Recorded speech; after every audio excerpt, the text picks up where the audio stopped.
Hello, everyone. Welcome to the broadcast. Thank you for being here today. Happy Thursday. I did have a very good, productive Wednesday. Hello. Sasha, thank you for the 123-month resub. Goodbye, Nova. Yeah, it's just like, that's it.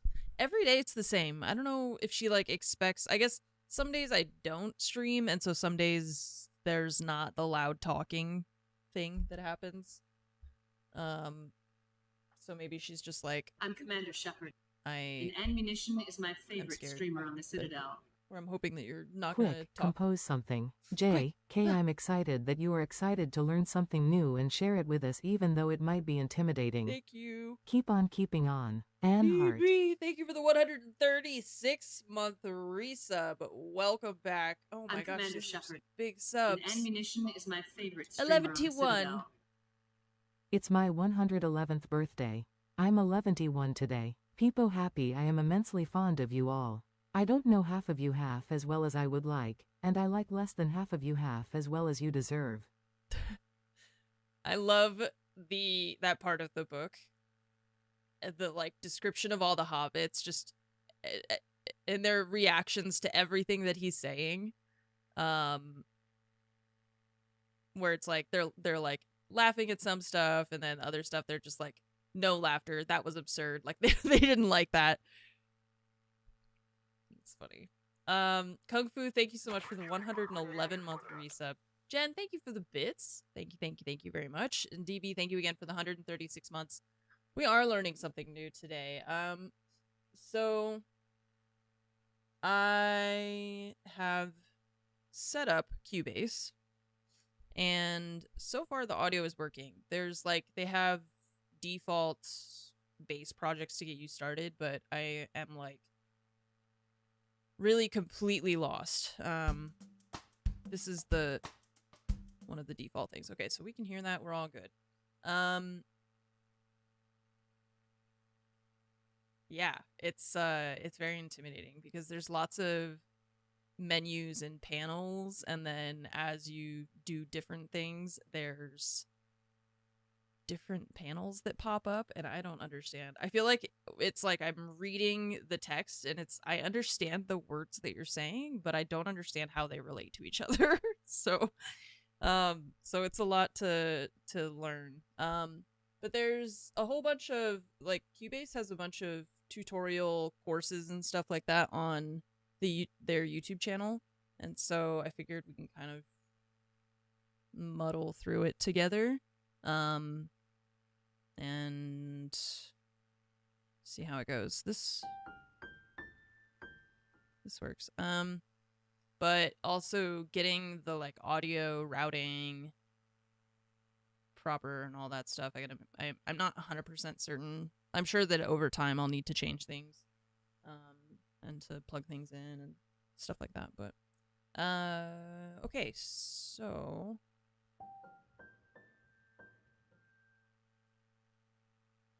What?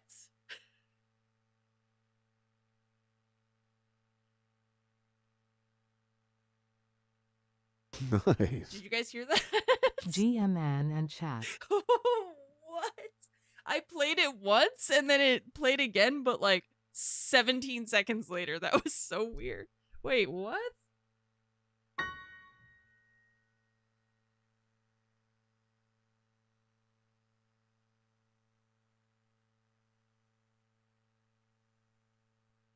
I'm Commander Shepard, and Munition is my favorite streamer on the Citadel.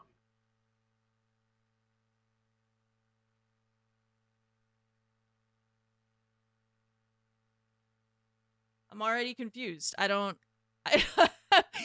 know why that happened. And I don't know how to make it happen again. Okay. All right. I've already broken it. Awesome. I don't understand how that happened. That was so weird. It repeated the first thing that I played, and then it did not repeat the second thing.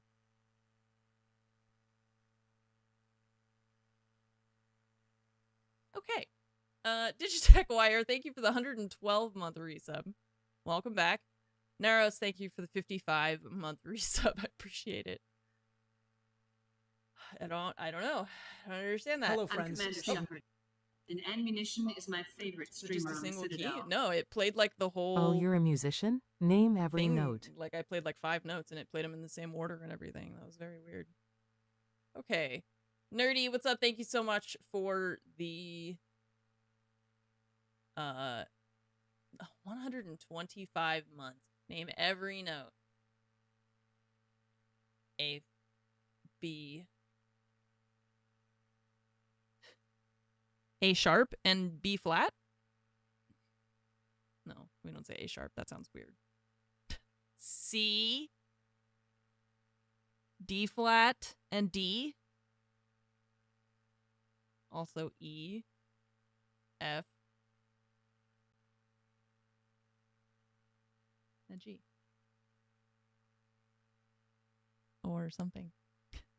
That's most of them. Nerdy, thank you so much for the 125 months. I don't know why A sharp sounds weird to me. I think it's because I played a trumpet that was B flat. It's like the B flat trumpet, right? I don't know. Okay. I don't know. I'm learning too. You're learning. I'm learning. Oh, there's 2 of you guys. 2 of this guy. This is the. Oh, I guess I can just do that, and then we can turn that off. Okay, cool. This is the Cubase tutorial. They have a bunch of them, so I'm just starting with this one is recording your instrument and vocals.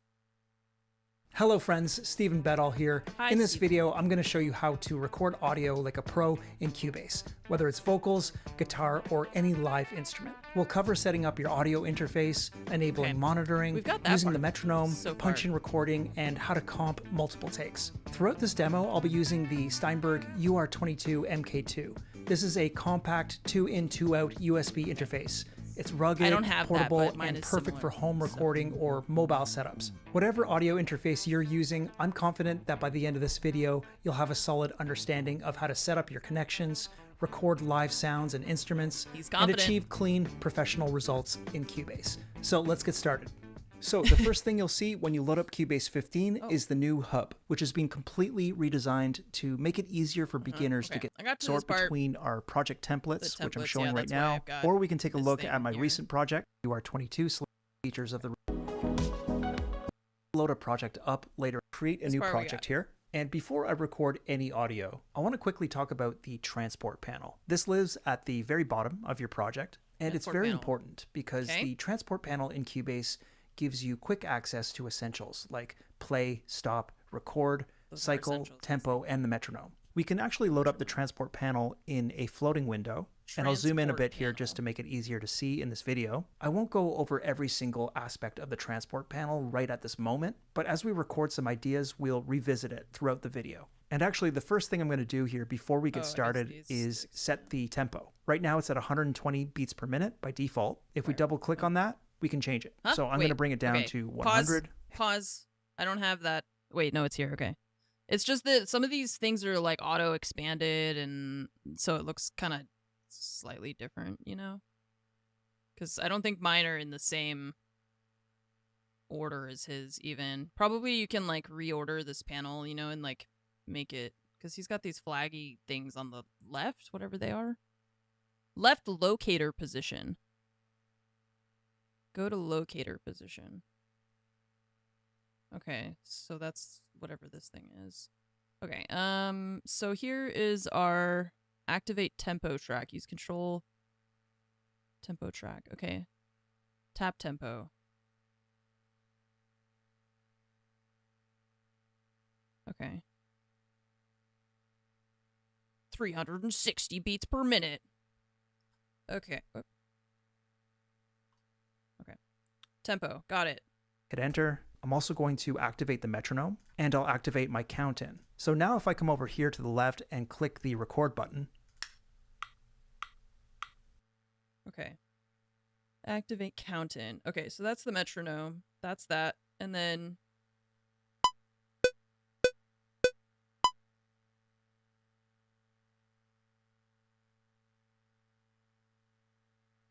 wait.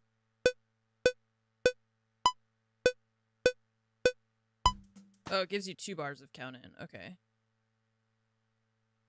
Okay. You can hear that we have that 1, 2. How does I think you can change the you can change like the click sound so it's not. Yeah, click sounds.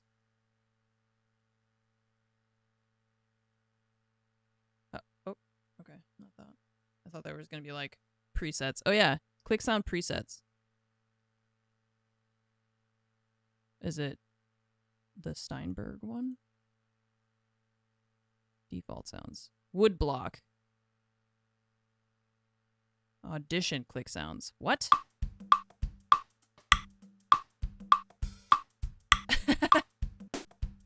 Oh, I see. Oh.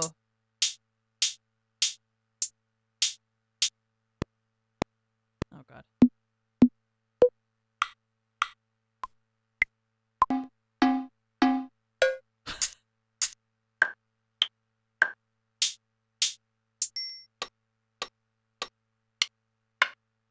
Okay.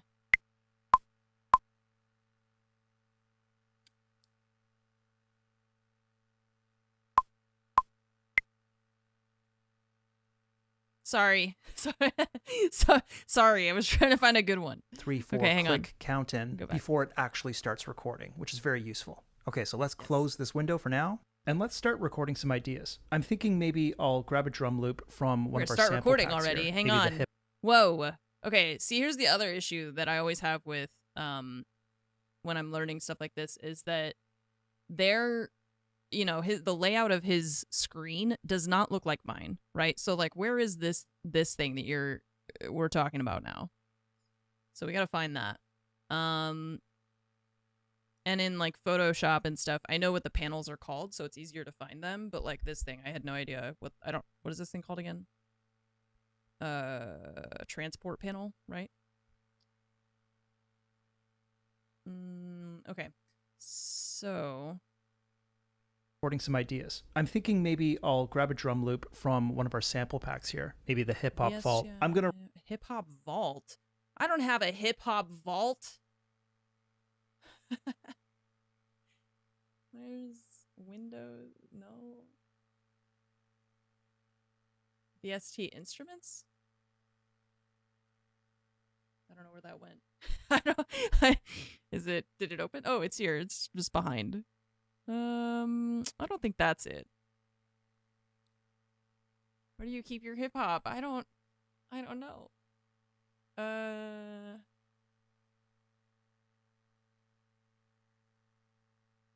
It would be useful if the panels had names, but a waste of time, I suppose, if you know what you're doing. I, however, do not know what I'm doing. VSTI Media CR Meter. Media Bay?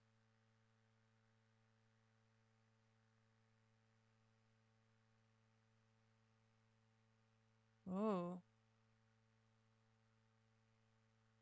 I don't know what all that is. Okay, but that's not what we're looking for. That's some whole other thing we gotta figure out. Okay. Media, that was Media Bay. Score editor? Oh my god. Pattern editor. Editor preferences. Processes. Spectrum statistics. Create sampler tracks. Sampler editor. Audio part editor. Editor preferences. Extensions. Spectral layers. Digital audio workstation. It's like GarageBand and Pro Tools. Yeah, what is this? Open MIDI remote mapping assistant. Nope. Show hide channel. Oh. Ah, haha. Okay, so this is like, these are toggles. Okay. Oh. Good work, chat. We're doing it. Set up window layout. This doll looks pretty cool and cozy. Bean, what's up? Thanks for the 27-month resub. Appreciate it. Thank you so much for the 27 months. Okay, great. What is his name, Steven? Let's go. Thinking maybe I'll ready. grab I a found drum it. loop from one of our sample packs here. I'll Maybe also the hip grab a hop drum vault. lab- I'm going to drum record loop. some electric guitar, but it's always nice to have a beat to work with initially. So I'll drop Okay, this start in. with the beat. And note that in Cubase What did you 15, just we have do? new How did you do that? Media. Okay, media.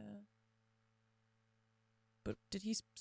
Which thing did he go through? Hang on. the hip hop vault. I'm going to Oh yeah, hip hop vault. I forgot. But thinking how did you maybe get there? I'll grab a drum loop from one of our sample packs. Loops and samples. Okay. Oh my god. Hip hop vault. I have a hip hop vault. Nice. I know. I'm ready. I'm ready. Sign me up. Grammys, here I come. Okay, so you... Ooh.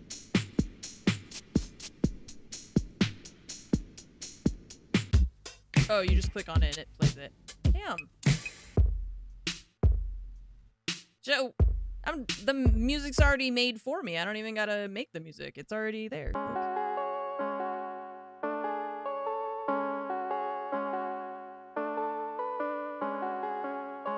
Damn.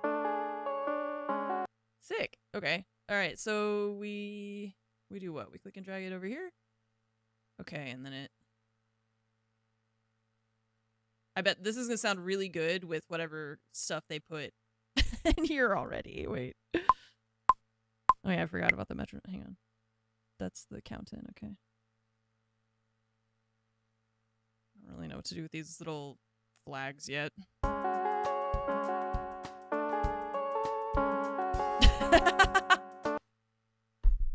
Okay. All right. So we've learned how to move that thing there. Got it. Here, maybe the hip hop vault. I'm going to record some electric guitar, but it's always nice to have a beat to work with initially. So I'll drop this in and note that in Cubase 15, we have new track headers here for volume and for pan, which is a really nice... Wait. I don't have that. I don't have that. Hang on. Wait a minute. Input, output.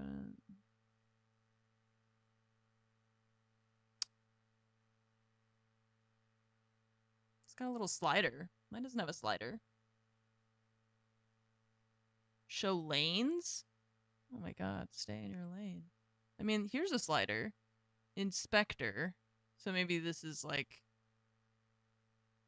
that. What are you? Pan? Okay.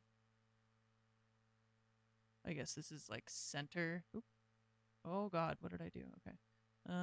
Volume, mute, I'm assuming solo, yeah. Read automation, write automation, listen, auto fade setting, freeze channel, show lanes, lock, switch time base. Nice. Visible linear. It's been Interesting. 96 years. Okay. So Nice. what are you Update. doing So if with I that? want to turn this track Oldie. down a bit, I can just do it right here. Do that. Our drum loop sounds like this. So maybe I'll duplicate that out to bar 4. Oh, How did you do that? Okay, cool.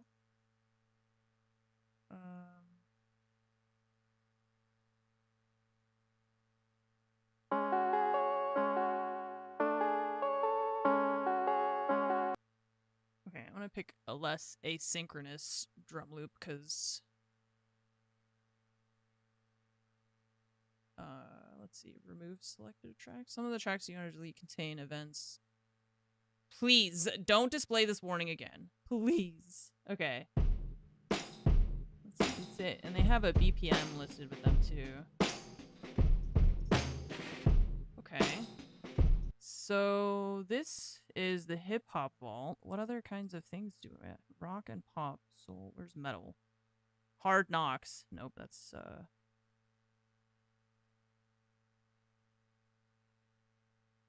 blockbuster. Cinematic. What?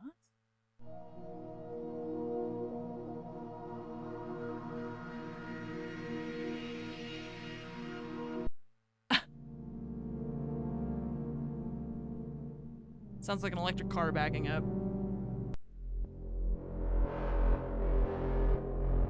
Okay. Stackhouse Delicatessen. What?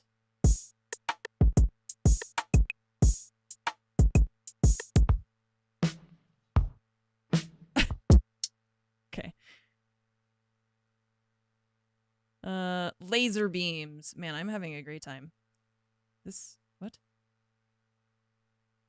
These ones are empty. I don't know what that means.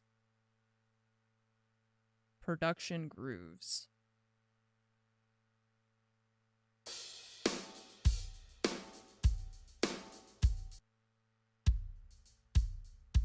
Huh, okay. I don't know why. They have different icons and I'm not sure exactly what all that means yet, so.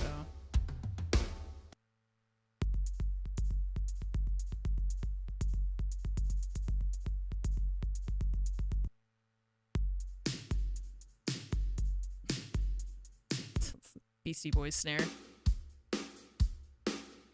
Okay, great.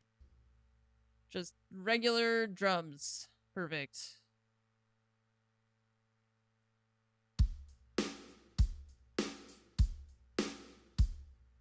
So...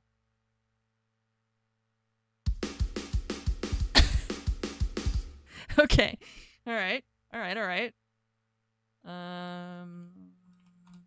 Alright, so we've added drum thingy. Okay, and now we're going to load up an audio track for my electric guitar. So let's hit T to add a track. We have audio selected. I've got my guitar patch cable here, and I'm going to be plugging this into my left channel Okay, so I have a piano. number 1 on the interface. So under audio inputs, I'll select my left mono channel. I'll just name this electric guitar. Now You that's can choose a more color, like it. and let's go ahead and add track. Okay, and there it is. So first thing, I want to make sure that this track is record enabled. So this button here should be showing in red, which is perfect. I also want to make sure that my electric guitar signal is coming through loud and clear. So we'll turn the Okay. monitor button on. Okay, I can't play guitar. Okay, like so there it that, is. but- Perfect. And what you're hearing there is the signal without any processing. It might be nice to add the VST amp rack here. Let's click one of the insert slots here on the channel strip, and we'll just search amp. Here we are, VST amp rack. There's a ton of great presets to choose from. I Let's zoned try out. twin reverb. Perfect. wait. Inverter button on. What is that one?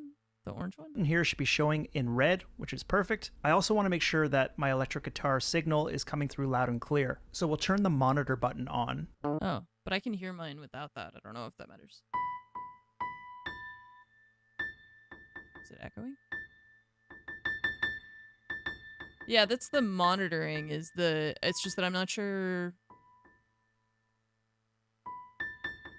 because I can hear it. So yeah, the red one is to designate which track you want to record on. That part I got. But I think because of my audio setup, probably, it's like if you weren't using voice meter, I think your audio would just go like through Cubase and then back out. And so you would want to monitor through like via Cubase, I think. But I can hear mine because of voice meter, I think. Don't know. But it's good for Okay, me so to there- know because I mean, I also would ideally like to use the guitar as well. It's just not ready right now. Lunarail, thank you for the 8 years. It's been 96 years. Thank you so much for your continued support. Oron, thank you for the 90 months as well. And Nimbus, thank you for the 5 subs. Thank you so much for gifting subs. Yeah, we'll see once we kind of... It is perfect. And Step what you're hearing one there is is the signal it without any works. processing. It Step might be 2 nice is to add the VST stuff. amp rack here. Let's click one of the insert slots here on the channel strip, and we'll Okay. just search amp. Here we are, VST amp rack. There's a ton of great presets to choose from. Let's try twin. Okay, so insert here. Distortion.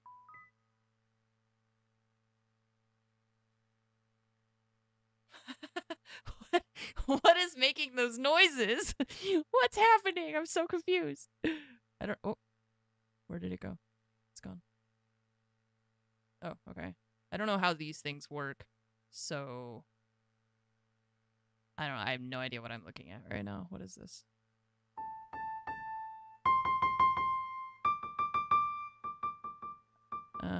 let's try something else. Oops. Distortion. I'm trying to find one that I'm sure I'll like recognize if it's doing something or not. Okay, chorus.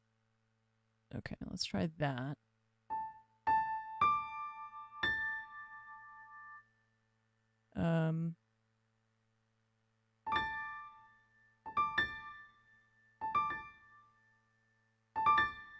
I can't tell. Yes? Oh yeah.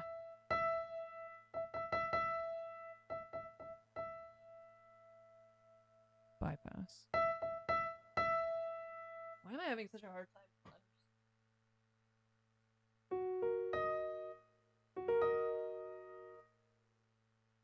Bypass effect? Activate effect. Wait, what's the difference?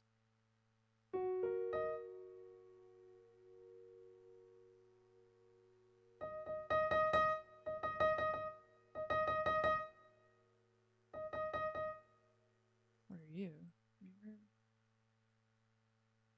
Tempo sync.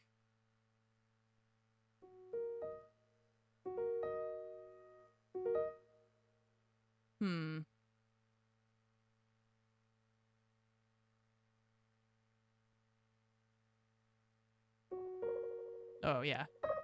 There we go. Okay, so, but then without that? Okay, I can still hear the effects without the monitor thing toggled. Okay, great. That's all. I just wanted to make sure that I couldn't tell the difference with the chorus effect, but I also don't know. I don't know how the menus work. You know, like each one of these little panels is its own HUD, right? And so I'm just like, there's a whole bunch of new buttons, and they're all in like different, like, there's a whole different thing that you got to learn how that works. Okay, so that's how we add these like effects and things. Got it.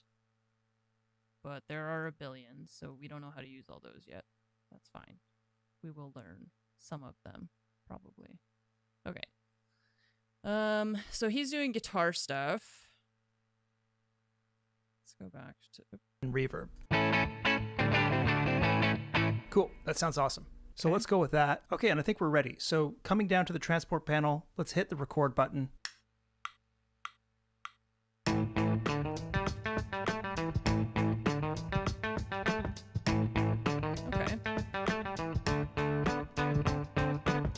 And if I want to play this back and hear what I just recorded, currently if I hit play, you're not going to hear the guitar.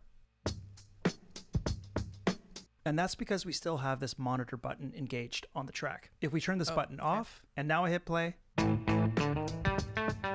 we can hear what I just recorded. Okay, so I want to switch gears here and talk about cycle loop. In order to loop what we have here, we first have to set our left and right locator positions. The easiest way to do that is just to select everything that you got and hit P. So that'll set the left and right. Okay. Okay. Select. Okay, and then that moves this thing. Locators, which are these things up here at the top, to the beginning and end of your selection. And if we come down to our transport panel and hit the activate cycle button, the button will turn purple, and you'll see up at the top here, everything in between our left and right locators turns purple too. And within this selection, no matter where our starting point is, I could start at bar 3 if I want. By the time it gets to the right locator here, it'll loop to the beginning.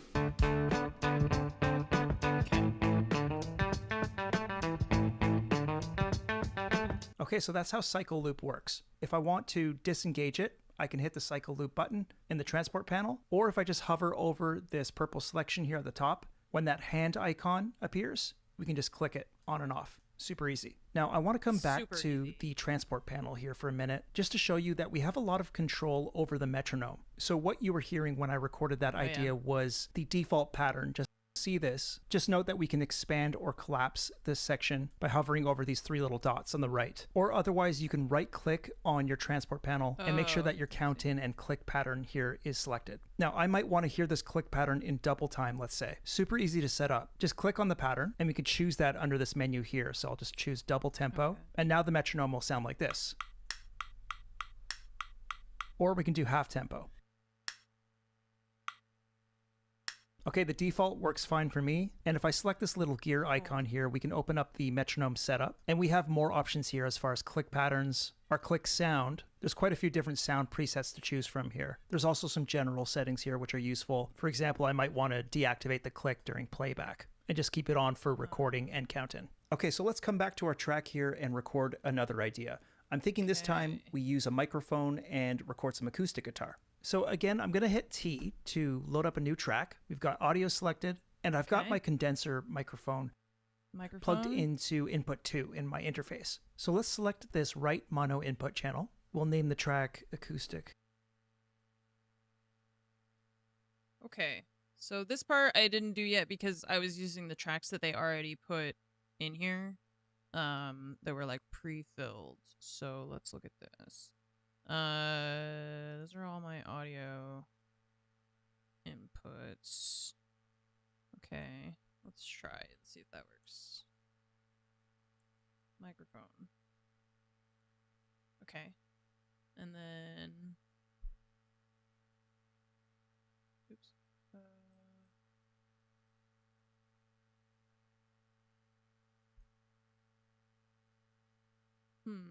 No bus.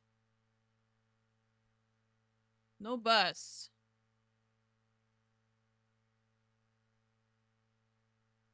How do I...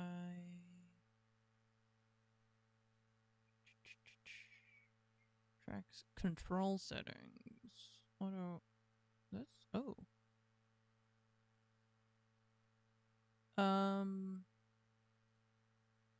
That's not really what I was looking for.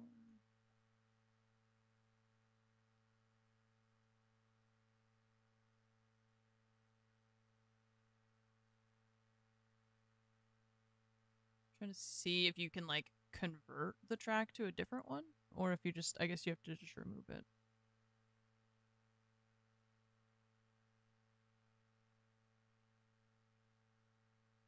Add audio track. Add instrument track? I don't know if it's audio track or maybe... No.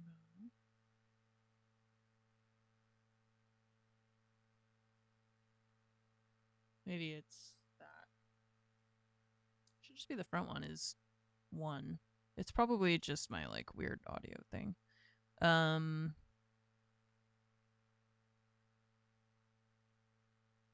Guitar, choose our color, and let's add track. Okay, there it is. I'll expand the track just a bit. I also want to make sure that my phantom power is turned on my interface because I was trying to add a track for my microphone.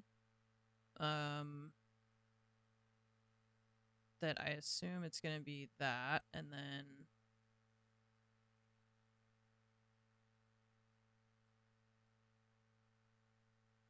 this one.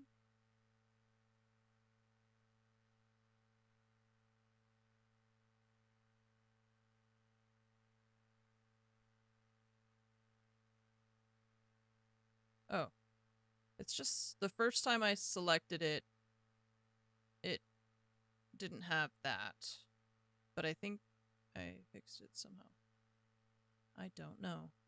The only thing is then, let's see.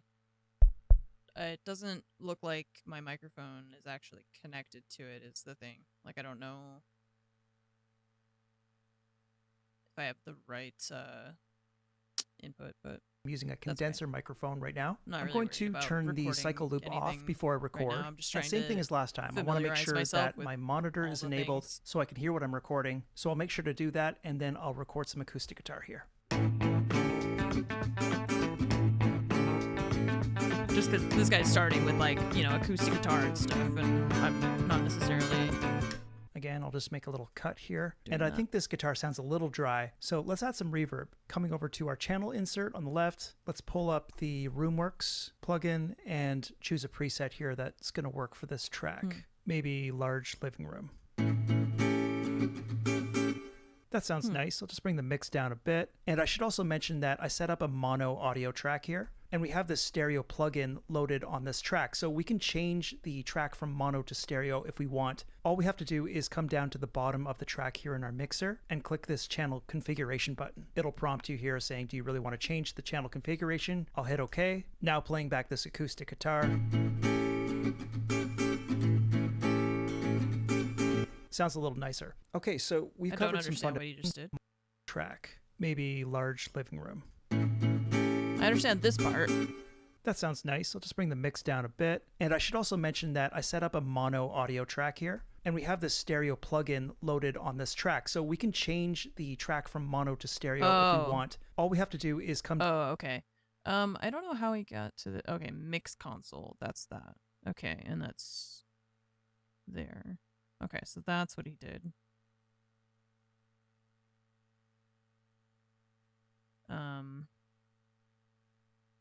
Okay. Oh, and then this is how you see all of this, but just horizontal, so you can see this stuff too. Okay. Oh, this one says vocal. So that? Yeah, see, I just don't know. I think I've got the wrong... I'm not sure which of my inputs or if I've got the routing right for my microphone. I guess I don't. But that I can figure out later. Shift delete. Okay. So vocal. All right, cool. Okay, we see this now. Also was doing... Let's see, how do I move that? Okay. This one, he's doing like reverb. This says reverb, but that's not how he did it. He did something like this. Reverb.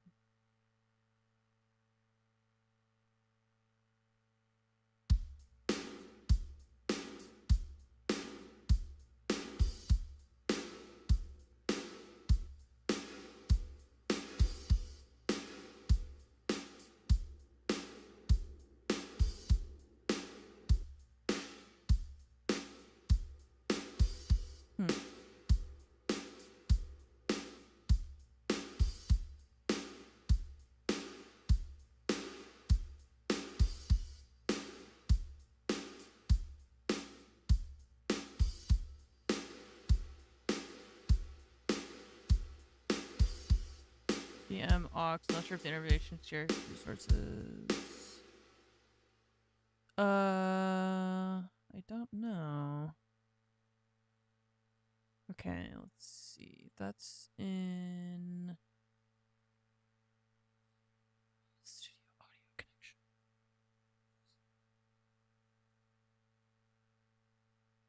Yeah, the problem is they just do 1, 2, 3, 4. None of them say like aux.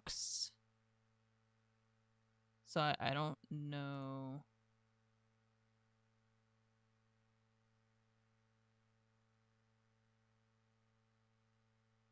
I don't know which one is which. Down to the bottom of the track here in our mixer and click this channel configuration button. Back It'll to the prompt you here saying, tutorial. do you really want to change the channel configuration? I'll hit OK. Now playing back this acoustic guitar. Sounds a little nicer. Okay, so we've covered some fundamentals here, but there's a couple of features I'd like to show you that are going to take your recording skills to a whole new level. A whole new First level. of all, let's take a look at punch in and out. So for Punching. example, let's just say that I'm not too happy with the way that this electric guitar recording turned out here, just for the last bar. Let's say I quickly just want to punch in a new idea. So what I would do here is just right click and choose my range selection tool. Okay, I'm going to highlight this last bar here for my electric guitar, and then I'm going to hit P. And like I showed you earlier in the video, what that'll do is just set the left and right locators to your selection. Okay, and now coming back to the transport panel once again, we're going to come over here and activate the punch in and the punch out buttons. or you can hit I and O on your keyboard. I'm never gonna remember that. Punch in and out.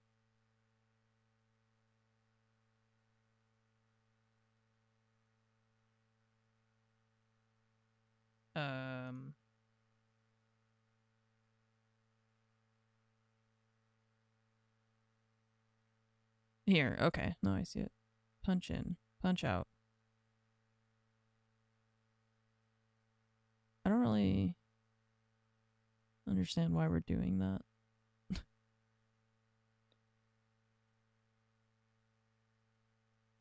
Because he already showed us, like, this thing, right? Like, select it, hit P.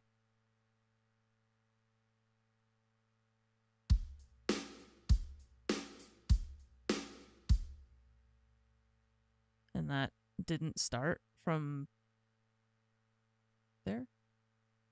To turn those buttons on and off. This button here to the left will just lock the punch points to the locators. I usually keep this on, but if we turn this off, you can now see that we can change the punch in and out position independently from the locators. But I'm going to keep this lock button on, and with the punch in and out buttons turned on, what happens now is that I don't even have to hit record. I can just press play, and by the time I get to bar 3 here, where my left locator is, it'll just start automatically recording. So let's go ahead and put a new idea down just for a last bar here. But he doesn't have it. Oh, he does. Okay, cool. Just, like, I'll turn the overwrites monitor off, and I'm also going to turn my punch in and out off. Listening back. That sounds pretty cool. Now, you probably noticed that there's these diagonal lines here. When you record over existing audio, like I just did, you'll see those diagonal lines, and that just means that there's overlapping audio events. Okay. The old take is still there, Oh, and that's okay. important to note, Yeah. because what I can do here is display both takes and easily pick between them. And this brings me to the last topic in this video, which is comping. Comping is a feature that's available to Cubase Artist and Cubase Pro users, and it allows That's you me. to combine the best parts of multiple takes into one seamless performance using lanes. So we have this button here on our Lanes. track that will allow us to show lanes. And if you don't see this, just right click, come to track control that's what settings, you mean and by make sure to add lane lanes. display type to the track. So Got check this it. out. When I hit this button, it'll display all of can the see both. overlapping audio events. Now, if I right click and select my comp tool, I can easily choose which one I want to hear. So for example, if I click the original take here, we'll hear that, or we can hear the one I just recorded. So comping really is one of the most powerful tools when it comes to recording audio. And since I still need to record a bass line for this track, I want to show you how I would use the comping feature in combination with cycle loop. So let's adjust this left locator here, and we'll cover our entire loop. And I'm also going to hit this activate cycle button. Yeah, so now I'll layers go within the ahead and hit tracks. record. Because, so, like, that's why I was started to get worried, because I was like, if you record over it, then it's kind of destructive, because, like, what if you don't like what you, what if you want to keep the other thing? And so the program maintains those separate recordings for you, and then allows you to choose, and, like, keeps both, so that you can choose which ones you want to listen to. And I'll jam over this loop a couple times.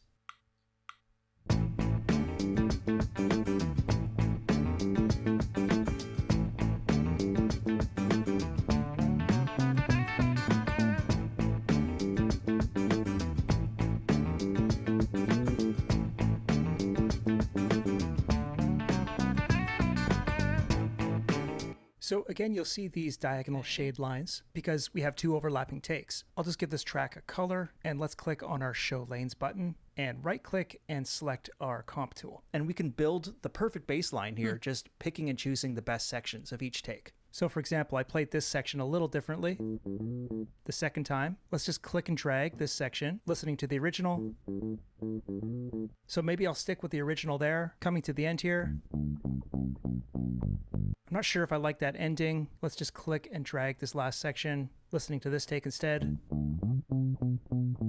I think I like that better. So you get the idea. You can see how this is an incredibly powerful tool. And I could have played this loop through many, many times and had lots of different takes to choose from. But I'm happy with this comp, so I'm going to close the lanes. And last thing I'm going to do here, of course, is save this project. And I'm going to come up here to the top menu, select project, come down to project preview. And as I mentioned at the start of this video, you have a few different options as far as customizing your preview that appears in the hub. So under project preview here, you can create a preview, you can remove it, you can set preview start to cursor, or you can create one when closing the project. So that's the basics of recording audio in Cubase. I really hope you enjoyed that. Yeah. Master these fundamentals and you'll be ready to capture vocals, guitars, or any. Okay, that was a lot already. Yeah, I was just like, okay, all right. I'm partially with you here. Okay, all right. I was trying to understand how to like copy and paste one of these into a new. But it doesn't seem like you can, because then when I moved it, it went to. Can I like alt click? Oh yeah, okay. And then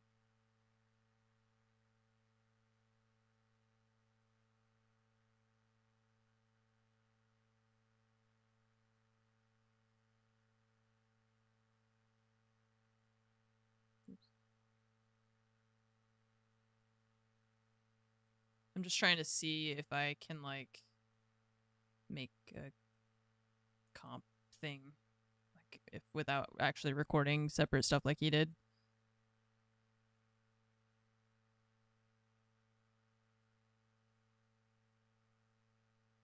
It's hard for me to tell which thing is active, you know? How do I know? How do I know what's going on here? So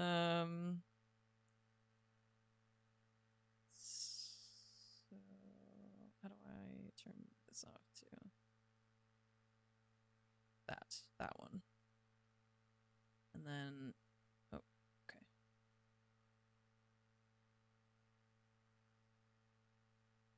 I don't remember if the first part of this loop is exactly the same as the second part.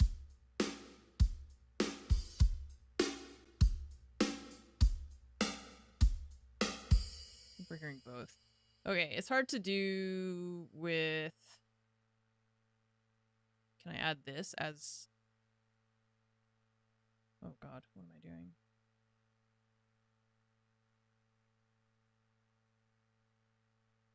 Lane 2.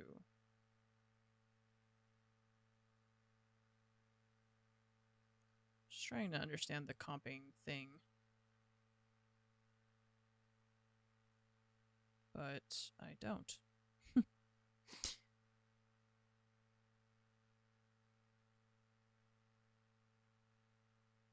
think it probably maybe would be easier without what I'm doing right now, but yeah, I don't get that. All right, what is the next video? Chords. Hello friends, Stephen Bedall here. In this video, we're going to explore adds audio instrument selected. Use the free virtual instrument. Let's choose Hellion Sonic, and maybe we'll use the free lo-fi piano instrument. So the first thing I'll do here in this session is load up a virtual instrument. Let's choose. Load up a virtual instrument, he says. Okay. Let's do that. I don't know why that one is different from this one. Okay. This, that. Like that. Okay. All right. We're with you, Steven. Use Hellion Sonic, and maybe we'll use the free lo-fi piano instrument. Now with the lo-fi piano instrument. Wait, I don't have a lo-fi piano instrument, Steven. Where did you find that? Did you click the first And maybe thing? we'll use the load up a virtual instrument. Let's choose Hellion Sonic, and maybe we'll use the programs. Okay. Okay, so that's here. Okay, so all. Oh, I see. Okay. An introverted piano. Okay. Loading an introverted piano.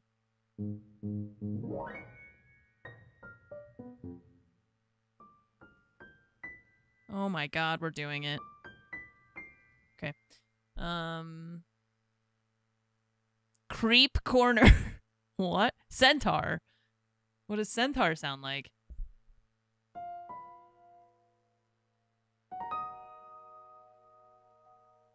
Okay.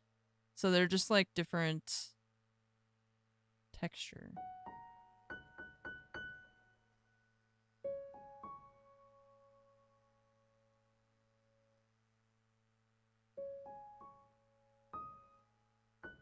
Okay. Okay. The free lo-fi piano instrument.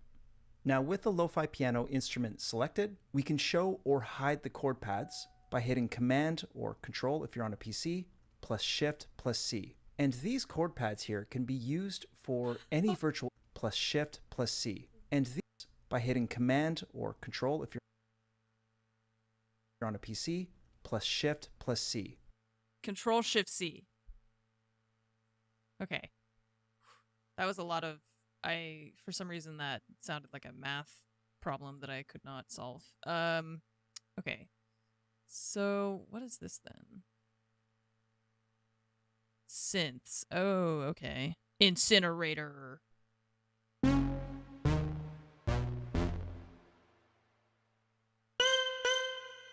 apologize. That was a sharp noise. Okay.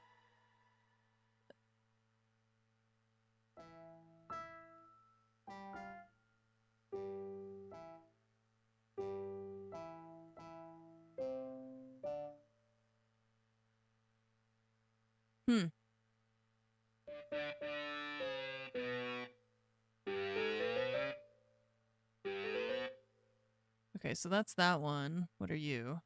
More synths. Okay.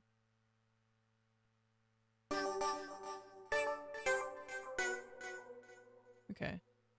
This is the digital version of that thing, essentially. It's a lot of this, a lot of these things. That's fun. I just press one thing. Yeah, you remember how we were I'm Commander Shepard. basically doing that And with Munition is my the favorite streamer chord. on the Citadel. Just making like patterns.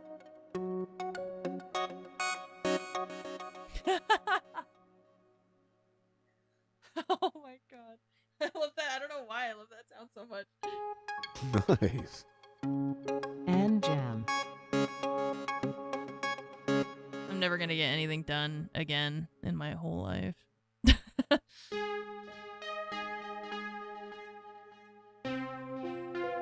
Okay. Sonic selection. Strings. What do 80s strings sound like?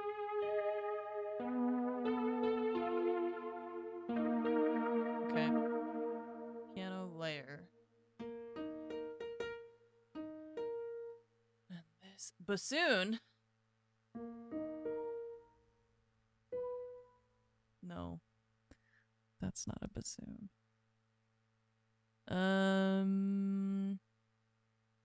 Okay.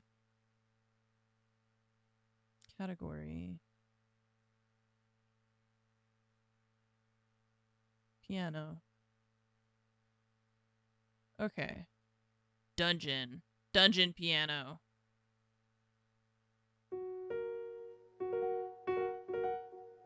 Fine, whatever. Okay, where's Steven? Steven, what's next? And these chord pads chord here pads. can be used for any virtual instrument that you have loaded up in your session. So Okay. right now, if I click any of these pads, they will trigger our lo-fi piano instrument. What? No, that doesn't. You're lying.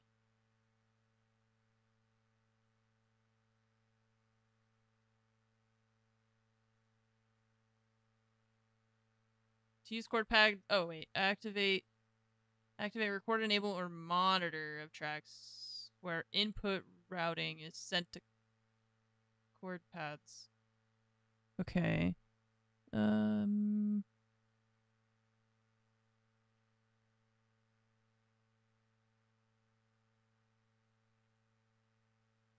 have record. I have this. If I play it, I can hear it. Okay. He's got keyboard.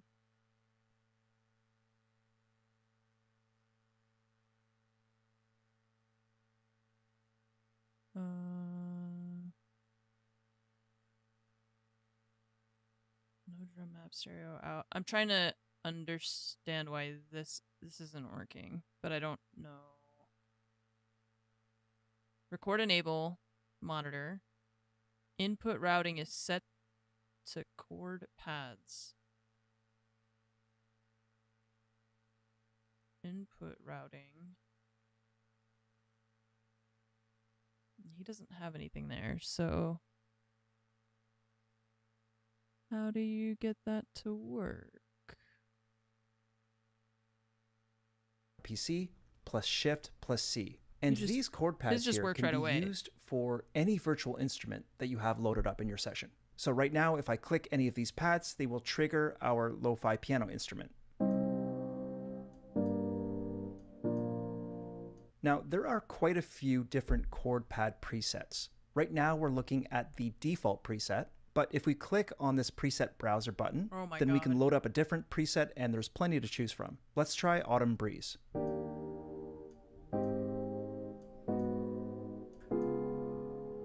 Great, that sounds really nice. You'll notice that there's different colors on the bottom of some of these pads. Basically what this means is when we choose a pad, let's say F minor 7th, other pads that show up Power in button on green the- are ones that will sound the most natural to transition to.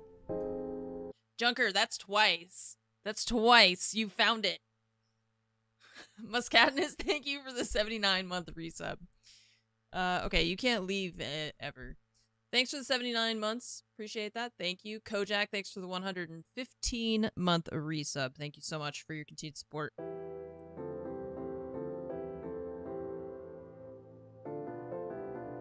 Okay. Damn, this is crazy. This part is like I mean I knew we could like record music and stuff, but Jesus Christ. This part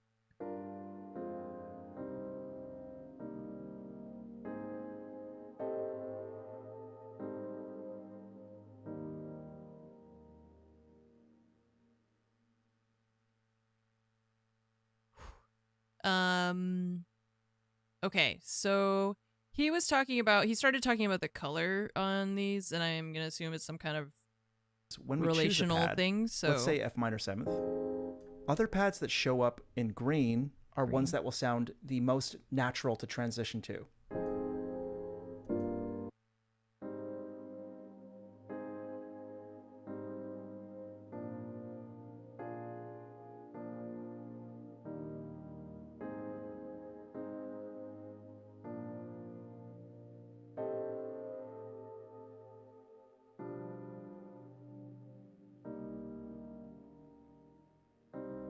damn. He's a Linux nerd and a musician, and there's some pretty good DAW programs for Linux.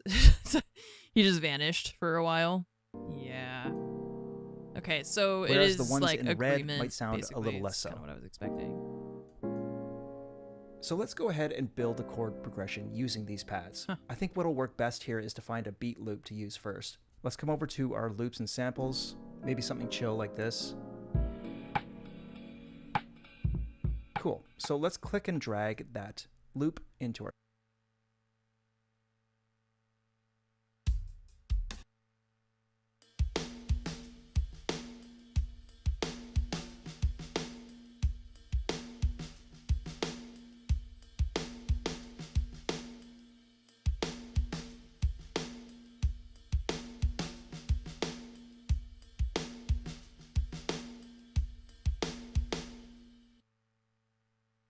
Okay.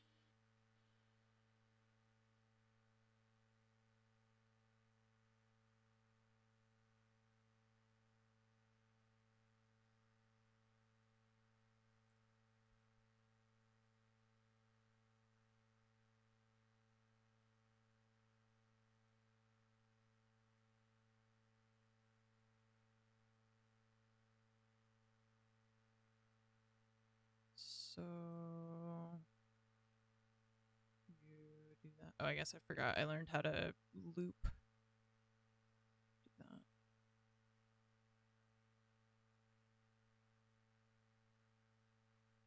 Okay.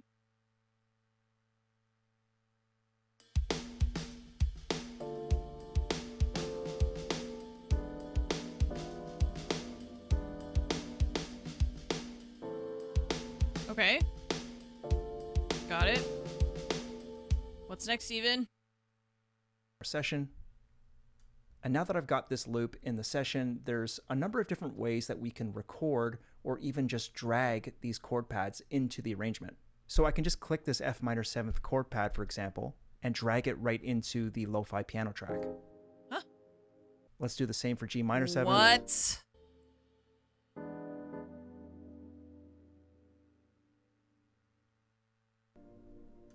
And maybe we'll move to A flat major 7th.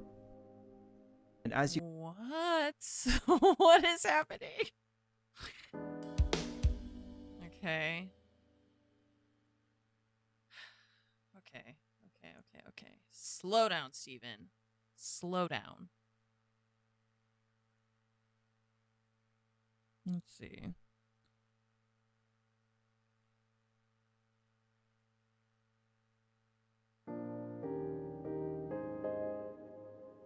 Circle of fifths. Major plain chords. Sections. Okay, piano player. I don't know what that means.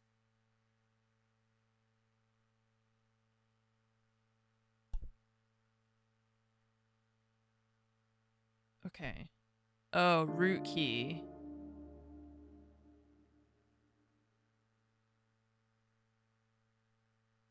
Okay. Remove assignment. Select all. Chord editor.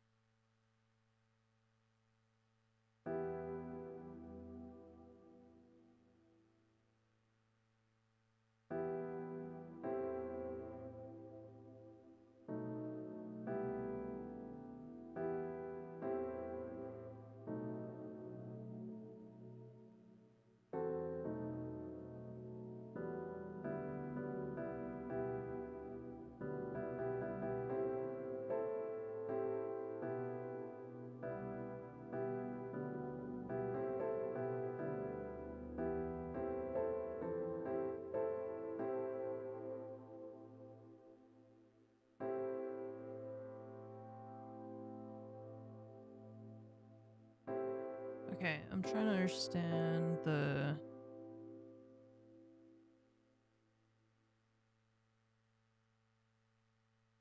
Ah. Okay.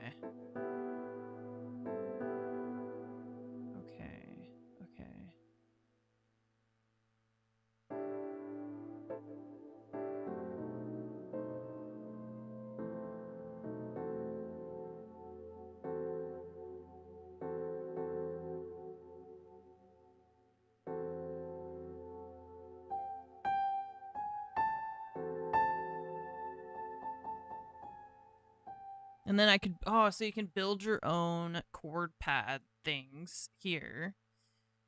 Okay, cool. So they just give you, like these defaults, basically. And then I can come in and be like, okay, instead of this one, I want it to be like this, you know? And it changes the formatting of the chords and stuff, so.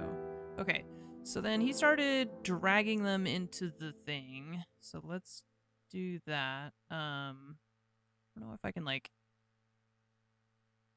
reset it or an harmonic shift.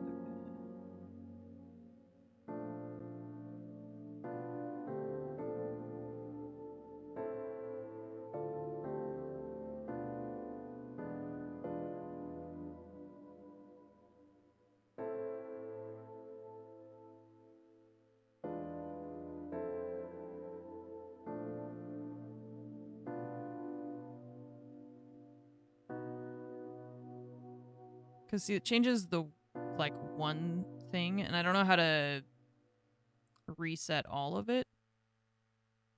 to...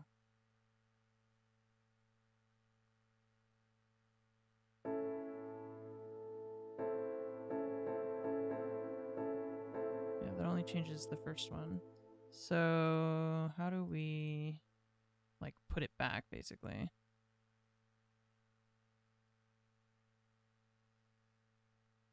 Load preset settings. Load chords? No.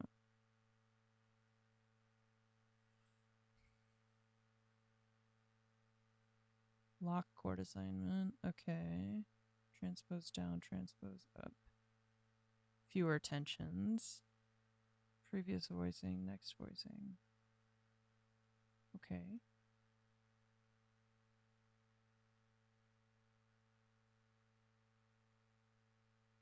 Okay.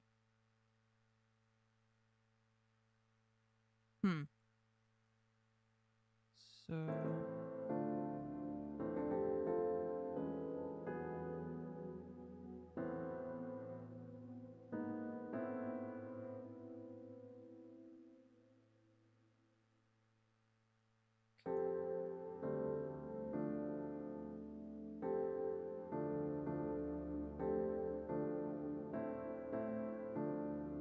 Because see how it's like duplicating some, and I feel like that's not the default layout that it had originally.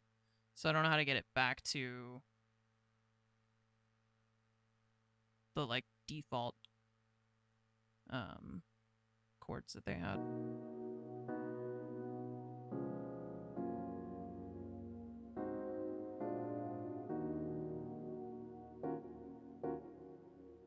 Okay, so this, let's say we do that.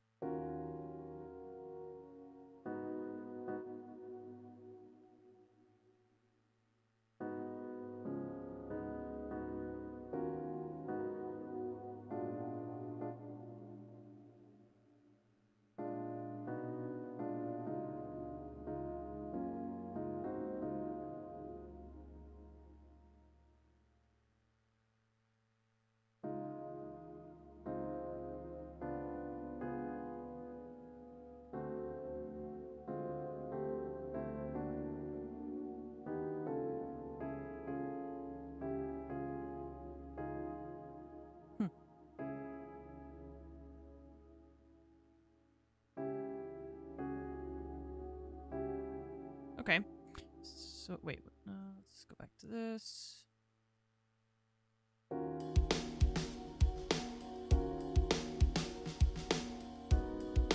Okay, so we can drag the chords. Got it. Let's just get rid of these and do that. Delete.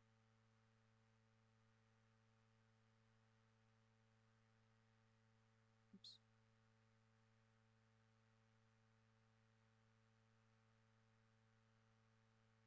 Okay.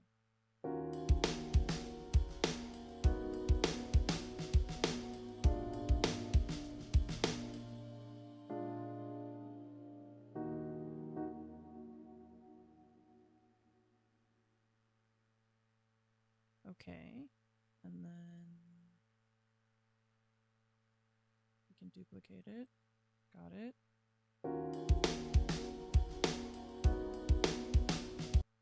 Oops. Stops if I click out.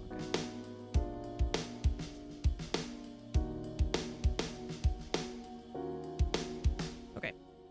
Okay. What's next? You can see it instantly converts those chord pads to MIDI. Yeah, that's pretty crazy. So that sounds cool, but there is so many different tools that we have here to help us make this chord progression sound more interesting. For instance, we can add or reduce the amount of tension on any given pad by using these right or left arrows here. So we could take this F minor 7th pad and we can add the 9th. Maybe let's come over to the A flat major 7th here. We can add a 9th to that as well. You can also choose different voicings by hitting the up or down arrows. This is completely gone. We can also easily change the chord on any pad by hitting enter, and that'll bring up the chord editor window. So this E flat 7th here, for example, I'll hit enter, and as you can see, we can change the This is what root we were note, playing with. chord type, tension, and bass note. So I could take this E flat 7th here and change it to whatever I want. I like understand We can also transpose music all of these theory chords at part of once it, by changing the root key. at least the root basics key of it. is over here on the left of the menu. Let's click it and transpose everything up to I got really excited E. about it. But the UI is Also the part- important to note is that these blue keys here on our piano roll below the pads, these are the notes on my MIDI keyboard that these pads are assigned to. Oh. I'm going to hit record and throw down a chord progression. Let's see what What? happens. Here we go. Throw down a chord progression. Wait.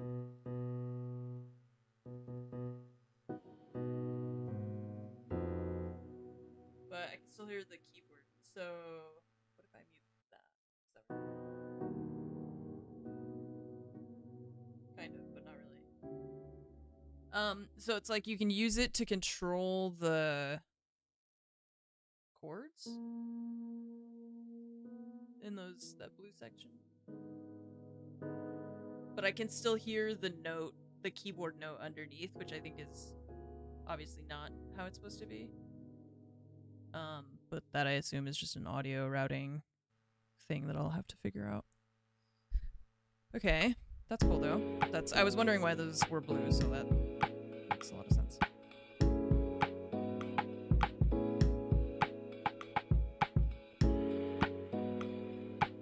Now, I want to show you another incredibly useful tool that we have here in Cubase, and that is the chord track.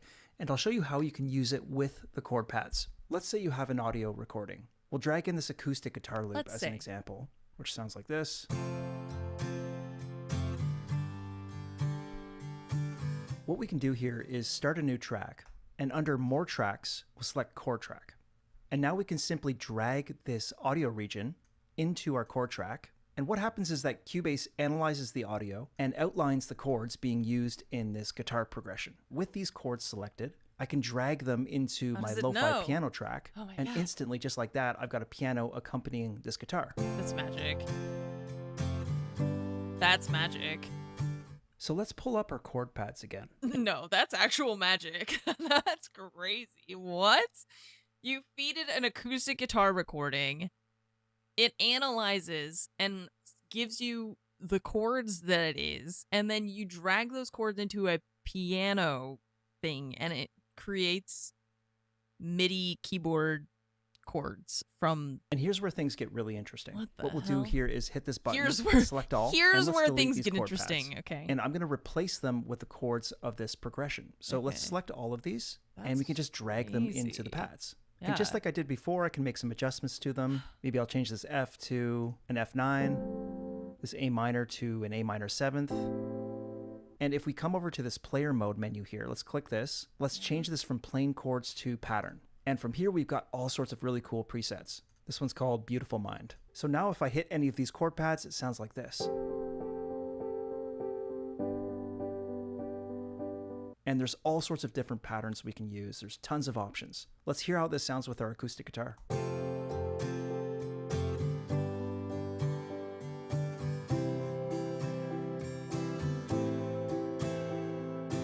And notice this MIDI up here. When we click into it, we can see that that pattern is represented here in the MIDI as well. One last thing to mention is the step input function, which is really useful. To enable step input, we hit this button right here, and you'll see this blue step input cursor. We can adjust this position with your left and right keys. Let's move it to the start. That's what I'm like. I don't even... Like, I don't need to know how to play the piano. You just... It does it. That's crazy. I'm like actually just jaw dropped this whole time. Okay, he started talking about a new thing, chord track. No, that's not with the chord which track is really useful. To enable step input, we hit this button right here, okay, and you'll see this blue step input cursor. We can adjust this position with your left and right keys. Let's move it to the start, and from here we can just punch in our chords one at a time. Super easy. But on the chord track, you can select the track to audition with this menu. So we'll choose Lo-Fi Piano, make sure that we're record enabled, and you're good to go.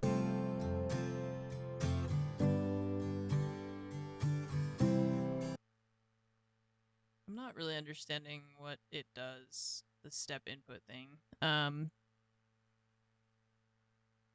was like following him by enabling it, but I don't understand Here it. in the MIDI as well. One last thing to mention is the step input function, which is really useful. To enable step input, we hit this button right here, and you'll see this blue step input cursor. Yes. We can adjust this position with your left and right keys. Let's Okay. move it to the start, and from here we can just punch in our chords one at a time. Super easy. On the chord track, you can select the track to audition with this menu. So we'll choose Lo-Fi Piano, make sure that we're record enabled, and you're good to go. It's useful, yeah, but how? What do I use it for?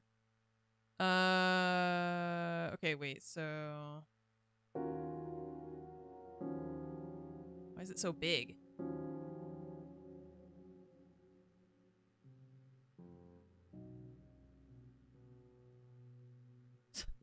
What are those random notes I'm hearing?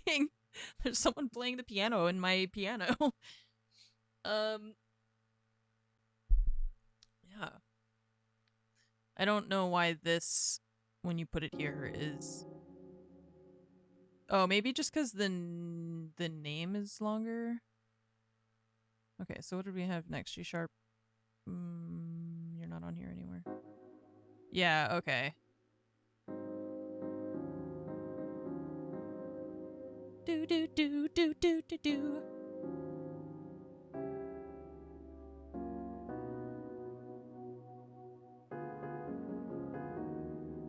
What the?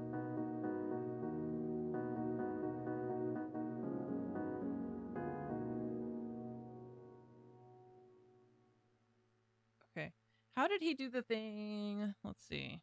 This, yeah, the player mode thing. Select player. No. How did we do this?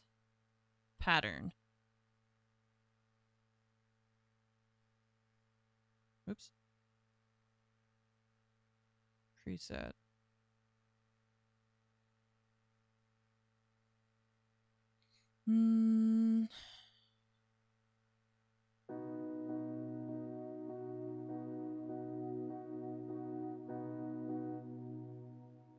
Okay, so it's just like that.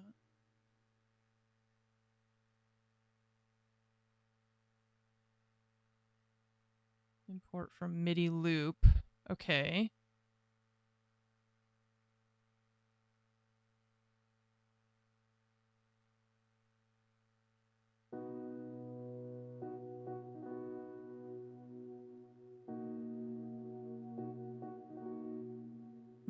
Okay, but it's like struggling to understand still this thing. The chord track and how it works with everything else. Because it doesn't play anything right now.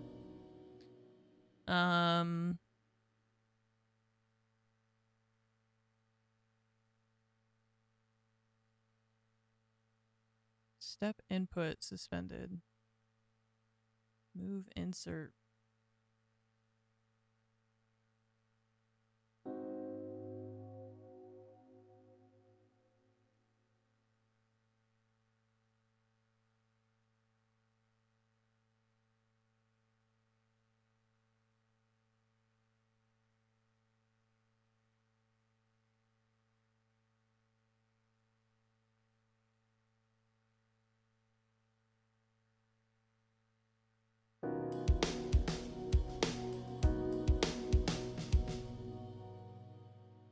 So, because I'm not sure what the chord track. It's like I said keyboard, right?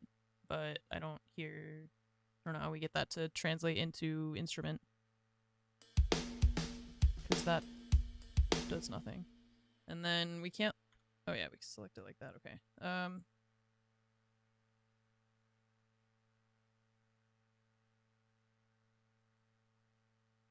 I can't hear it when I do it like this either, so I'm not sure I understand this at all. Okay. He let's go back to where you first started. I just got kind of stressed out by how he was doing all of this magic. I So think I let's didn't pull up pay our attention chord close paths enough. again. And here's where things get really interesting. What we'll do here is hit this button and select all, and let's delete these chord paths. And I'm going to replace them with the chords of this progression. So let's select all of these, and we can just drag them into the pads.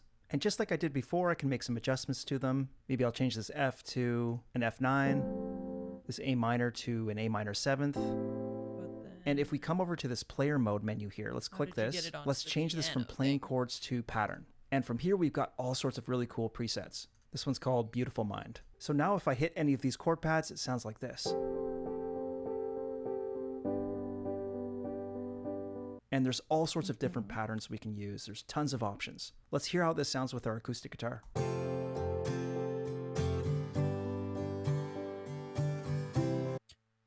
See, this is where I don't understand how it's doing this thing.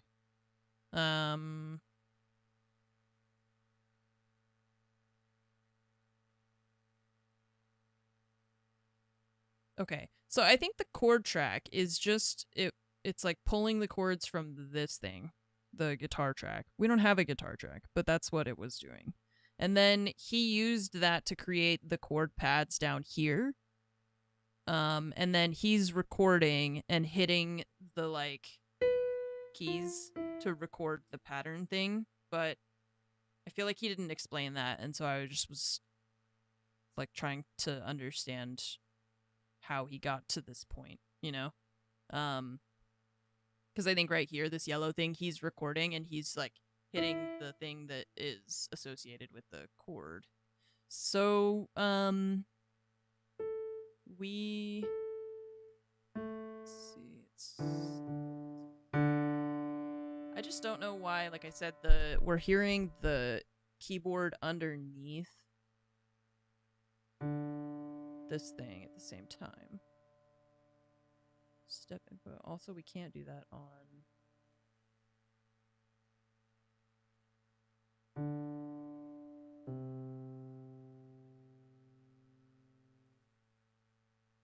So we can only use the step input when we have a chord track. Okay. But why don't I hear the pattern thing? We did that before, and I did hear it. But we were hearing the piano underneath at the same time, which is what we don't want. But I don't know why I don't hear it now.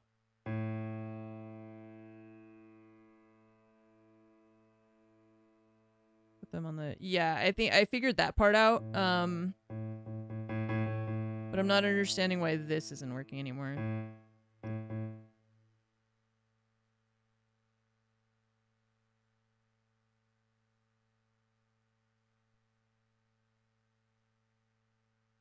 It's not even working, like, to when we click on it, you know? Keyboard track is muted. Thank you. Thank you. Okay. So then, does this... Yeah, see, okay, so that's the chords, and we're just trying to do this thing. But I don't... I need to be able to turn that note off. I don't know how we do that.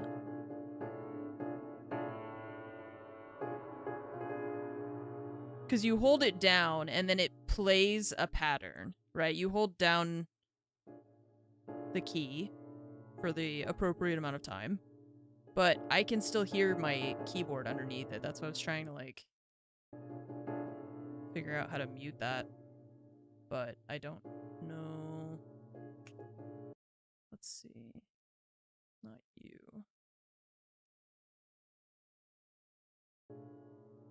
Voice meter. That's not the right one. And it's inside of Cubase that it's doing that, because this is muted. Okay. So let's check.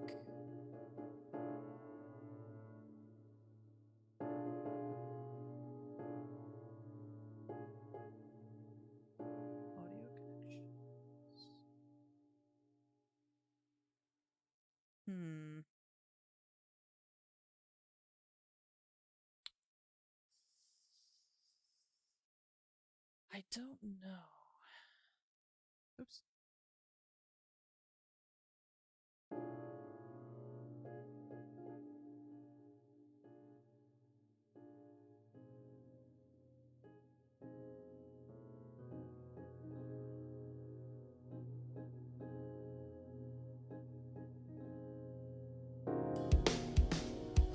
Yeah. No, I tried that already. It's like I can hear the chord and then I can hear the one note that's like triggering it underneath it, and I don't know how to get rid of that. But maybe we'll just ignore that. See for this now. blue step input cursor? We Okay, can so we chord did track. this You can part. use the Yep. chord track and chord pads in Cubase to quickly build and customize chord progression. Okay. What is next? Hello friends, Stephen Hello. Bedell here. Hi, In this Stephen. video, we're diving into the creative Build a side of track. working with samples in Cubase. With We'll start with the samples. media bay to explore loops and one-shots that come bundled with Cubase. Loop Then and we'll get samples. hands-on with the sampler track to slice, pitch, and reshape sounds in unique ways. These features are going to open up a lot of possibilities for rhythm and texture in your productions. So let's check it out. So first, taking a look at the media bay, which lives over here on the right. This is Cubase's powerful built-in content browser that allows you to search, preview, and manage a wide variety of media, ranging from audio loops and samples to presets, MIDI patterns, and instrument patches. Let's go ahead and click on loops and samples. Jesus and take a look Christ. What did I do? What did I do? What is happening? Are we good? You stopped? Okay. Okay. some of the factory content that ships with Cubase. Maybe we'll check out the Hip Hop Vault. I love this pack. Now we can come up to the Hip top Hop here Vault. and search You keywords. Let's certainly search for do. drum samples. I'll just type drum, and now we can see all of Okay, loops and samples. Presets. Track presets. Sampler. Whoa, what?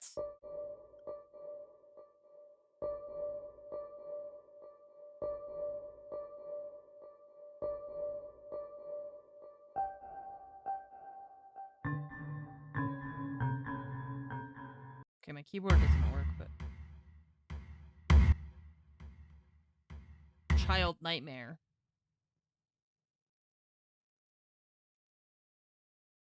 I don't hear anything.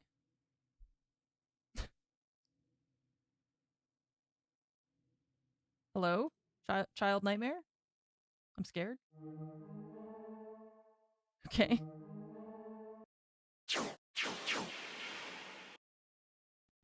Okay. Alien extraction. Melted piano. I don't think that's what a melted piano would sound like, personally. Okay, so that's effects. Okay.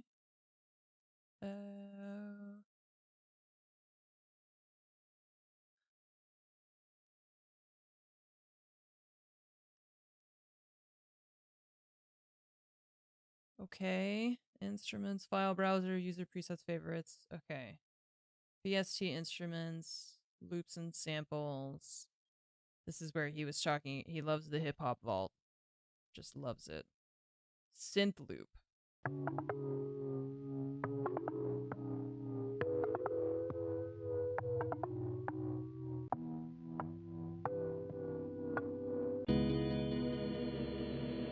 Okay, and then you can search by the key. Okay, I'm getting ahead of myself, Steven. these drum loops What do in you the have pack. to say? And if we click on any of these, we get an audio preview. And really important thing to keep in mind here is that we have this useful button right in the bottom, which links these samples to our project tempo. Notice that our project tempo is actually at 95, and this sample here, for example, is at 75. But when we click it and get an audio preview, Okay. we're hearing it at 95. So this is a really handy feature. I want to leave this button on so that I can preview any of these samples in the right tempo. And say if I want to use this loop, let's click and drag it into the session. Notice that it also imports the loop at the right tempo as well. So let's look for another loop. Maybe I'll type in piano to the search, see if I can find something melodic to throw in the mix here.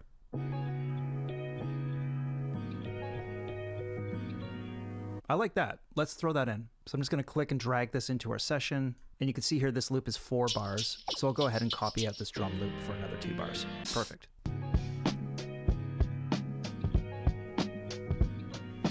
Something else important to note here is that all of these samples have tempo information embedded in them, which makes it easy for Cubase to sync everything up. As long as we have musical mode engaged here at the top, we can actually change our project tempo and all of these samples will adapt to it. So for example, if I change the tempo to 75 and press play,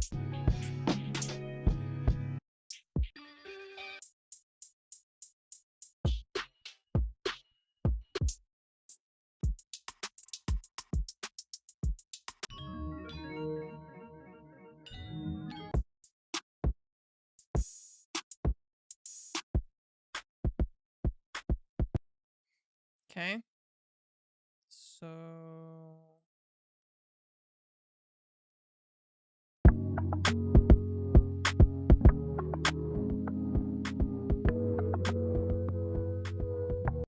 okay, got it. Put a bunch of stuff together. Next.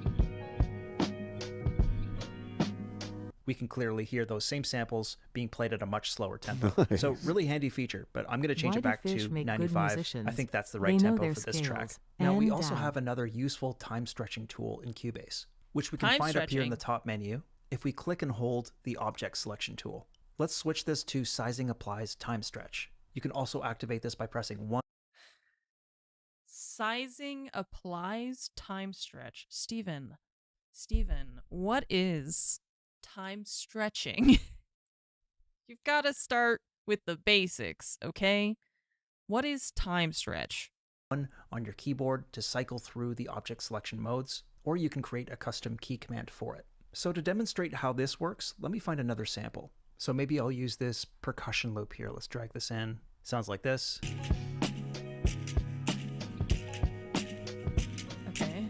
Now with the time stretch function engaged, you can see next to my cursor, I've got this little clock icon. Let's come to the end of this event and drag it to a 2-bar range. And what I've done there is Oh. compress the timing from 4 bars to 2 bars. So if we listen Time to it now, stretching. Okay.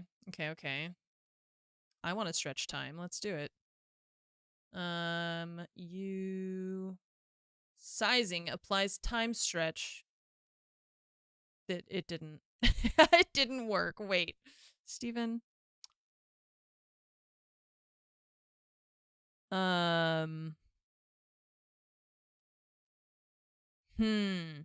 That I have the little thing like you said, but it didn't. let's drag this in. Sounds like this. Yes. Okay. I also have the same Now with cursor. the time stretch function engaged, you can see next to my cursor, I've got this little clock icon. Yes. Let's come to the end of this event and drag it to a 2-bar range. And what I've done there is compress. But it doesn't work. Oh. Okay. Important note. Clicking from the center thing doesn't work. It has to be the bottom or the top. Yeah, it has to be on the little like edge thing, and then it gives you. I wonder if you can do it with just the normal. No. Okay. Yeah, because then it changes to like this instead of this. Okay. Great.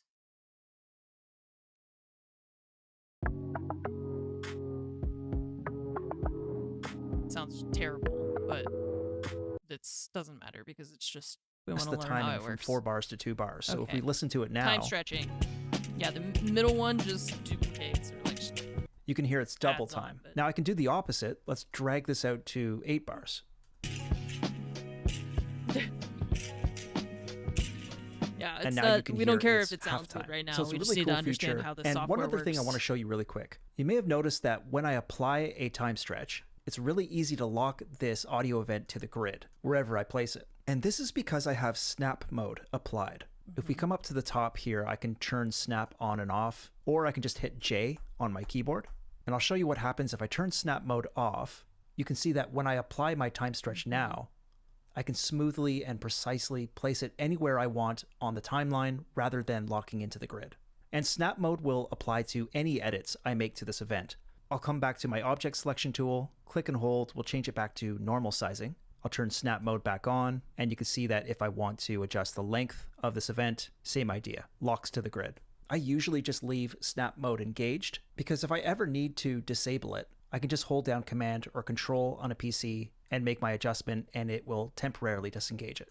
So let's switch gears here. I want to show you guys the sampler track. This is a completely different approach to working with samples in Cubase. So I'll delete this piano track. I'm going to hit T to load a new track, and I'm going to choose the sampler. Coming back to that same piano loop in the media bay, I'm going to drag and drop it directly into this sampler track. And now that I've done that, I can trigger this sample on my MIDI keyboard, and I can even play it in different pitches.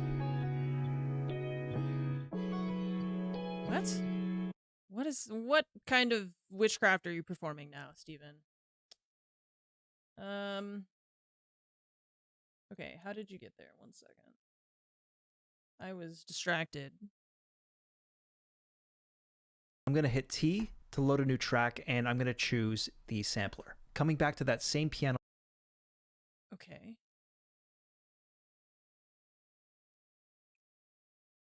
Sampler.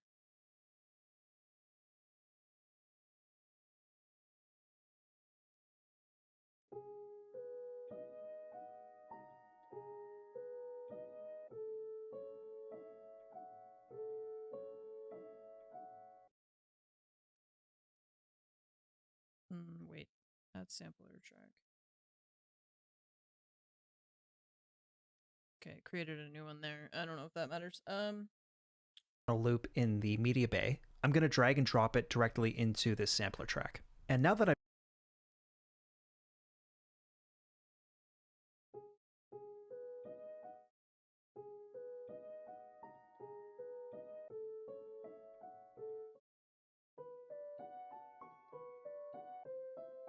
Okay.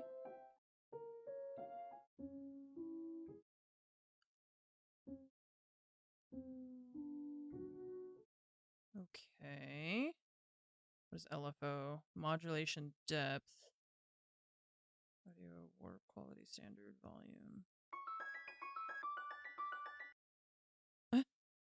Okay.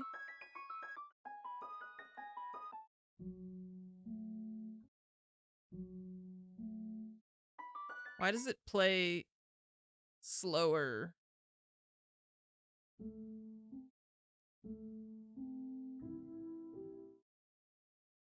Why are the lower notes slower and the higher notes are faster? What?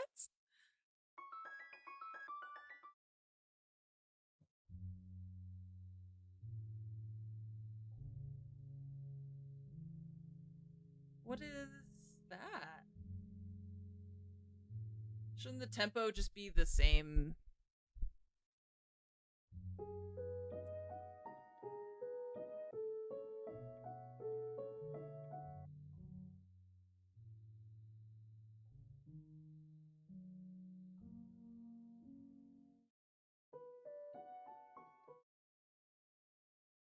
Huh.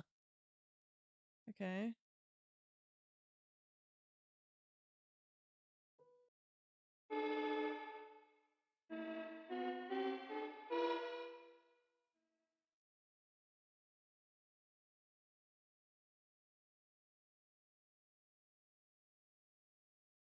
This menu is very confusing.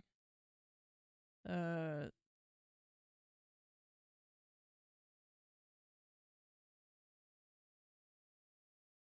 get out of this one. Oh my god. Oh my god, I'm making it worse. I don't understand how this works. Logical attribute.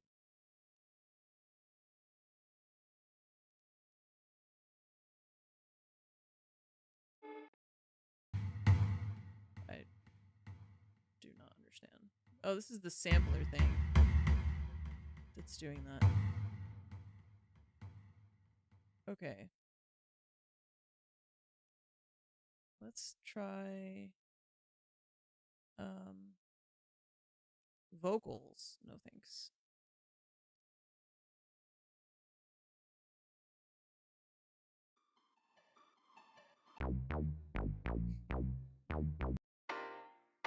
Okay, here we go.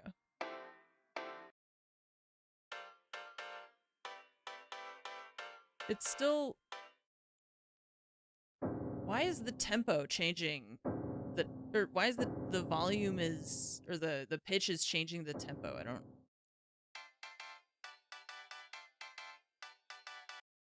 know. What is... Oh, maybe?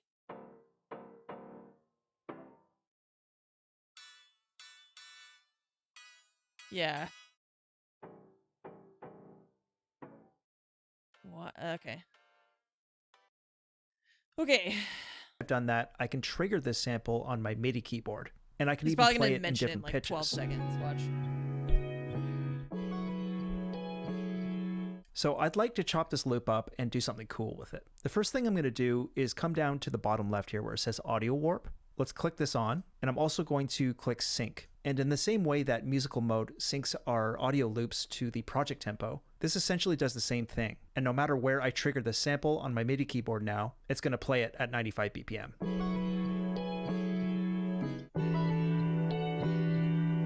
The next thing I'm going to do is come back down to the bottom left here where it says Slice. Let's turn this on. And watch the whole video and then go back and do the things that he's saying.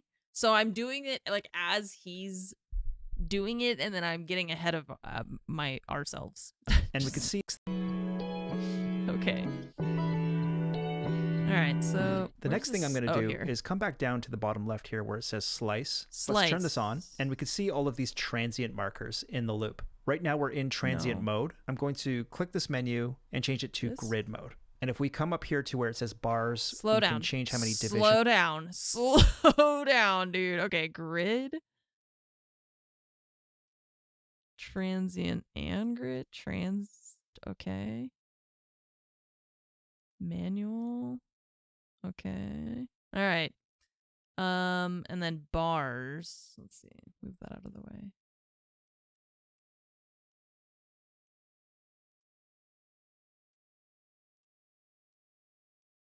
Signature. What? How is he doing that? Mine's... Since we want, I'll just...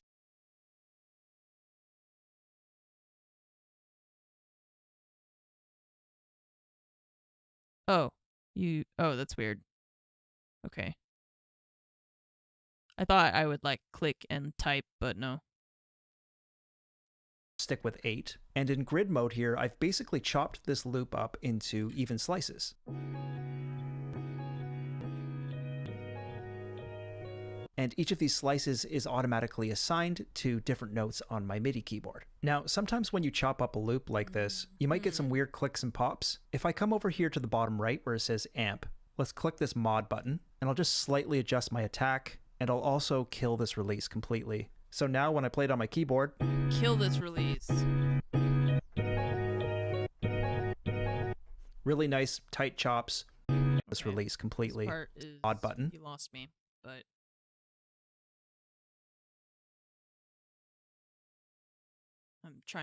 I'm trying to follow you, man. This is a lot. Okay. Where did you get to this mod thing? Here clicks and pops. If I come over here to the bottom right where it says amp, let's click this mod button, and I'll just slightly adjust my attack, and I'll also kill this release.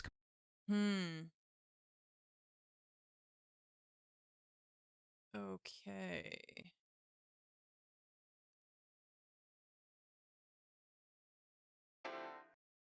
Yeah.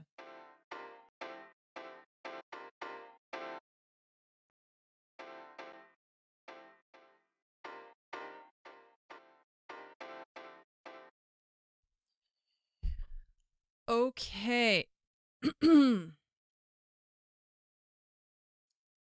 I want to try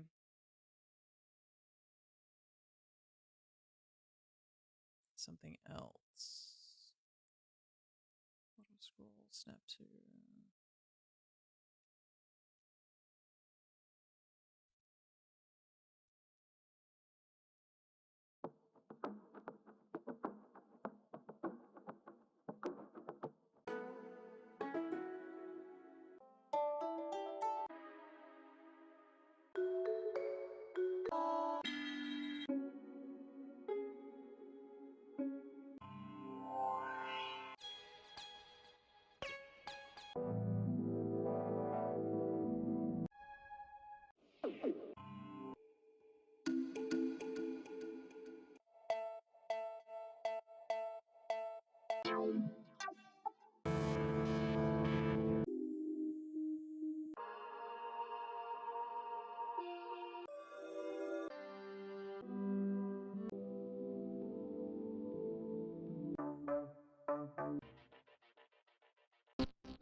Okay.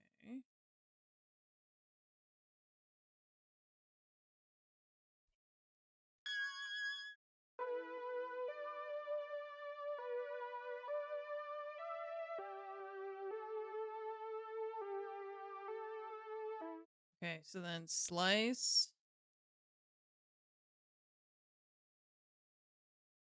And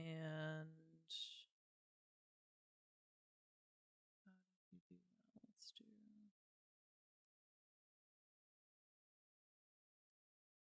slice.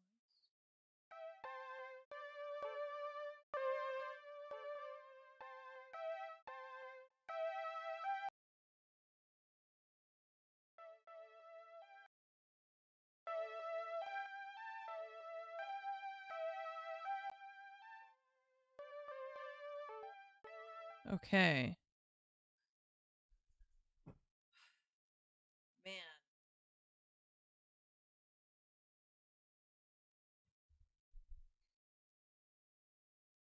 That's crazy. That's really crazy. Okay. Completely. So now when I play it on my keyboard,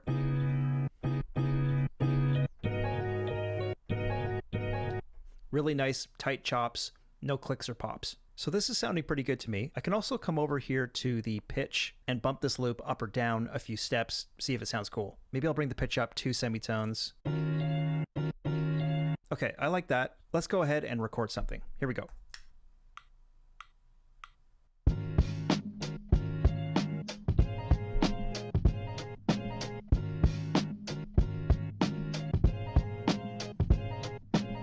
Okay, so we can see that sample chopping was captured as a MIDI performance here, and we can go in and quantize it if we need to, adjust our velocity and length, but it sounds pretty good as is.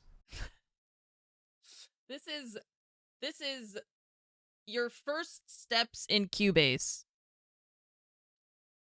My friend, what do you mean go in and quantize this? You sound like a robot.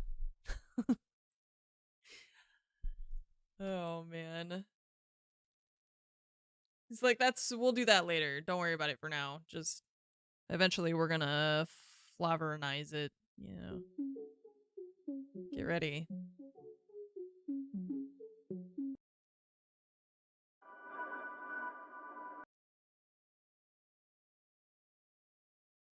Gonna quantize the nuclear fission sample machine.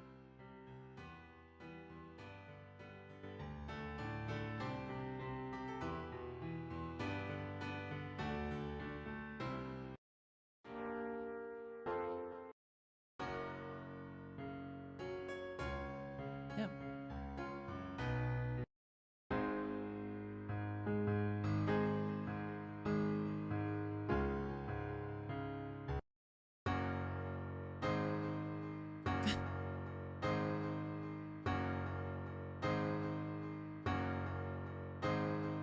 Okay.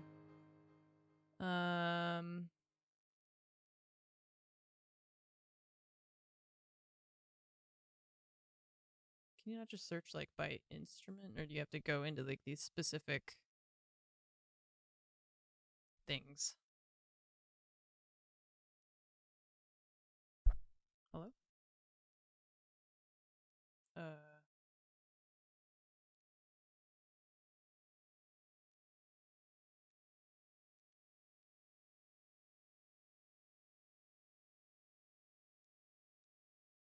Okay. Some of them are like kind of empty or something?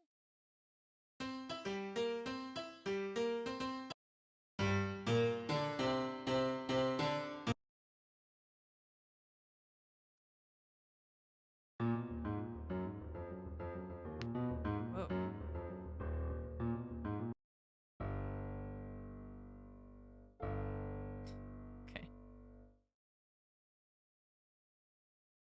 don't know what's going on.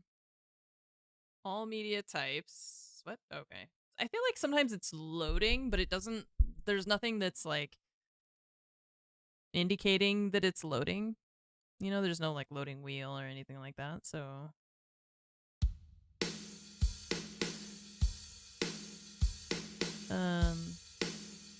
Also, when you click out of it, it freaks out kind of. Okay, I was trying to find. Yeah. Let's move this over.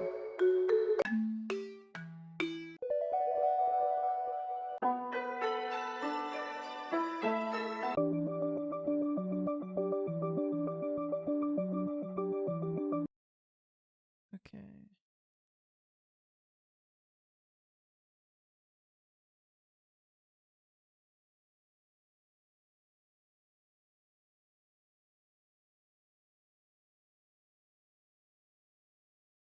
Well.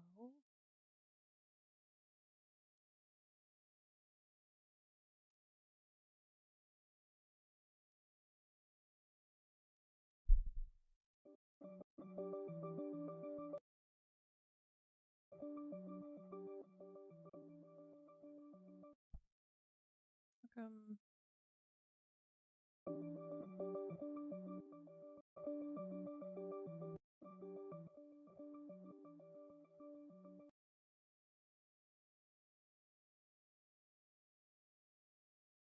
I don't know why the number of keys here is not equivalent to this.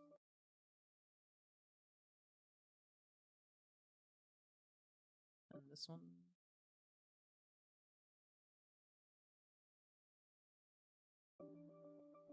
Huh. Okay. Okay. The sampler track is an amazing tool. There's so much that you can do with it. Aside from sample chopping like we just did, you can also use it to create your own custom instruments. For example, if we load up a new sampler track and search for a really simple one-shot sample, something like this. Let's drag that in the sampler track, and just like that, you've got this really cool sounding synth. I'm going to adjust the attack here on the amp module. And we can load some reverb on this sampler track as well. A bit of revelation here sounds really nice. And it sounds a little bright. I'll turn my filter on and let's adjust the cutoff. I think this could work for our track. Let's hit record, see what happens.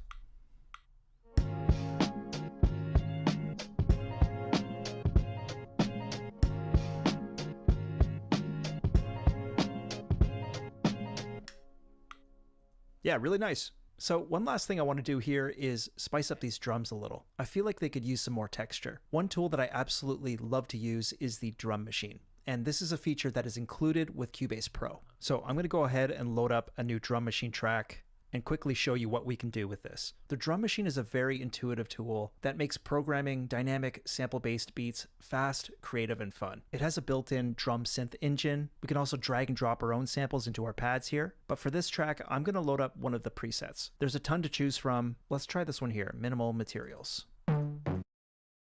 Where did it go? There, okay.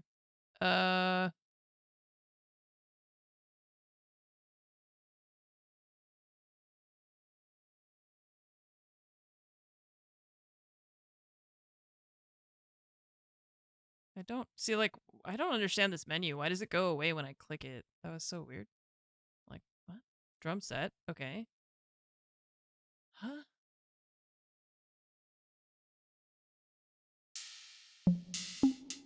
Okay.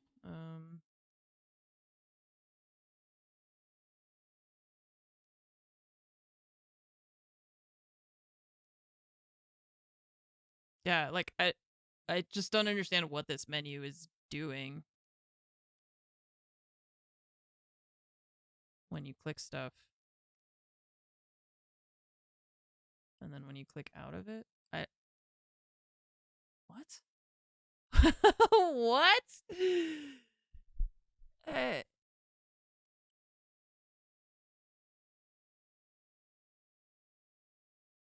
Uh, I don't know. I'm just like clicking it and it changes. I don't understand why it changes or like what it's doing. What are you doing?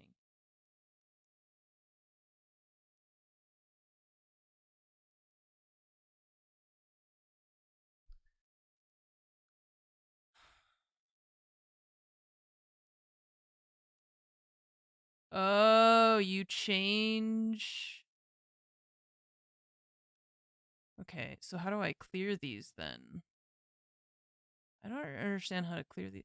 Okay, so I'm thinking each one of these you change what you want to search or like filter by, but I don't understand the like. I don't understand this part, I think, is the issue. Drum set.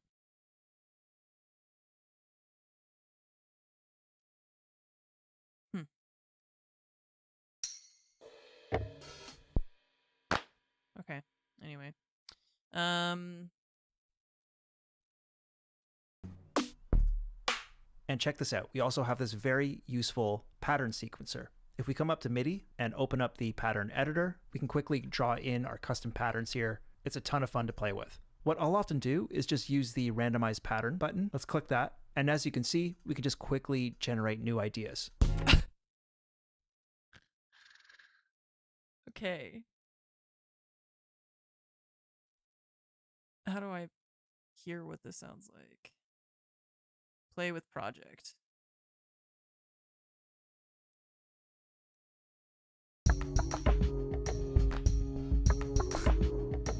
Sounds terrible.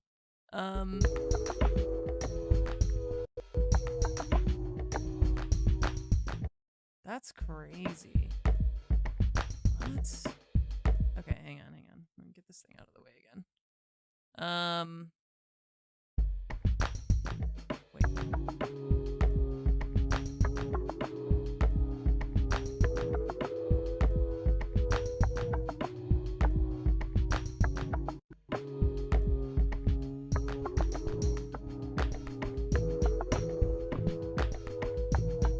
That's crazy. So you just like you can play just your drum loop as you're changing it. Yeah. Do that.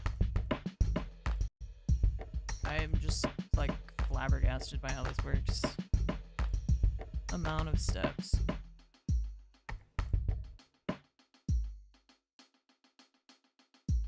Oh, that's why I was like, I can't hear. That's nuts. That's really nuts.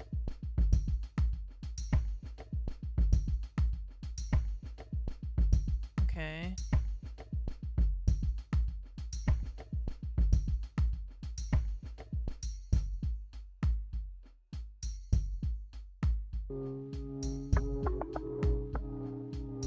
Huh. Okay.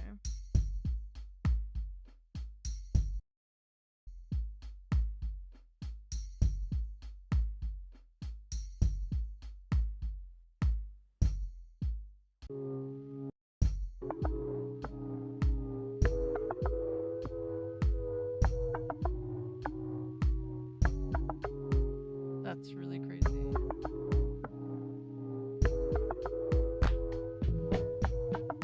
I mean, obviously, like, all of it, like I said, it sounds stupid. It's, like, not meant to sound good or anything. I'm just, like, really blown away at the capability of the tools, I guess.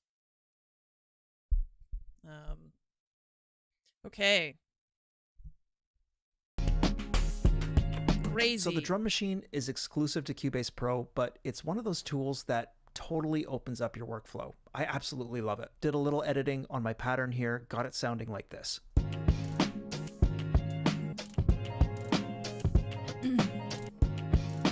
So I like the way that sounds. Let's drag and drop this pattern directly into our session, copy this out, and we're good to go.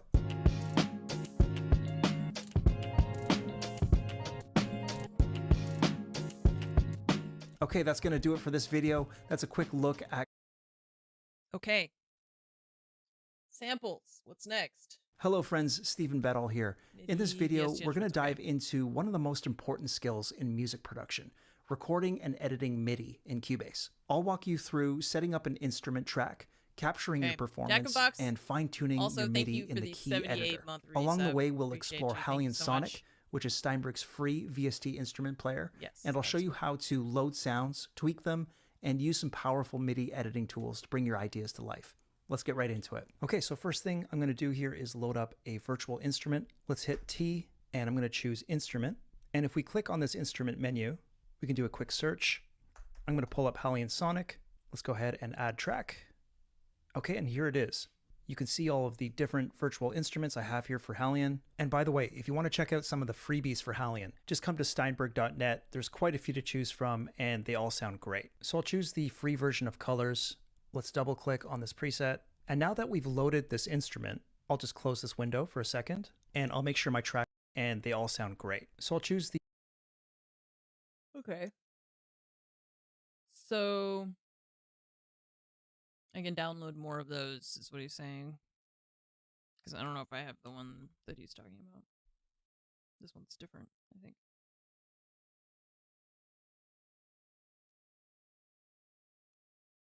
Oh, I gotta click and drag it. Ah! How did I do that? I think I closed it.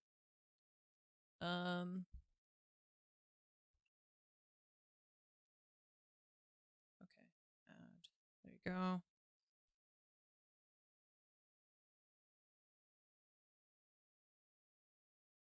Just find piano.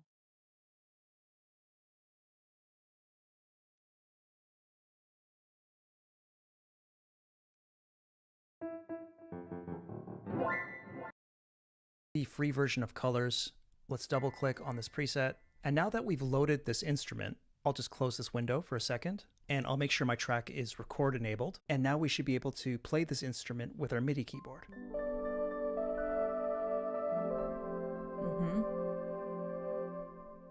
Okay, so that sounds cool. Let me give you a quick overview of Hallion Sonic. To bring it back into view, we're just going to hit this Edit Instrument button. So over here on the right is our preset browser, of course, and the search function up here makes it really easy to find the right preset based on category properties. We also have other options here. If we click this little gear icon, we can search based on style, articulations, and so on. So if we click style here, for example, drop this menu down, we can search under ambient here. Let's choose dark ambient. And if we click all libraries, just like that, I have all of these presets that fit that description across all of my different libraries. Now over to the left here, I've got these program slots. Now we can load another virtual instrument into one of these empty programs and use two or more instruments at the same time. So let's click into program number 2, and let's say I'll load my alto glockenspiel. Let's double click. I'll make sure the glockenspiel is also coming out of MIDI channel number 1. And now when I play my MIDI keyboard, you're going to hear both the glockenspiel and the Colors instrument at the same time. Oh, okay. Hang on, Steven. Hang on. Hang on a minute.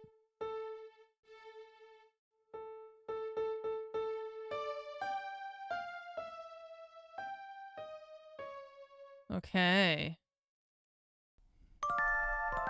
Got it.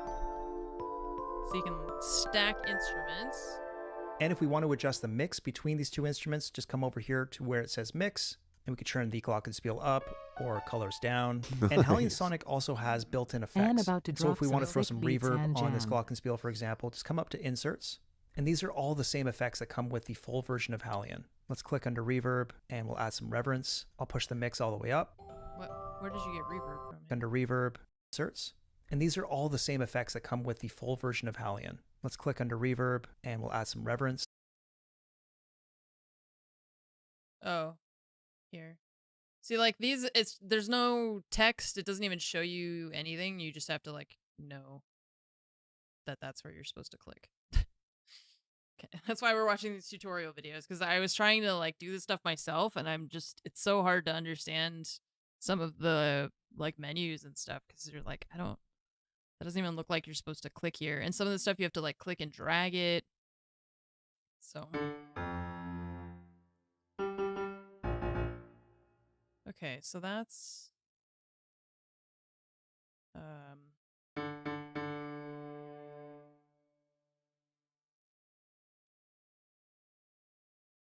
Concert hall. Large hall.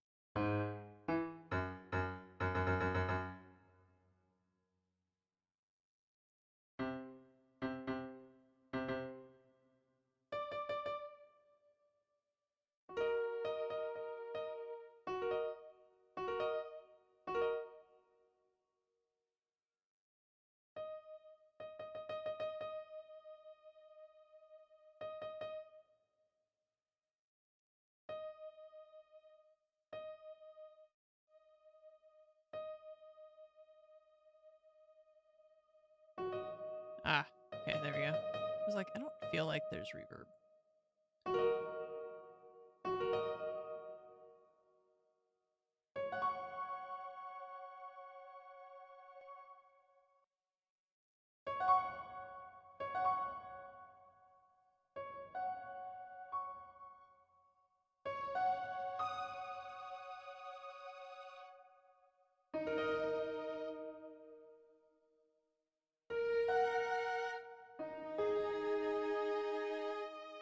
Sick. Sick, sick, sick. Okay. It's very overwhelming. I'm very overwhelmed. I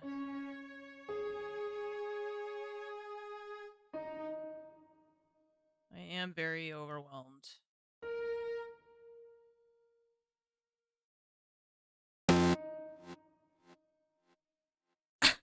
My brain. Okay. Hang on. Mix. Turn you way down.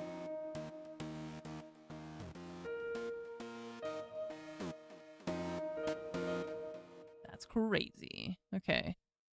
And like all of this, I'm looking at just this menu and I don't know what any of this is, It's like Fire Runner, Fuzzy Logic, Hip Hop Lead 3. I don't know. So it's like you have to go through every single one of them to be like, what do you sound like? What do you I don't know what this is.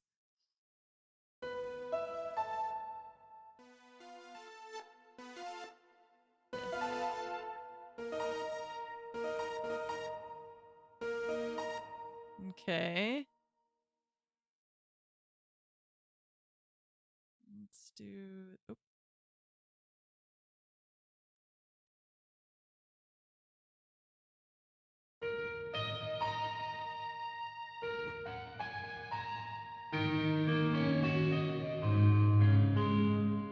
Okay.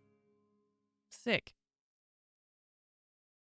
It's just really a lot of like building sounds. I'll push the mix Like all the way up. They're just layering the sounds on top of each other. And... So let's switch gears here and record something. I'm going to close this Halion Sonic window. I'm also going to make sure to activate my metronome so I can record to a click. And let's hit record.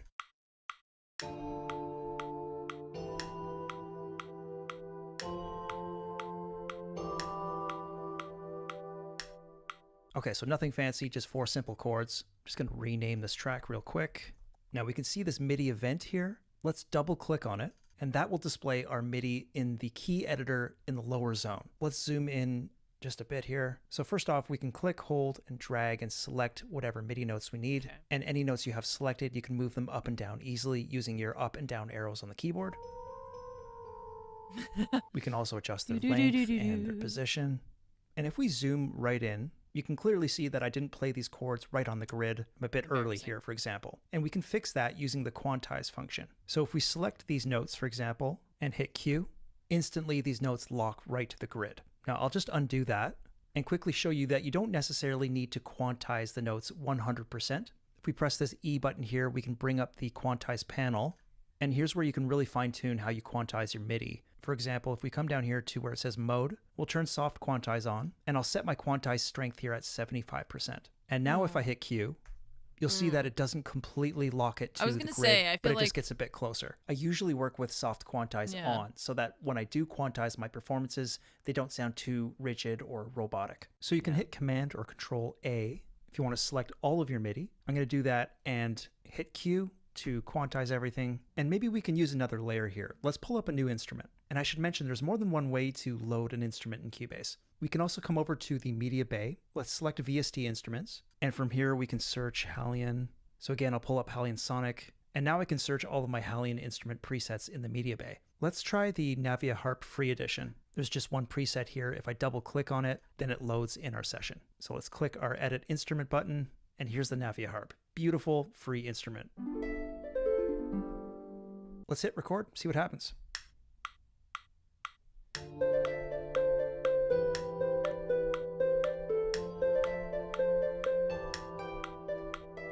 Look how Okay, he's cool. So let's see again, what I'll happens. double click on this MIDI event, and if I select all, I've got it and all written quantize, out. I know what I'm doing. you see I have a problem here. Didn't really work. What's your problem? And that's simply because I'm didn't playing some 16th notes here, and I have my quantize value set to 8th notes. So let's hit that Fool. menu and change this to 16th notes. And now if I There hit you go. quantize, that should sound better. Now you probably notice there's this lane here at the bottom that's representing our MIDI velocity. Velocity being a measurement of how hard I'm hitting the keys on my MIDI keyboard. Okay. Now with all of these selected, I can actually come up here to the top in the middle and bring the velocity of all of these notes down, Oh. which of course makes the harp sound a lot softer, or I can scale these all up, which has the opposite effect. Now if I come over to the right of this lane and place my cursor right in the middle, I can scale around absolute center, which effectively compresses the velocities. This could be really useful if you want the performance to sound a bit more even, or I can tilt these velocities and create velocity ramps. So for example, I could start out real Oh my soft God. and increase the velocity slowly from the start of this performance to the end. And one last quick tip for making velocity adjustments. If you have notes selected, you don't have to come down to the velocity lane to change the value. Instead, you can just hold down Shift plus Command or Control, and you'll see that little speaker icon show up. And if Yeah, you just sure. I'm click gonna remember that. Good call, man. and drag, Yeah. you can make the adjustment really easily, and you can actually hear the difference as well. Now, coming back to the controller lane here at the bottom, we can also view other functions. For example, if we come over here to where it says velocity and click, we can switch this to, say, modulation or sustain pedal information. And we can also customize this view so that we're seeing multiple lanes at once. Just come down to this What? little plus sign here in the bottom left. Let's set up a separate lane for velocity. We can change our sustain pedal back to modulation, and we can adjust the size of each of these lanes independently. Pretty cool. And while we're in the key editor here, a few other really important tools when it comes to editing MIDI. If we right click, we can switch over to the draw tool, and this enables me to draw in MIDI notes manually. Using my split tool, just the same as if you were editing an audio event, I can make a slice in the middle of this note and cut it into two separate notes, or I can use my glue tool to join them back together. Super easy. So there's a lot more to cover, of course, but those are some MIDI editing basics. It's a quick overview of some of the Jesus Christ. I feel like my brain is melting. With just, I don't, like, where did we even start? What are the first things we learned? I don't know. How did we get to where we are now from there? I don't remember. Been streaming for 2.5 hours. I'm just like, what's going on? Well, I mean, I'm watching the videos like one after the other. And I'm following him. This part, like, I have seen, you know, kind of, I understand the basic concept of like the MIDI stuff. I'm trying to pay attention to like how he's getting through the menus and that sort of thing. And I'm not bothering to like also do it at the same time because obviously I'm not gonna like become a master of what I'm doing right away, you know? So I'm just trying to like absorb the information. Yeah, that's a lot. I mean, that's what I want to know, but that's crazy. the tools that I use really, regularly in my workflow. It does a lot. And one last Does a MIDI lot more feature than I I want to show expected. you here is retrospective record. So let me show you how this works. Let's say I copy these chords out, and starting at bar 5, I want to start working on a new harp melody. And I'll just go ahead and press play. I won't record it. I'll just improvise something. Okay.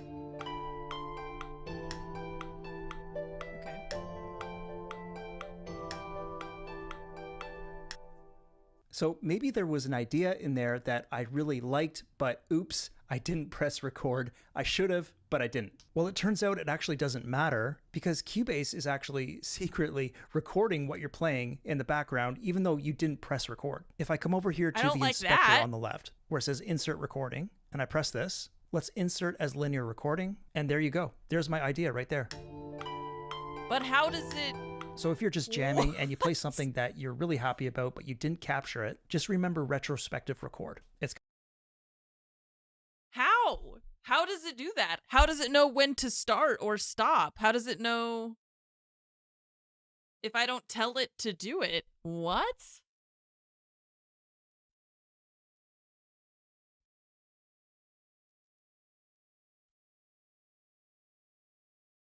What the hell is going on? Oh, what? No, look at how long. What is this?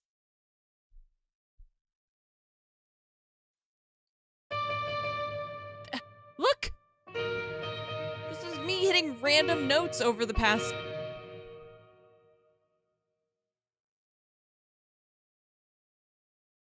Hello, computer? I don't want you to listen to me all the time. I don't... Okay, now you've gone too far, Steven.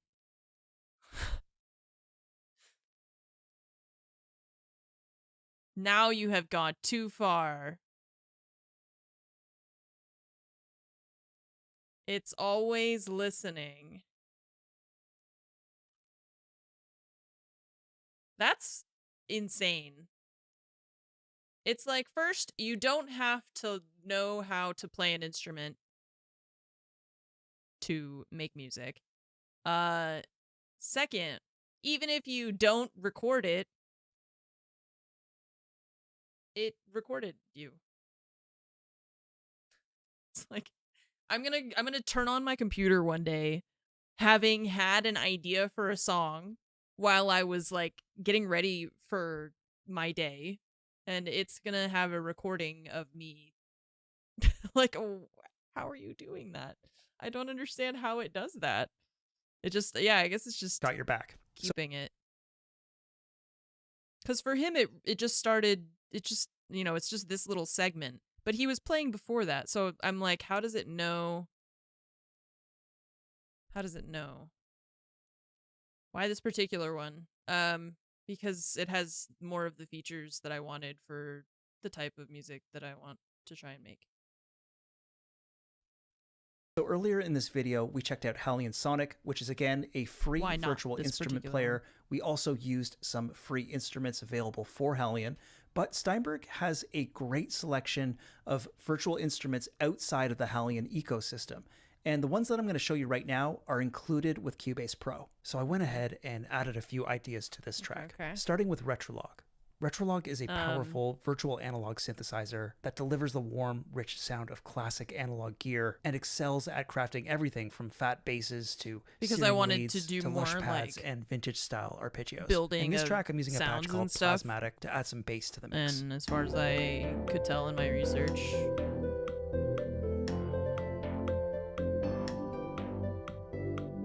and I used a different Retrolog preset to double our harp lead. Oh, sick. Okay. I see. Then I felt like some percussion was needed, so I'm using 2 instances of the drum track here, also included with Cubase Pro, and I'm using 2 different included presets. This one's called Retro Romance, and another one called Dust and Grit.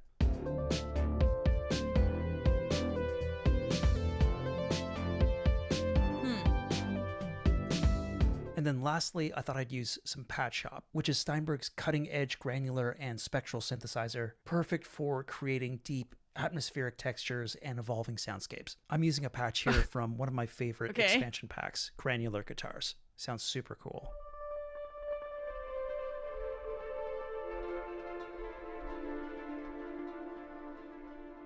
So I'll go ahead and add a bit of texture to this track.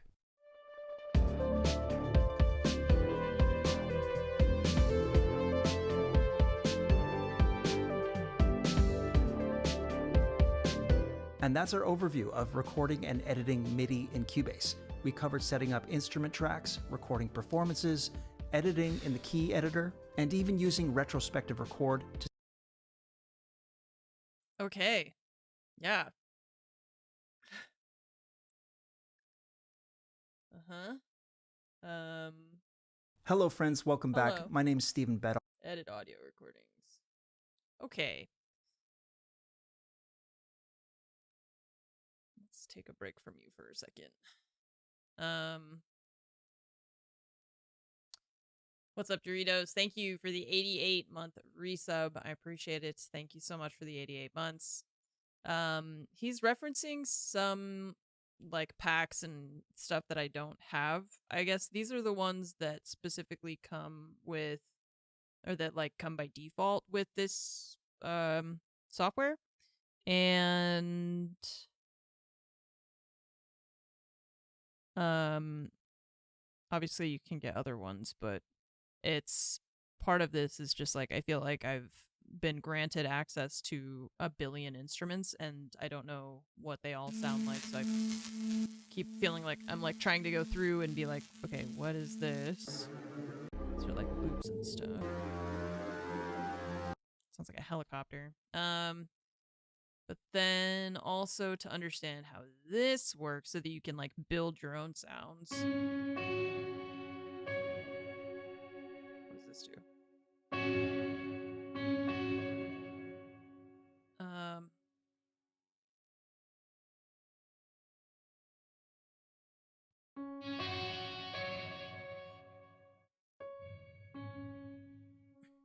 Oops.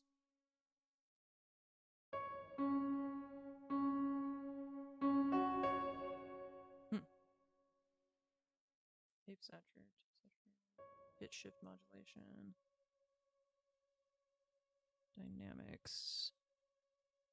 There's just so much stuff that I don't know how to.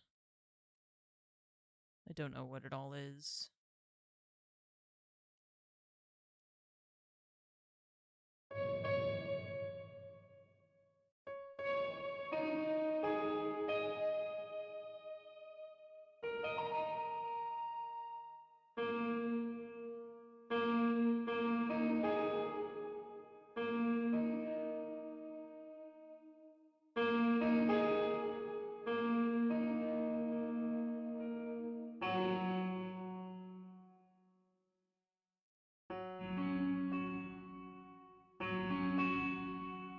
Okay.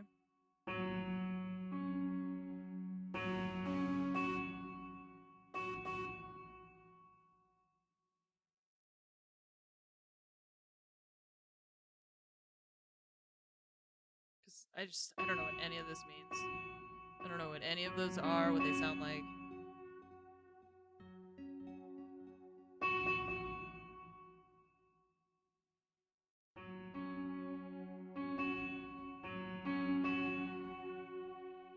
Okay, and then he did.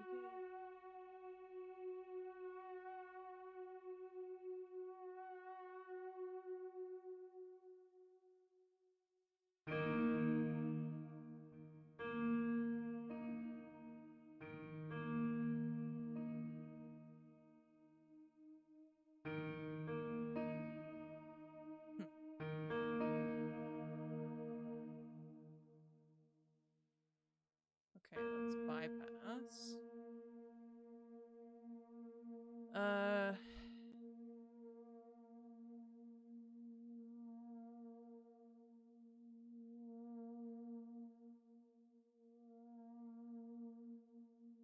Trying to remember one thing he did. Let me check. Hello, friends. Stephen Hello, Bedell friends. here. Where was this?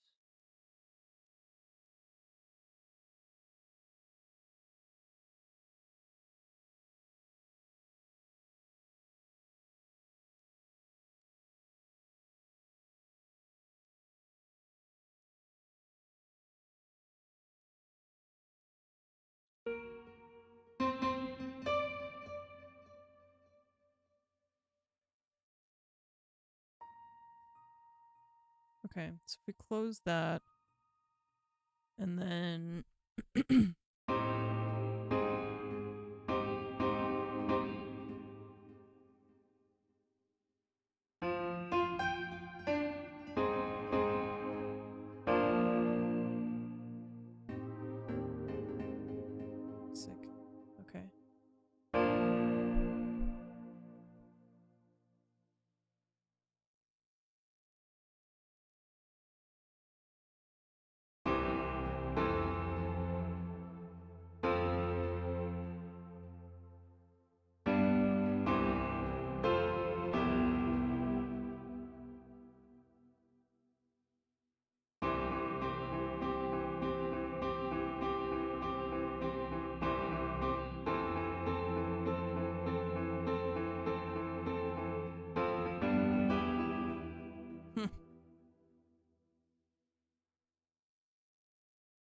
Pick piano ballad.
I really like this. Being able to build the chords out like that is really cool.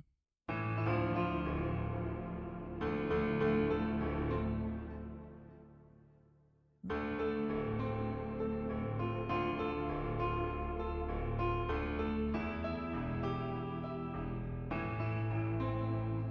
feel like, who do I know? I know Jesper Kid from a lot of things, but he did something.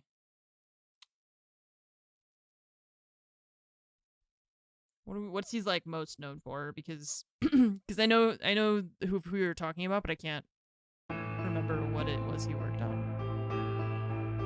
Did he do Doom? No, Assassin's Creed, right? Did the Doom soundtrack recently.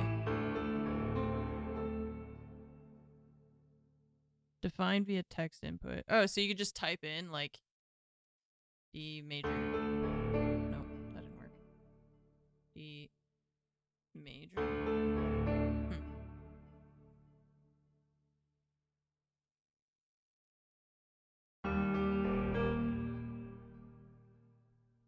Don't know.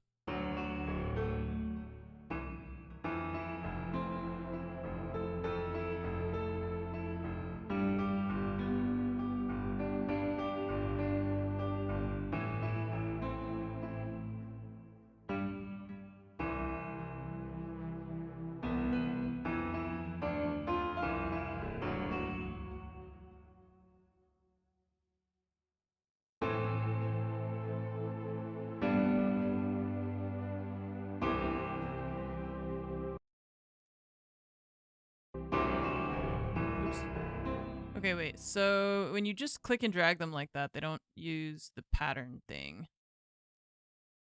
I guess you would have to record to get it to do that. Maybe. I don't know. Let's see.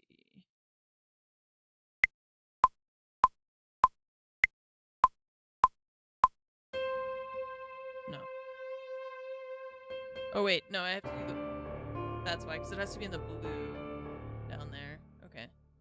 Okay. So you do...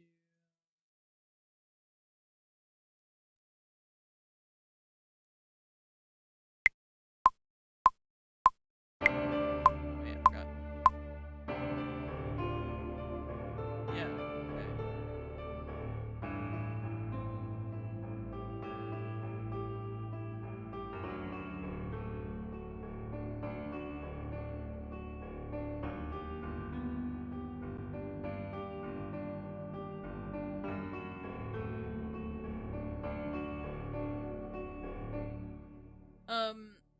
Cyberpunk 2077 at home game. I don't know what you're talking about there, but...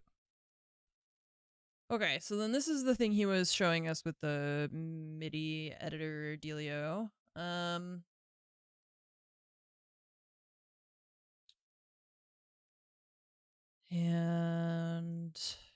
the velocity thing, which... Oh, I guess you have to select them. Move vertically. Okay, yeah, that's how you increase the velocity. Got it. Okay. No law?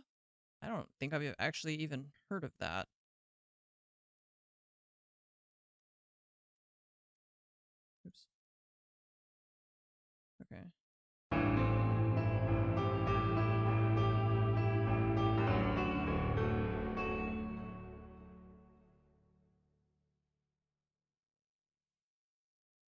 Okay.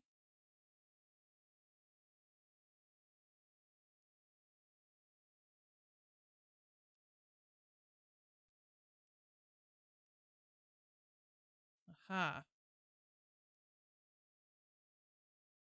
Oh boy.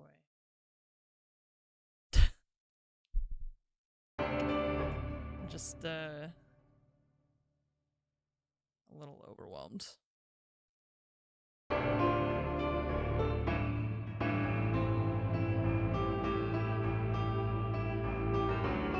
don't know why it sounds like that.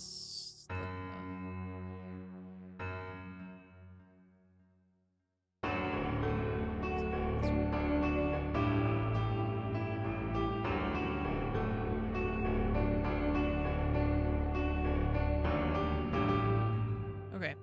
Anyway,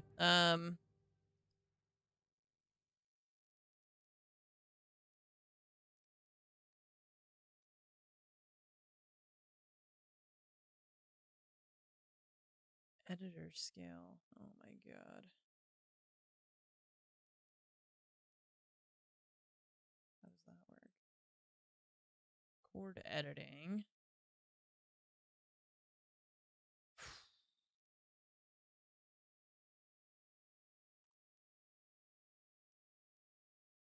Hmm. There's so much to learn.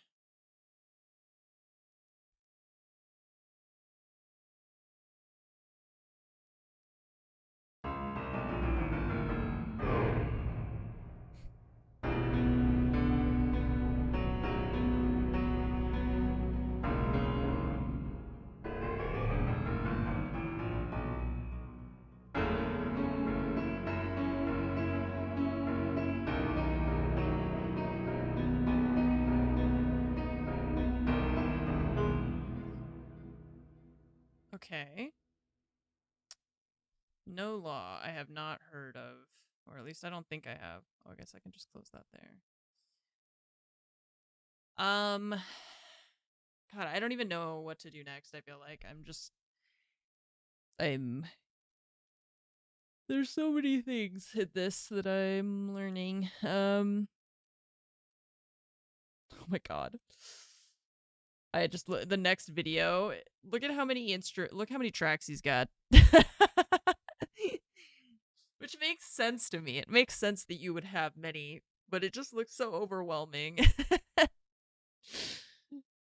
Oh, that's a lot. Event volume. Whether you're editing vocals, instruments, That's or really any a other lot. type of audio, these tools will help you to get tighter, music together smoother, for and more everyone. polished results. Let's jump in. So, taking a quick look at this session here, this is a track that I'm planning to mix, and what you're looking at here is the unprocessed audio stems for the track. I went ahead and color-coded them so it's a little easier to look at. We got our drum tracks up here in red, our bass, electric guitars, synths, and down here in green, we've got our vocal tracks. And these are what I'm going to be focusing on for the most part throughout this video. Man. Before we get into it, let's take a quick listen to these stems, just so you know what we're working with here.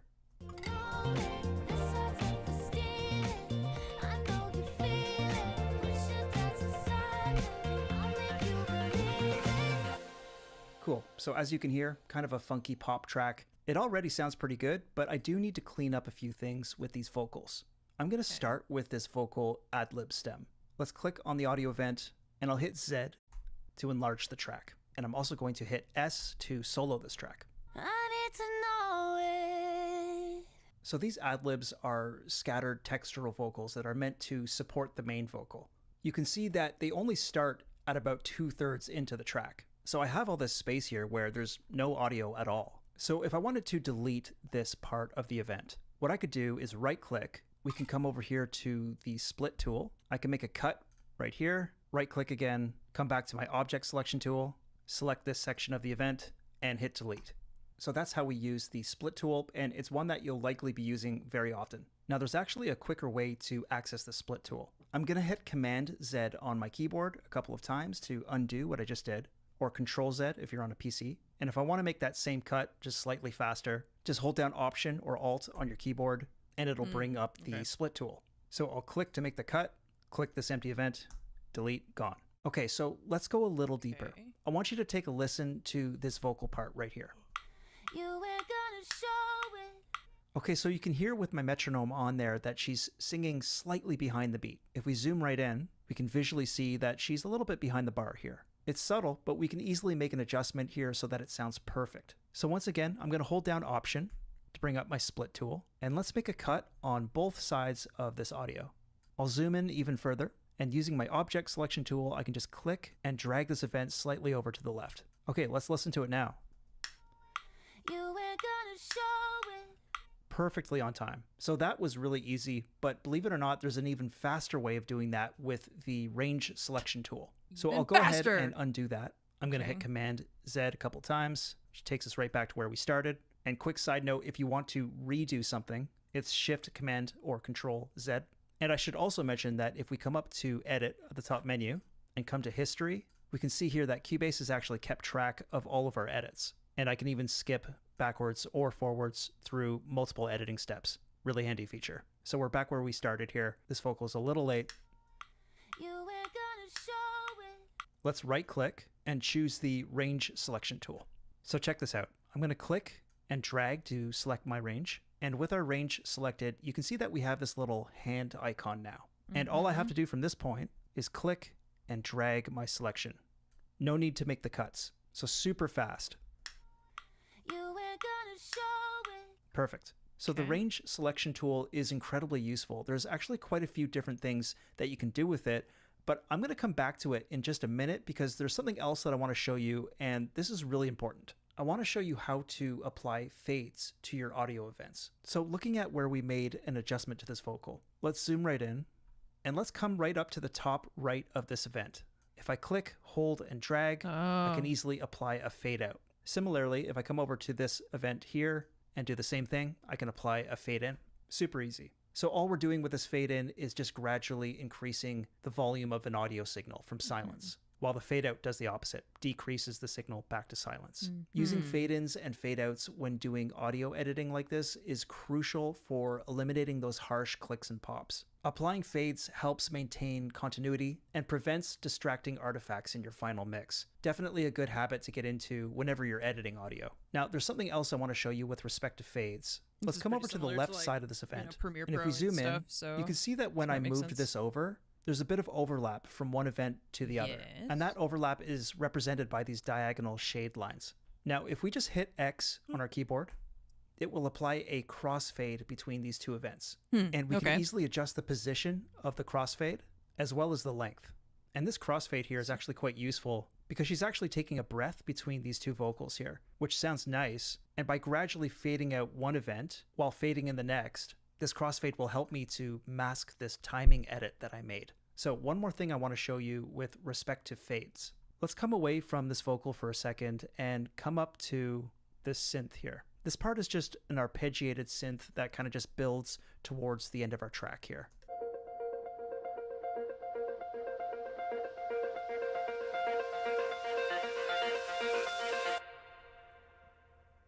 So there's a few adjustments I'd like to make to this part, and we can quickly apply what we've already learned to make the necessary edits. So first of all, this is a bit too long. I want this to start at bar 75. So using my range selection tool, I'm going to select the front half of this and hit delete. Super easy. I also want to get rid of this tail here at the very end. I'm going to create a hard cut at bar 79 here. So holding down Option for my split tool, let's make a cut right there, select the tail, delete. And I'd also like this synth to start from silence, because right now if I hit play, it's going to be a little abrupt coming into this. So I'm going to draw a long fade, almost all the way to the end. And I also want to adjust my fade curve. So check this out. If I come up to audio and come down to fades, let's open our fade editor. And let's select a really dramatic curve shape here. Okay, I'm going to hit apply. So this fade curve is really gradual. It just comes in really heavy at the very end. And I'll also zoom in here and apply a fade out where we made this cut at the end. Perfect. So those are the basics when it comes to applying fades to audio in Cubase. Now, I want to switch gears here and talk about event volume, because this is also really important. So let's come back to our vocals, and maybe I'll open up this lead vocal track here. And the first thing I want to show you is that we can adjust the gain for any audio event by coming down to the bottom left of the event. When we click, it'll open up a little slider, and we can turn the gain of this event up or down. We can also adjust the gain. If you have your event selected, just hold down Shift and Command or Control. You'll see those up and down arrows. We can increase or decrease our gain that way as well. Now, listening back to this lead vocal, there's a few sections here where some of the words that she's singing come out quite a bit louder than others. And that's okay, that's natural. So for example, right here, You ain't gonna show it. this word show here is sung quite forcefully, and I want to show you how easy it is to make an adjustment. And I mentioned earlier that I wanted to come back to the range tool. So let's right click and select our range tool. And if I just select this word here, I can adjust the gain of this segment just by coming up to the top, clicking on this little diamond, and dragging it down. You ain't gonna show it. Okay, much better. Nice. And let me show you Okay. something really cool. This is one of my favorite Cubase features. Let's just undo that. Now, if you have your range tool selected, if I hold down Shift and Command, Cubase will detect the segments in my audio. So in this case, I don't even need to make this selection with my range tool. I can just hold down Shift Command, come up to What the the- top, make my adjustment. One click, super fast. You ain't gonna show it. So again, coming over here, this segment can use an adjustment. Just gonna bring it down a little. Makes my life super easy. Also, I should mention something here. It's important to understand that when I make a gain adjustment on my audio event like this, it's different than coming to the mixer and adjusting the volume fader of this track. What I'm doing here is changing the level of the recorded signal before it reaches the channel fader, which is important to keep in mind, because if I have plugins loaded on this track like reverb or a compressor, by adjusting the event gain, I'm changing the amount of signal that I'm feeding into those plugins. Whereas if I'm adjusting the fader of this track, it's affecting the volume output after it goes through all of those plugins like my reverb and my compressor. So just something to keep in mind, especially when you're adding plugins to your track. Now, speaking of plugins, I want to show you one of my favorites, and I'm going to load it on this lead vocal track. It's called Vocal Chain, and it is incredibly useful. This is an all-in-one vocal processing plugin that combines essential effects like EQ, compression, de-essing, saturation, and more into a streamlined, easy-to-use interface. And the Vocal Chain plugin is included with Cubase Pro.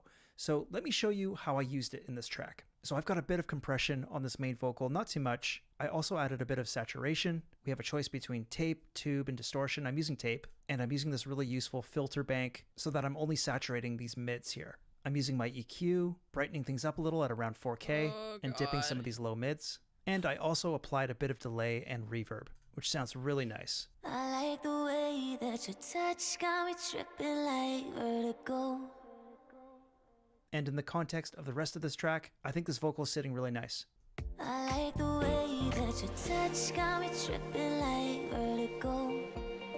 All right, that's a solid starting point Yeah. for editing audio efficiently in That Cubase. is a good starting We've covered point. some Thanks, simple but Steven. powerful techniques. I think my brain is gonna fall out of my head any moment now.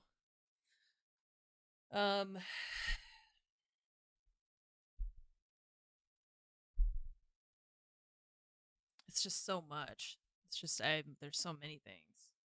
I don't even know like where do you begin.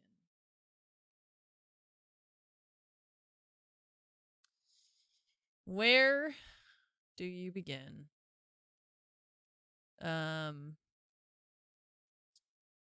So how did he get that? Vocal? Hi, Teddy.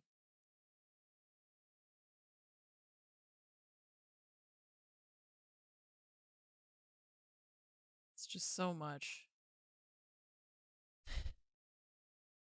It's just so much. Okay, I'm trying to figure out where he got that menu from. Explaining that. Yes, okay, here. Now, speaking of plugins, I want to show you one of my favorites, and I'm going to load it on this lead. Oh, it's over here. This one. Okay. Vocal chain. That's what it was. Okay. Okay.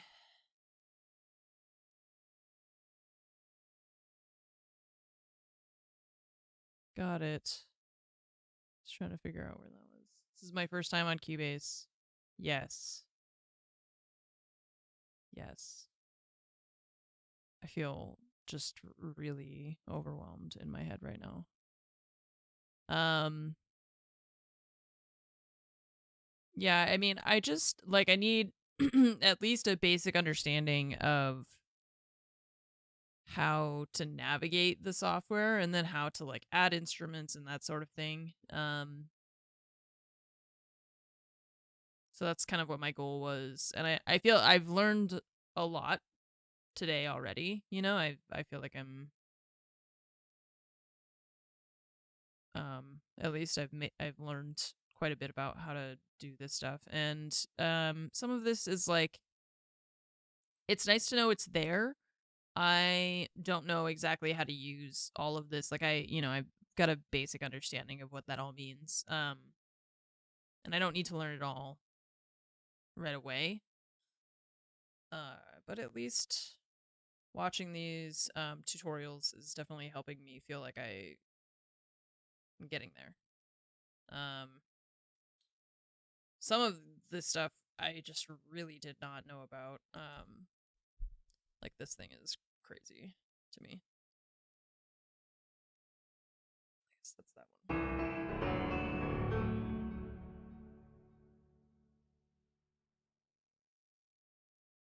Like who's naming 6 weeks and 2 days?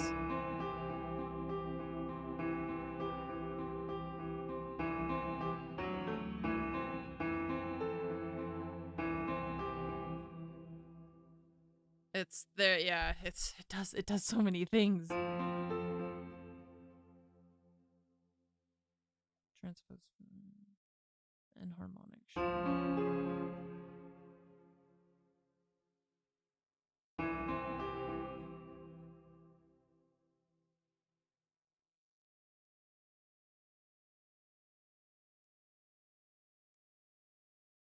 I don't know what this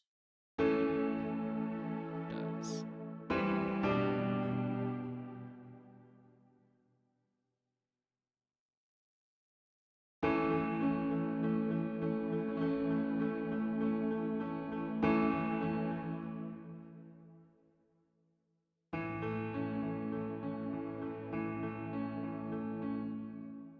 Huh.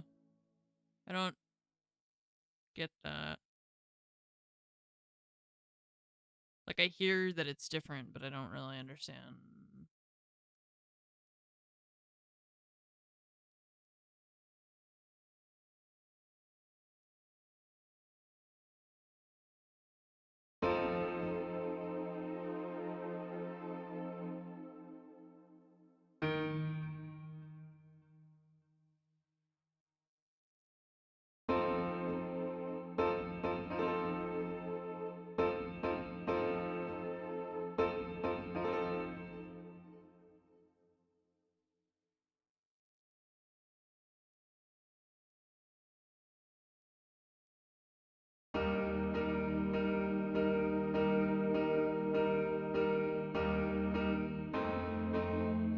Changes the like pattern, but it changes this every time I change this. So sections. What does sections do? Nothing. Okay. What is basic player?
Oh, and you can click over here too.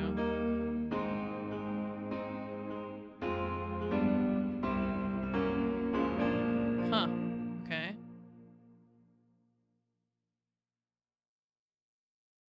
Okay.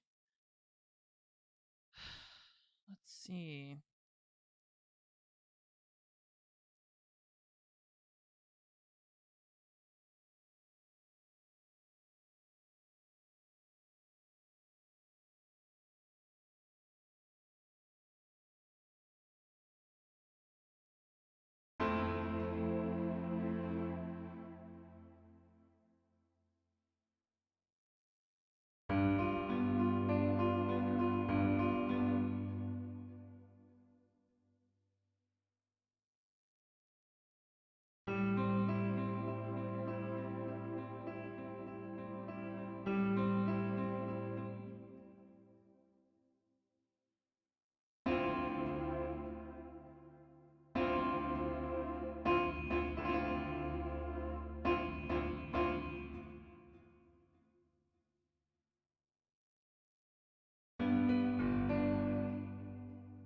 Okay.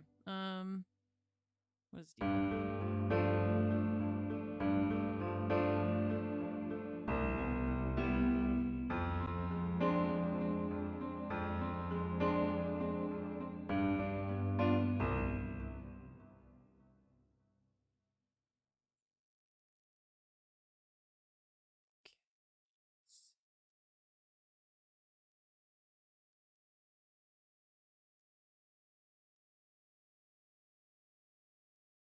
Hmm.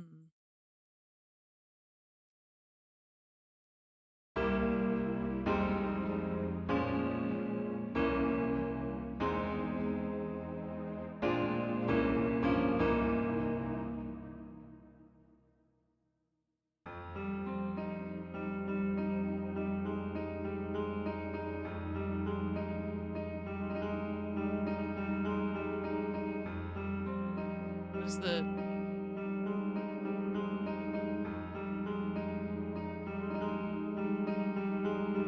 Why is it like that?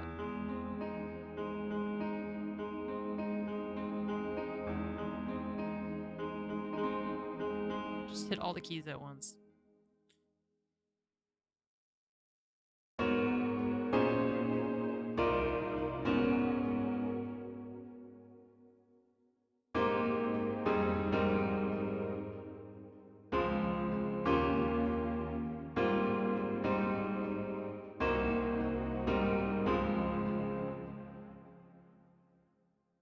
Okay. Let's try playing around more with this. Remove all programs. Okay. These. Can we hear them without... No. Put it there. So, like, how are you supposed to know which ones sound good? You gotta try them all.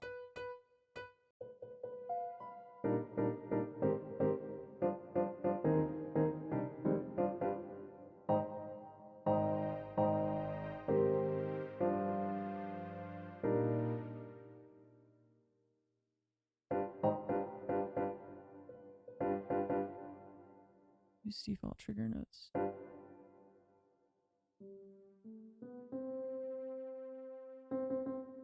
Don't know. Okay. Becoming rich. How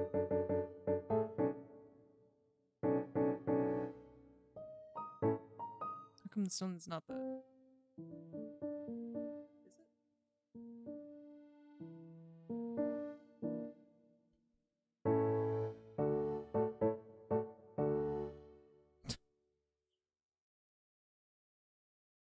Oh, it's this thing again. Wait. No, it's not. Fixes here. How do we get rid of these? Trash? None. There we go.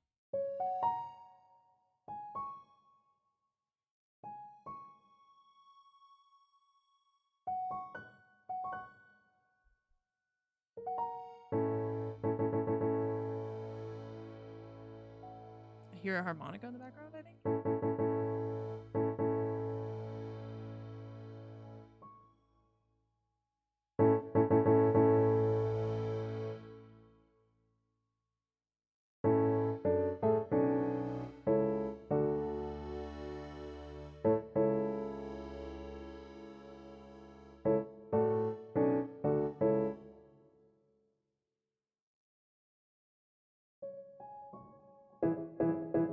I'm not really sure what these things are for down here.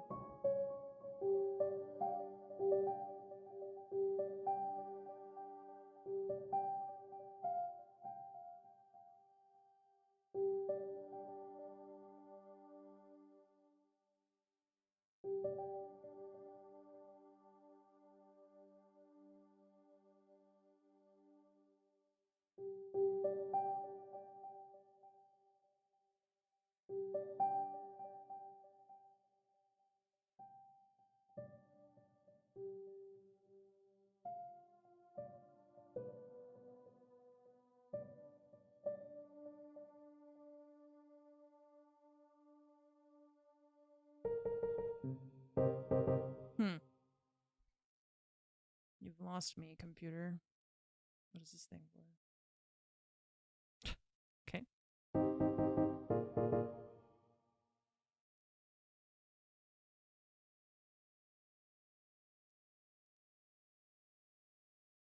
Yeah. Mix? No. How come this doesn't do anything?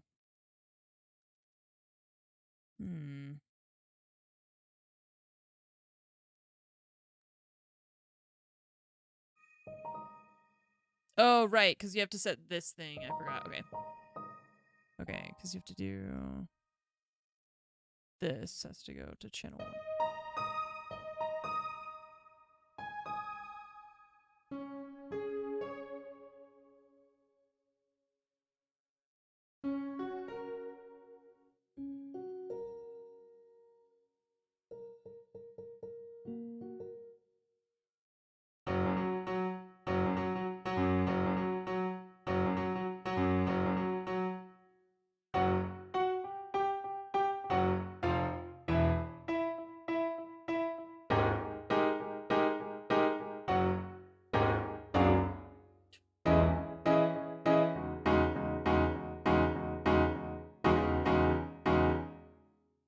Huh. Okay. They have like these preset kind of phrases for some of them. I just don't know how to tell which ones are going to do that because it doesn't really say. It just says piano, right?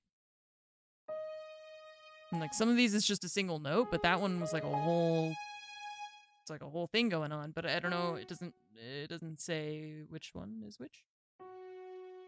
At least not that I can tell.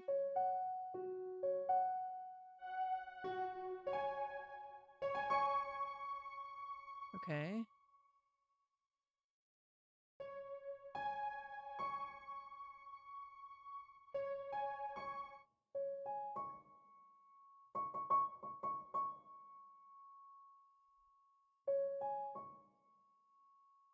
Oops.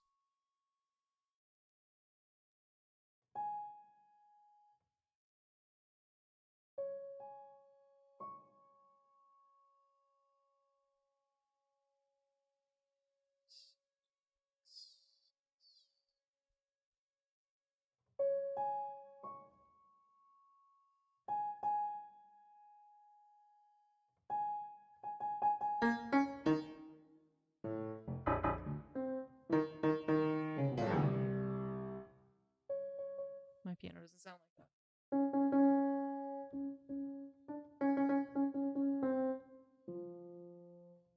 Hmm.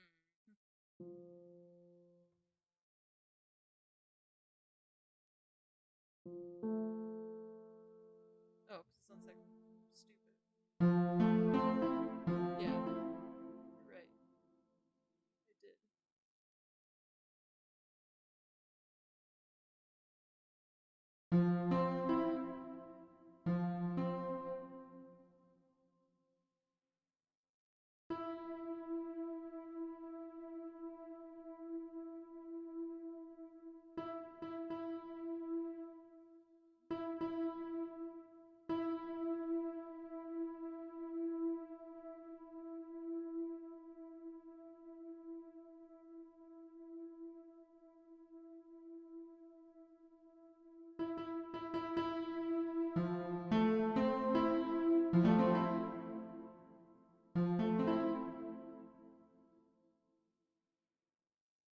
FX2. I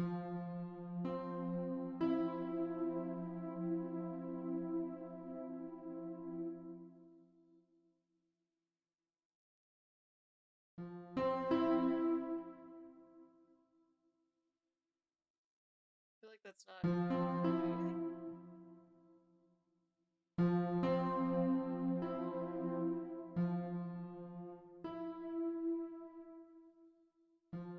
It's not.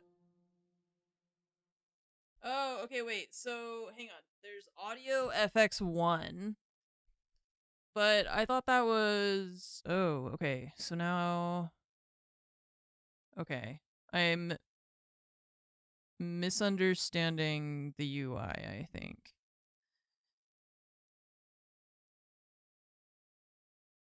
Yeah. I am. Okay. Okay. That makes sense now. Okay. FX1. Ah. Okay.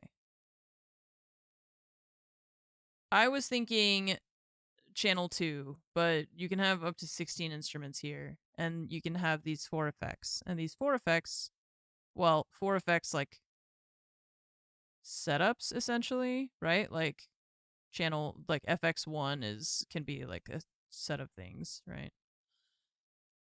So we could do like that.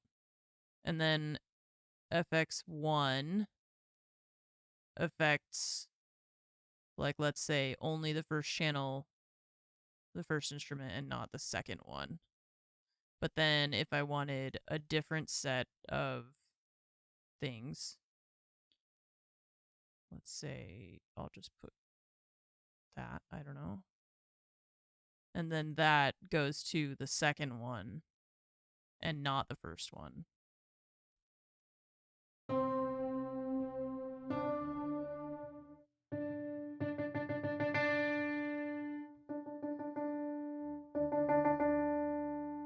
Yeah. Okay.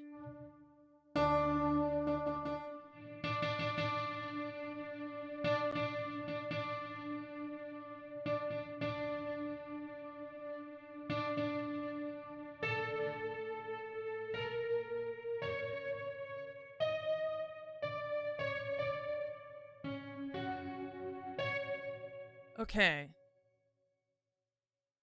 That I didn't understand with the FX this thing. But now I see. Now I see. And then you could have like a mix of them, a menagerie mix, if you will, of all of the different things. This is very overwhelming to me. Again, many things. There are so many things. The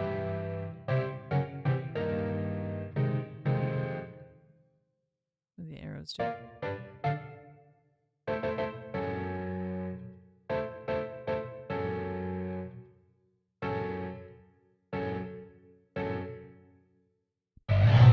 Oh god, that was loud. My bad. Okay. So we're learning all of these things. Okay.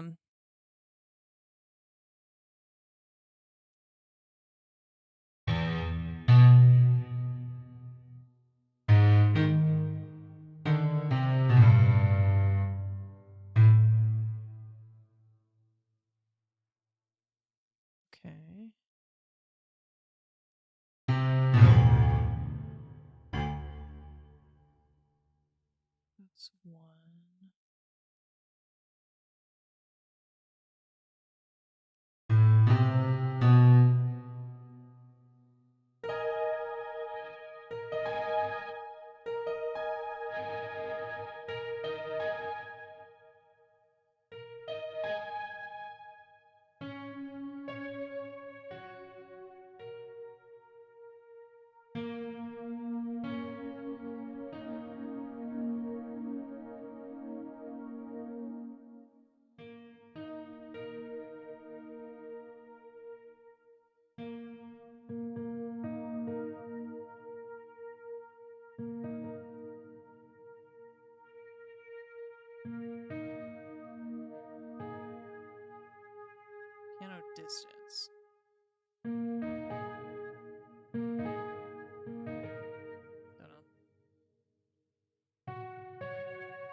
Okay.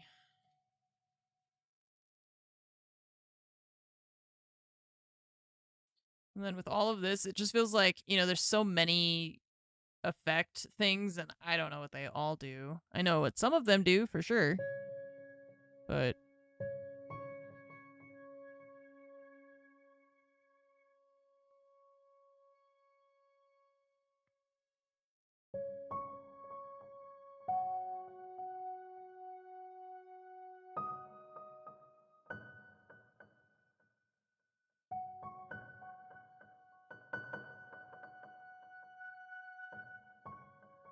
I feel like also, wait, I'm having trouble hearing it all the time. I need to figure out why the chord pad thing and the keyboard play at the same time.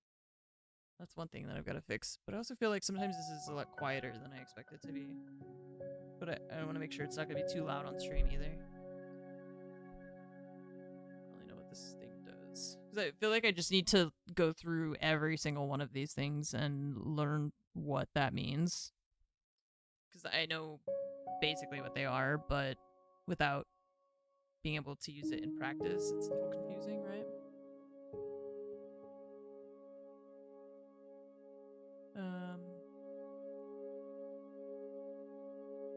Okay, yeah, now I can hear it.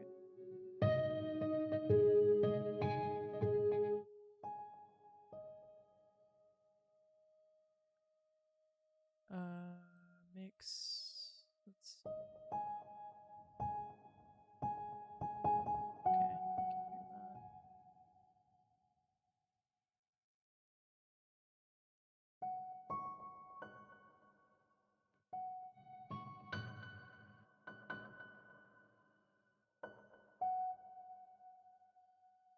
I don't hear this one.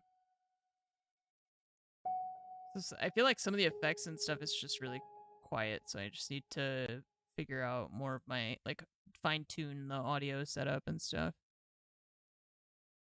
Oh, phaser.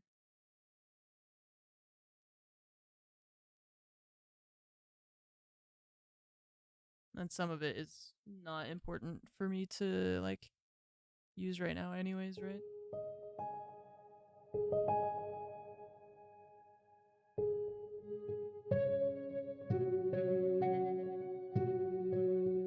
This game is very, yeah, and I'm kind of blown away by just the amount of features and things that exist. Like, this chord pad thing is crazy. I feel like that is a lot louder.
The default value doesn't change your sound unless you change the parameter. Uh-huh, yeah. Got it?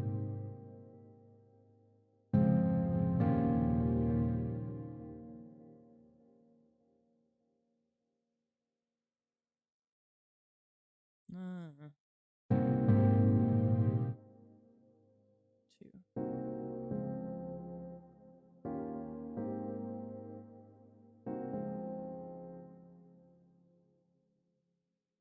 Two.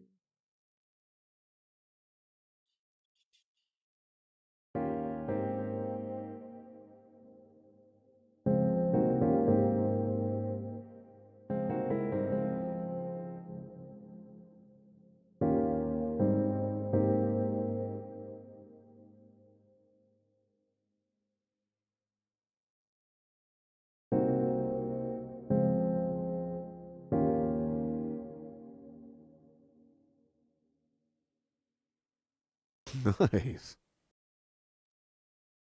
Okay.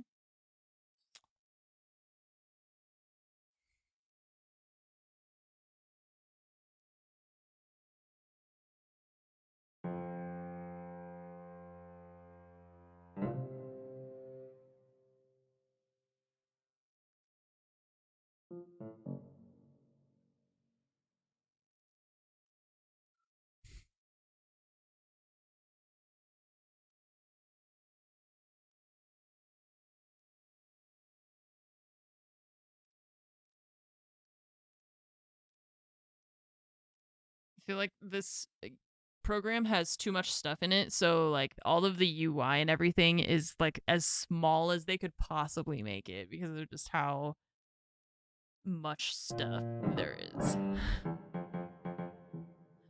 Okay, this one says surrounded by strings, but it's a piano thing. Let me see. I want to see what other instrument types we have in here.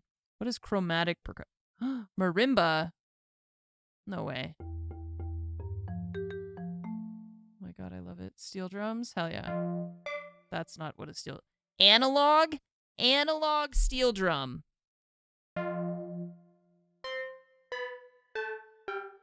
That is a decidedly not analog sound.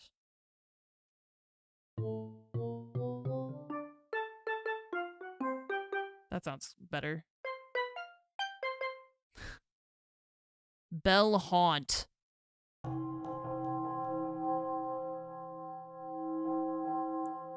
Finger bells. Okay. Okay. So, what is processed? What does that mean? 1990s hit. Oh, it's that. I see what you mean. I see what you mean. Aged suitcase. Okay, I'm not that old, but...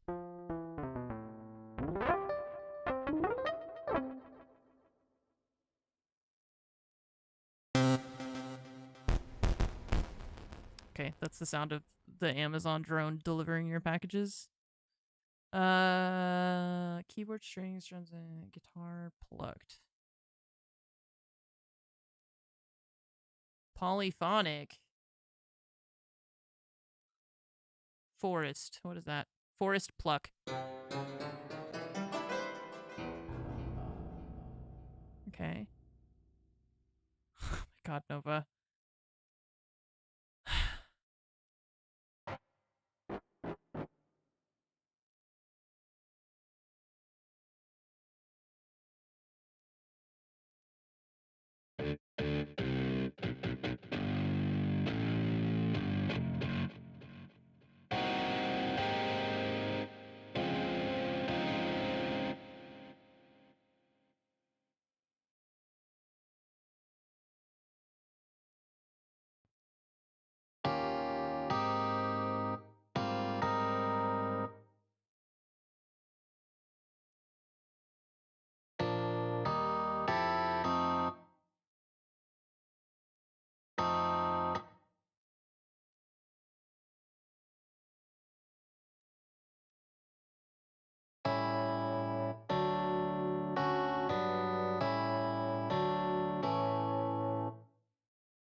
Oh, wait.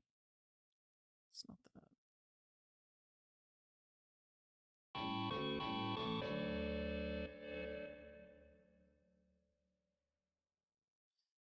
I mean, I feel like I've learned a lot of stuff today so far.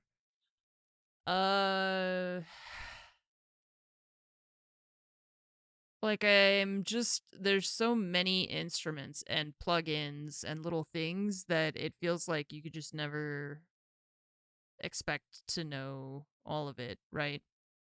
But I feel like at least I'm starting to understand the basics and then being able to get around and explore and understanding how to put sounds together and put the effects together, you know, because it's the same as like with video editing. You take the video, you add stuff on top of it, you know, you change effects for certain layers and stuff. So it is conceptually pretty similar. But like I said, the HUD is just you know, there's you open it and it's just walls of buttons and text and lines and stuff, and it's a lot to understand. So, but it just feels like it's capable of so much too, which it is, you know. But I have that feeling of like going to a really intense lecture in college where now my brain is just like, I have learned so much today and more than I'm supposed to.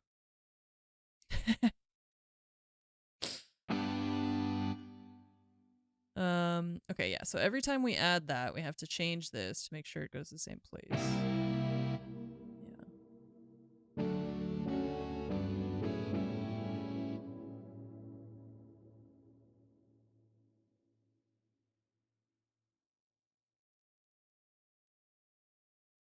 Reverb.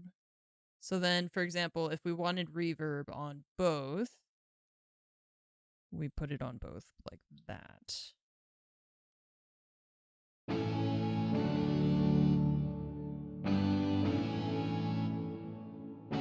we don't.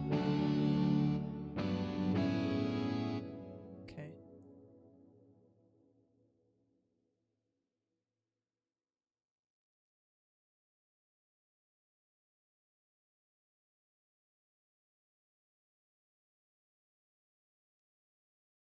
Because, like, now I know how to get to this, for example, but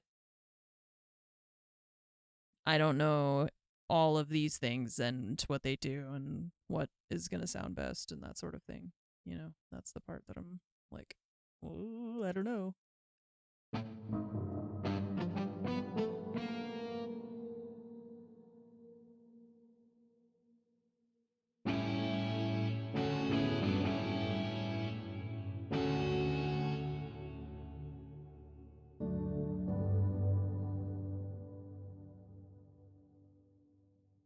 Okay, that's one.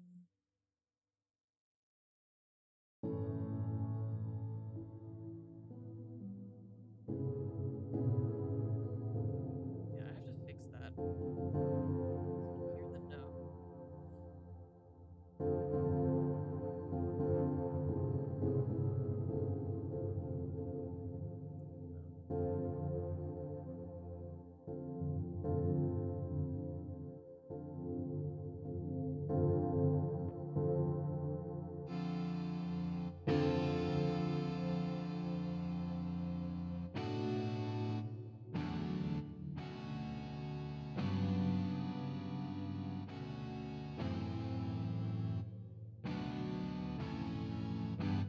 It makes it sound like the chords are wrong because I could hear the note at the same time.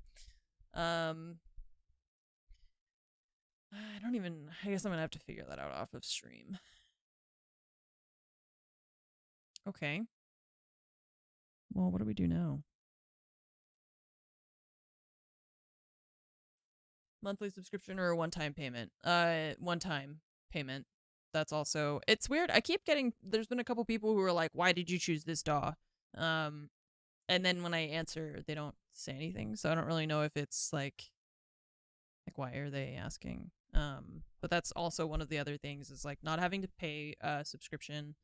I think Logic is only on Apple or something. There's one of them, you know, some stuff that's only Apple, and obviously I use Windows. What the hell? Nova's escalating from, she started with climbing on my chair and in my, you know, on my desk to get my attention. Then she started going in the bathroom to meow because I think she realized that it's louder if she meows in there because it echoes. Now she's climbing on my desk and like kind of knocking stuff over. I really feel like sometimes she's like, oh, whoops, clumsy me. Oh no, I stepped on something, you know, like you're not normally that clumsy. I feel like she's doing this on purpose. It's like, you're very clearly, I feel this is pointed, you know? She's like, it's not working. What else? What else? Is there anything to chew on? Can I chew on anything?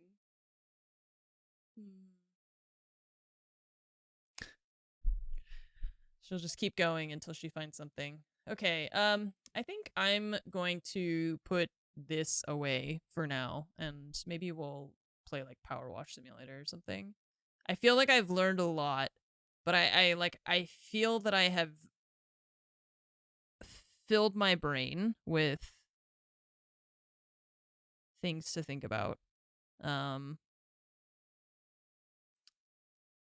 she might actually. Sometimes she does jump on this thing, and you're just gonna hear those loud noises. So let's turn that off for now.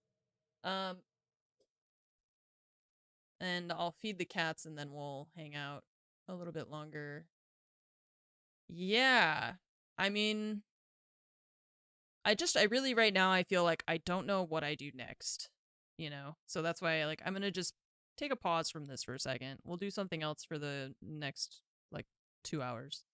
Whatever. Just and I can figure that out. Like I said, it's just the like understanding the whole thing, just the basics I was struggling with. I like that tutorial that we found. I hadn't tried that one before. I had seen a different one. There's another series of them on the Cubase like YouTube, and that was very helpful.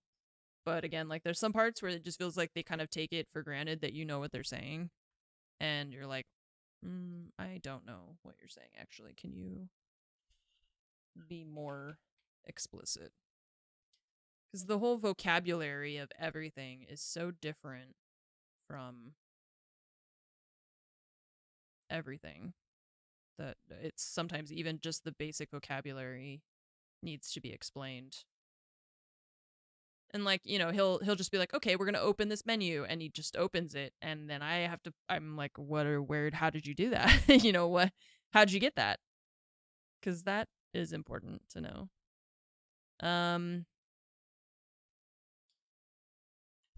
Let's see. Oops.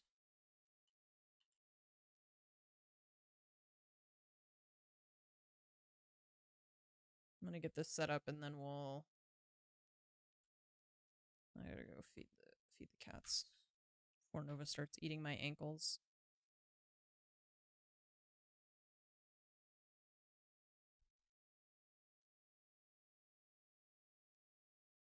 Sometimes you're like, I need you to be very explicit. And like, explain it to me like I'm 5. Only explain it to me like I'm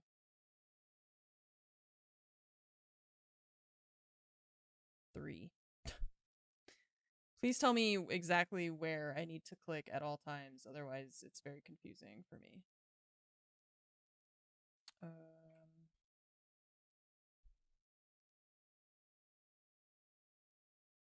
Okay.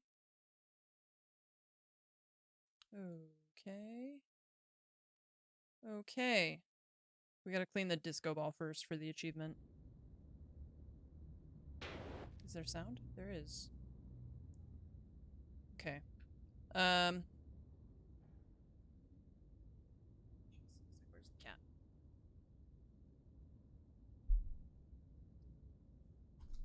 Okay, Cubase.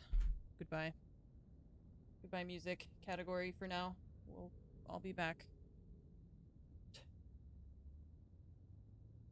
I feel like I need to develop a lesson plan for myself or something for that, so that I can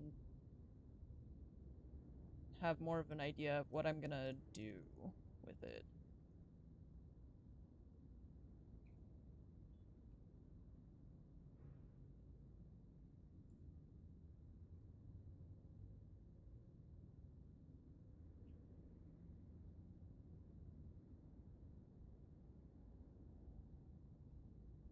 Oops.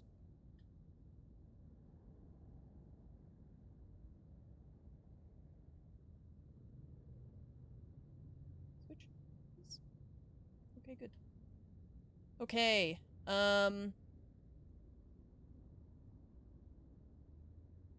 Thank you for that. The those of you who are watching for the Cubase thing. Like I said, I'm gonna switch to something else. Back to the grime.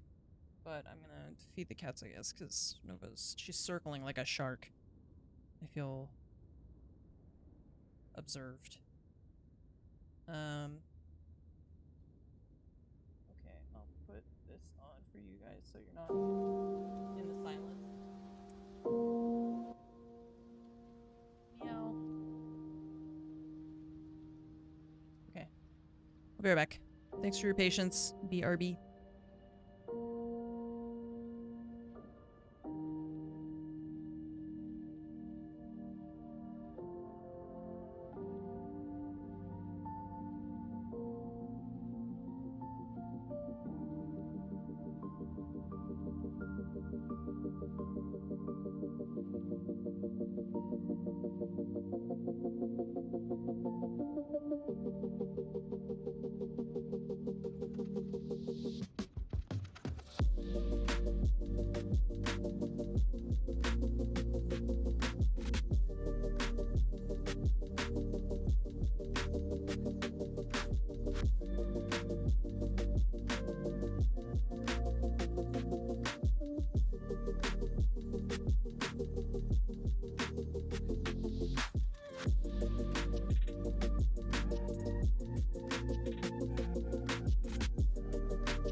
Okay.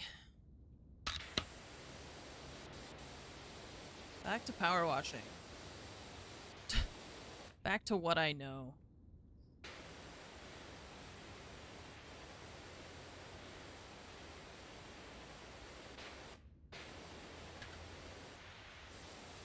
Back to your regularly scheduled programming. That is so shiny.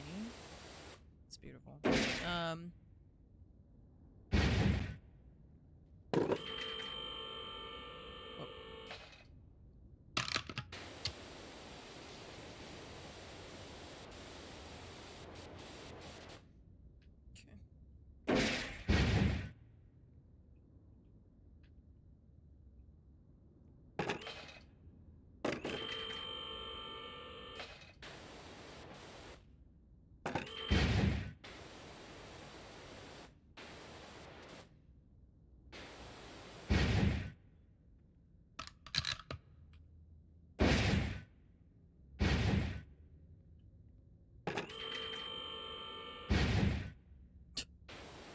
Just keep crashing into things with the scissor lift. I'm sure it's fine.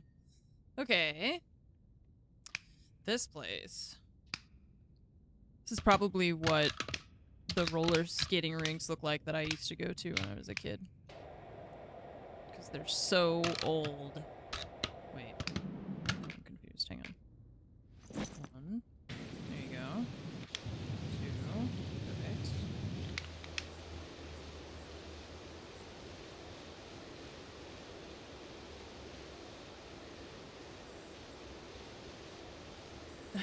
'92. We used to take like field trips. We would go to like the roller skating rink, you know? Marcus Aurelius is texting me. Hang on.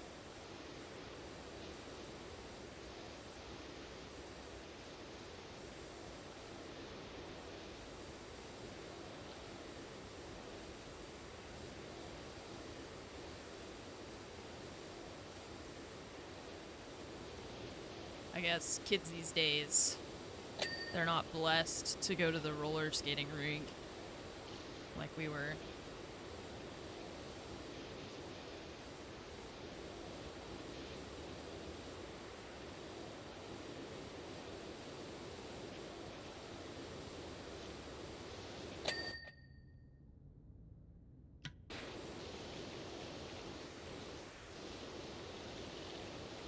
Wonder what kind of field trip. Do they even, like, school? Of course, they have to do field trips still. I don't know why I feel like... I just assume that everything good is taken away from the younger generation, so I was like, probably they don't even get to leave the school anymore. It's just that they don't go to roller skating rinks anymore. I assume. I don't know. Maybe they just go to, like, natural museums and stuff.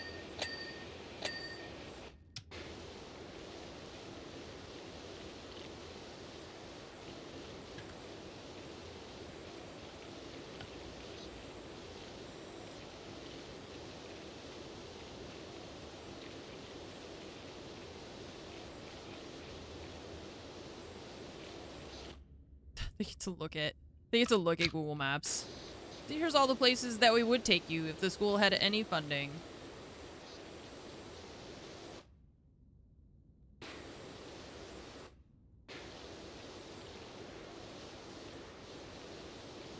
Music competitions, food, bring back the 80s. May 3rd, June 6th, July 5th.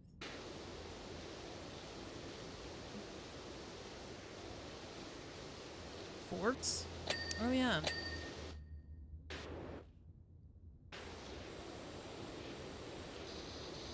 Do you guys have one of those like old-timey villages that like people work there, but it's kind of like a historical recreation of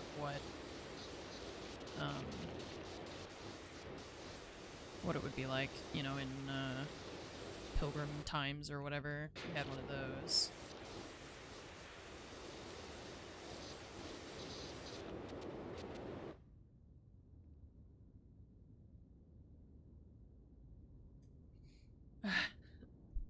Just, I thought there would be a lot more people rollerblading in general, I think, you know, just in their daily lives. We don't really do that.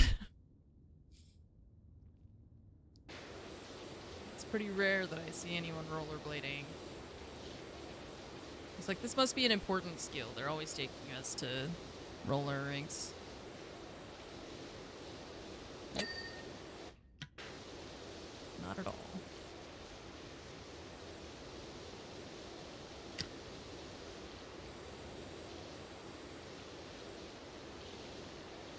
It's just so uncomfortable to me. It's like, I would rather be on a bike or a skateboard than have really heavy things strapped to my feet, basically. The wheels, you know?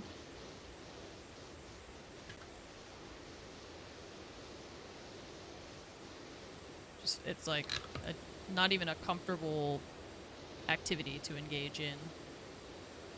You have to wear really massively heavy, inconvenient shoes.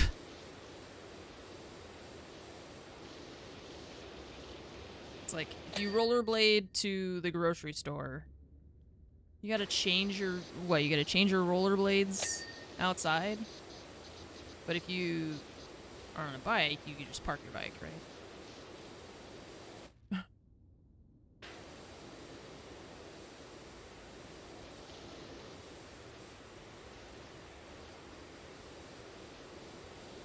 They make shoes that you can clip wheels onto.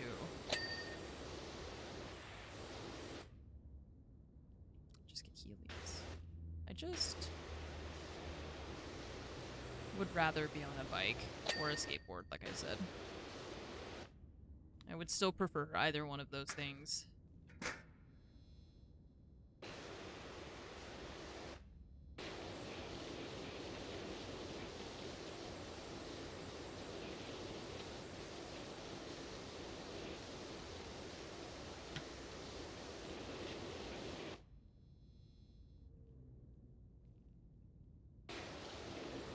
Did that get? Yeah, okay.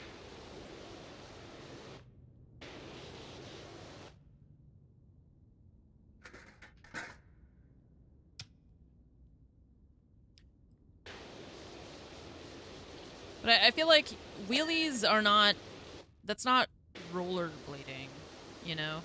It's not really the same. It's like you can slide for a couple of feet or something, but...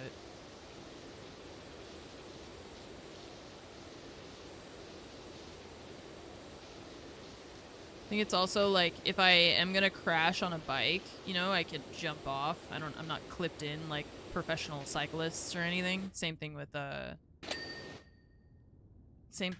skateboards, you just bail off. But if you have wheels attached to your feet, then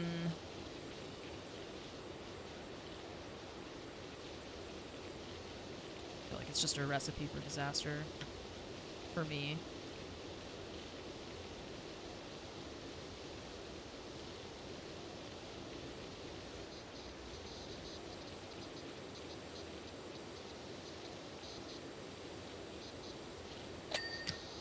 Nothing good will come of it.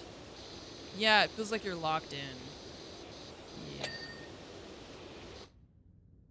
Trucks come off and then you're just in shoes. Very handy if you do like to skate around town. Don't want to carry shoes.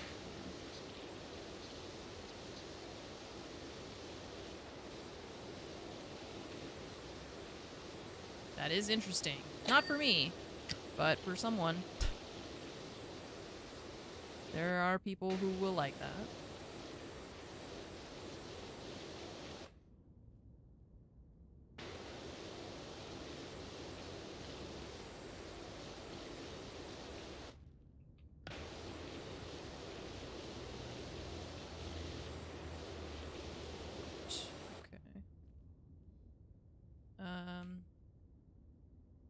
Ladder.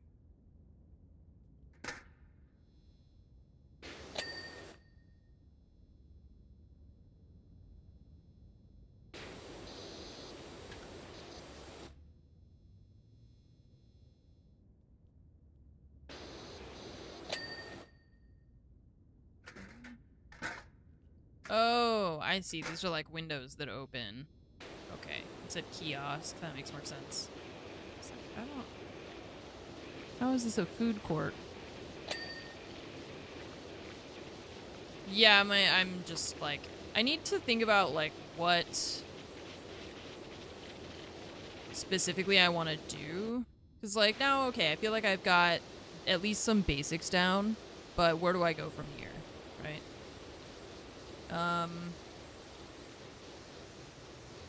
And I guess the next thing is just more like playing with all of the different options and learning what they do.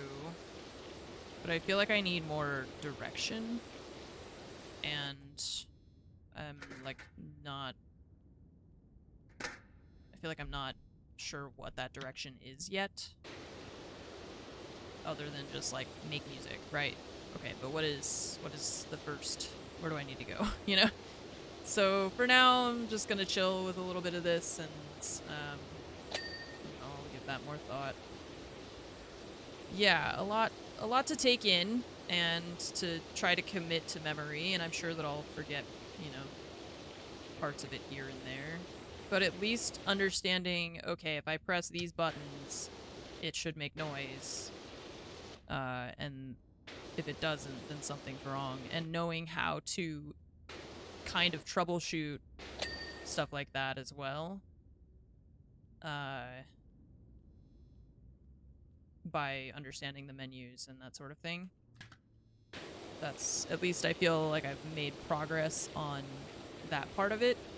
But yeah, I'm just like, what is my next, kind of, what do I need to learn to get better? And like, where should I start?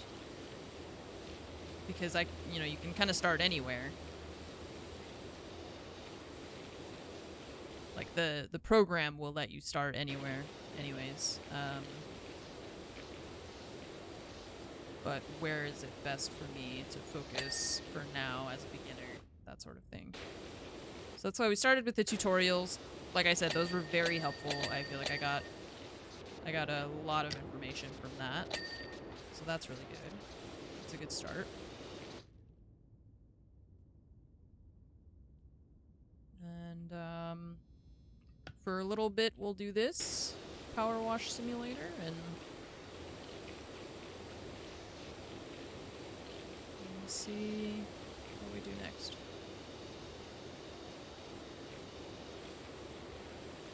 And like some of the concepts I'm familiar with already because of other experience that I have.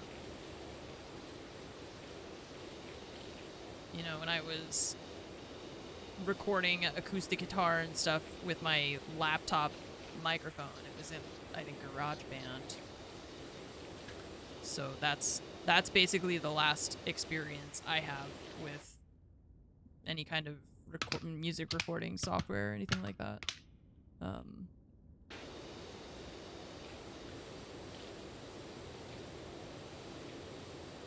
So it's quite a lot to take in.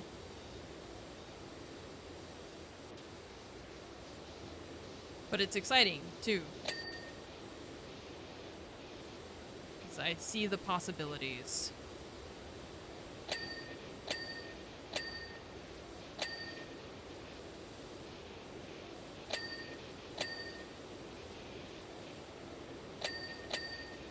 It's just that my brain feels melted.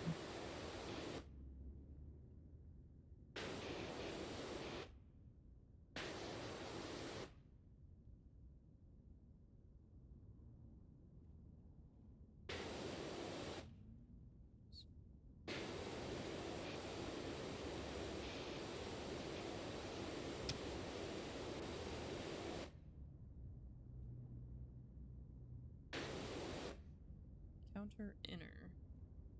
Oh, the top counts. Okay.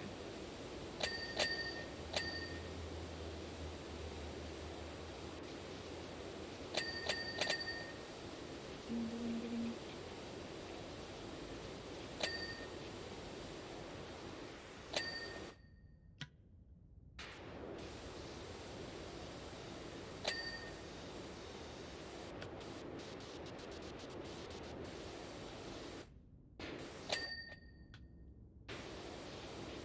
Oops.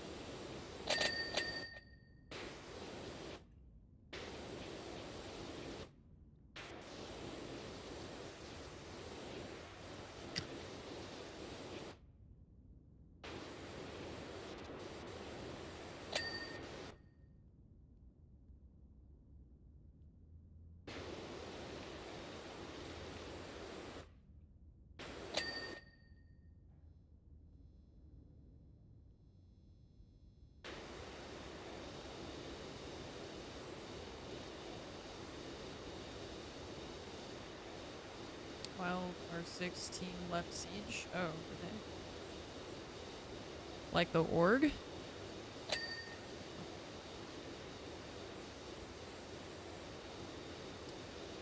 Yeah, always around this time where it's like just before the transfer window or just before SI. The teams that didn't qualify are doing all sorts of stuff, and then after SI, the teams that did qualify are probably going to do stuff too. So it all just becomes crazy. And, yeah. It's a very shiny floor. Now that we're cleaning it. So I'm always curious to see all of the things that happen because there's usually a lot of changes that get made.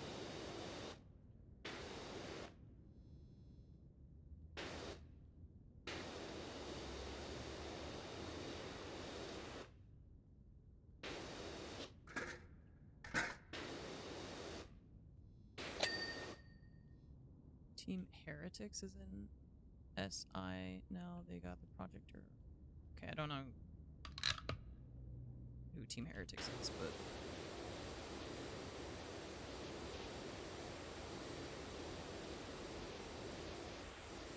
next operator is gonna be Solid Snake, which would be nuts. That would be also what?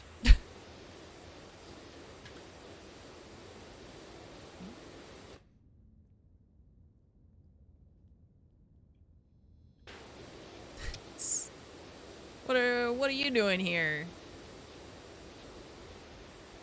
Wrong franchise. Got lost.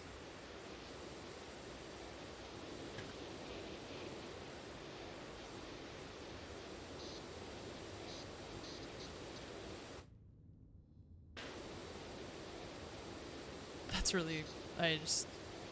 Out of all of the characters, I expected you to say, that is not one of them.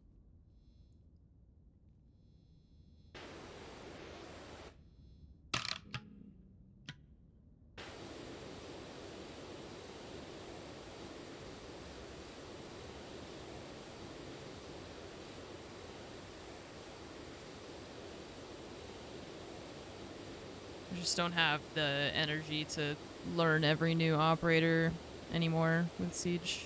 There's so many.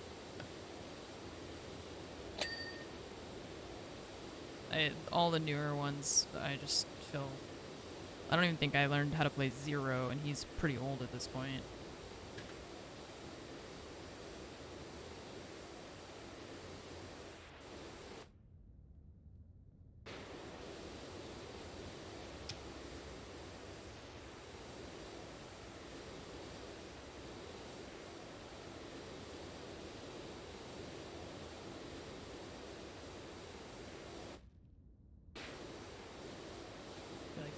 Yeah. Sometimes I'll play him in, like, deathmatch, but... People happy. But he was just one of those operators released at a time when I wasn't really playing very much of the game, and... So now I just am not really familiar with how he works. Hi, Aulagu. Thank you for the 6-year resub. Welcome back, Mena. Also, 59 months. Thank you so much for your continued support. Hello, hello.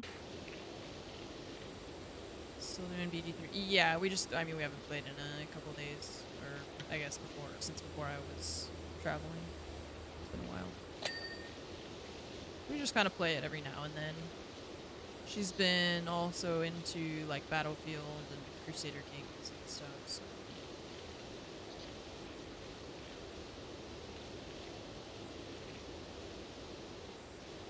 Alternate fire mode where it would immediately drill surface on impact. You have to, like, activate it, or...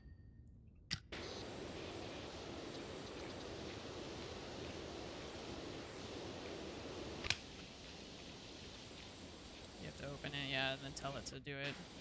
Right. That wouldn't be too hard for them to add either, because, you know, there's... Grim, for example, he has the alternate fire mode of either it bounces or sticks to a surface, so it's pretty much exactly the same as that. No, she still plays Call of Duty occasionally, but I think right now it depends on if she's got people to play Battlefield with and that sort of thing.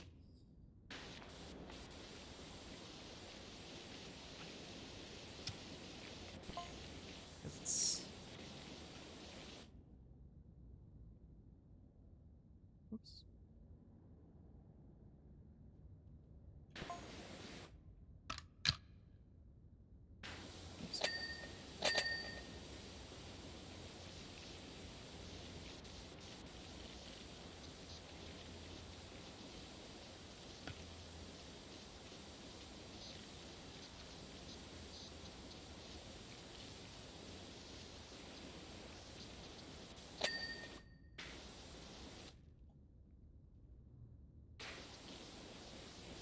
If this was a real location that we were cleaning, there would be so much gum under these seats. This would be very gross.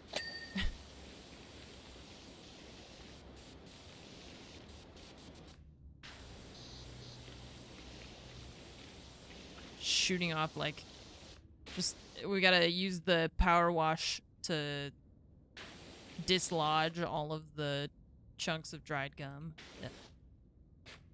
I'm glad this is a video game and not real life. I would not want to do that. I would really not want to do that.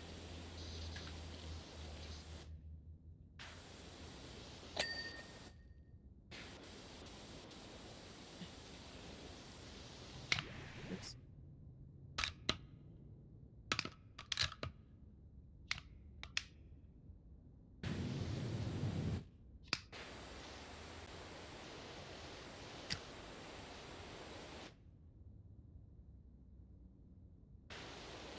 Okay. Rated the best map of this game in a community survey.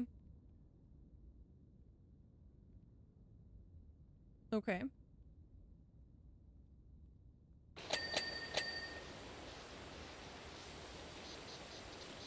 Nobody asked me what I thought.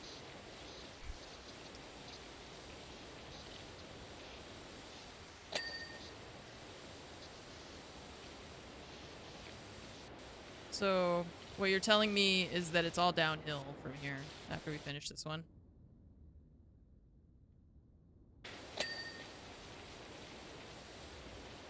This is the best map in the game. Everything else is going to be worse than this.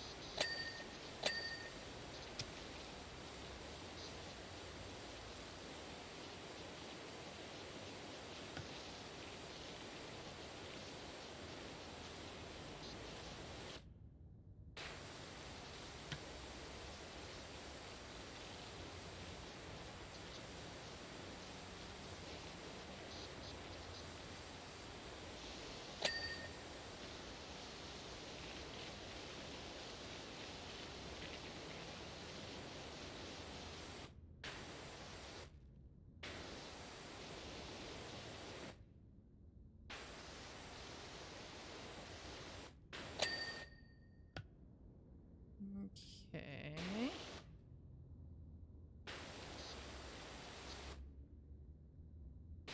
Maybe between the seats, I think. Yeah.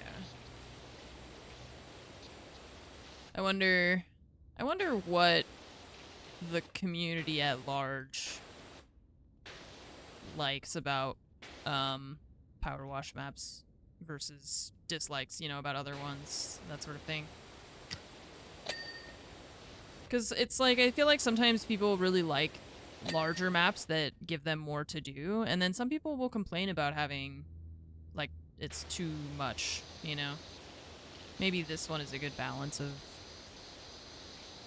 a variety of things, and that's why people like it. We just got here, so it's hard for me to say.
Everything is cemented in place. All this glue is at, or all this dirt is actually the glue residue, super glue residue.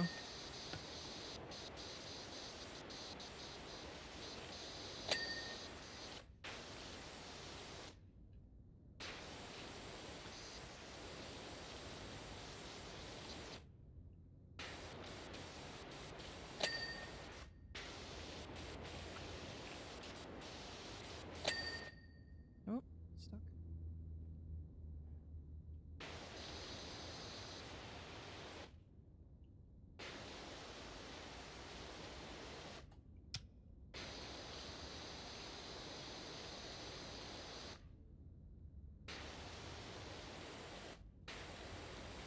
Are these the prizes?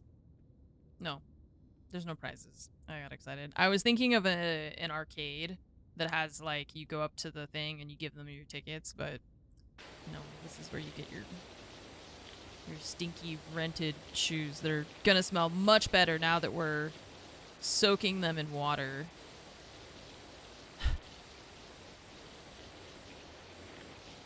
Definitely no trench foot here.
It's like trying to get all these little shelf pieces.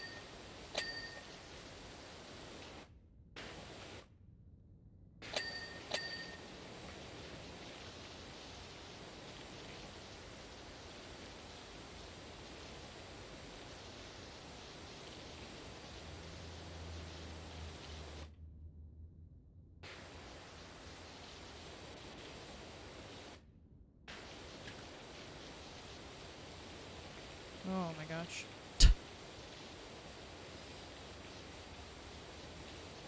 Where's all the dirt? There it is. There it is. Okay. Okay. Roller skates. Roller skates. Roller skates. All good. Okay. Try not to miss too much while we're doing stuff. They're extra clean.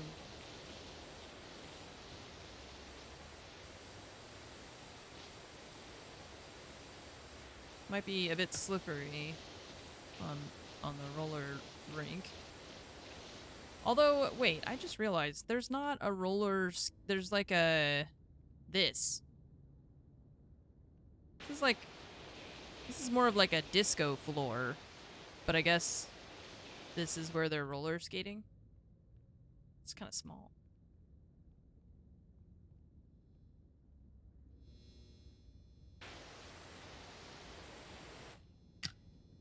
It's like 4 people at a time, max.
It's hard to get underneath that.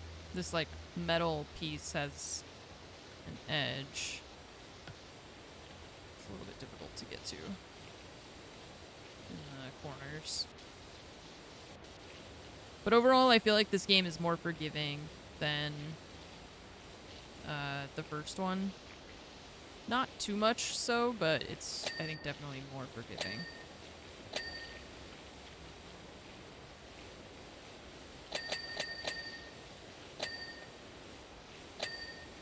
It feels like it's better about judging when you're cleaning something that's like kind of small and weirdly shaped, as opposed to just some like a large flat surface.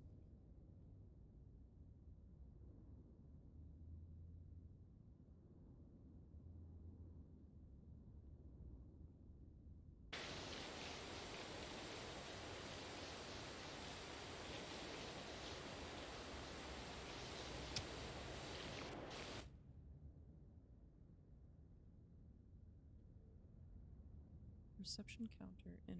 Oh, it's right there. Oh yeah, okay.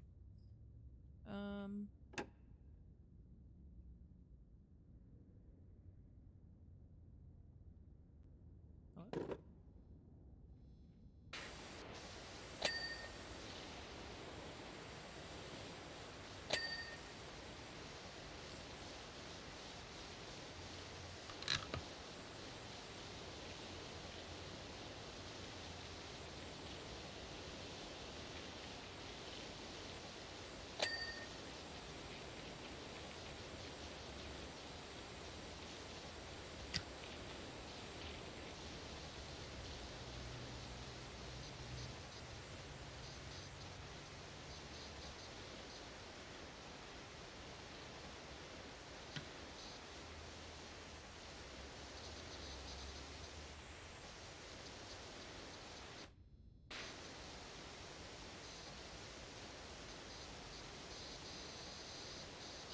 So, this year, we've talked about this a little bit before.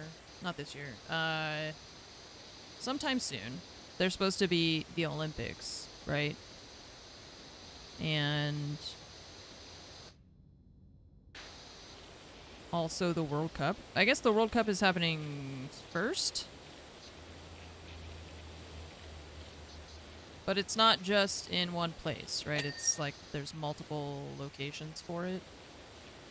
And multiple... Olympics is in 2 weeks. What? What? Okay, Winter Olympics. Okay. Okay, Winter Olympics. 2 weeks. God damn.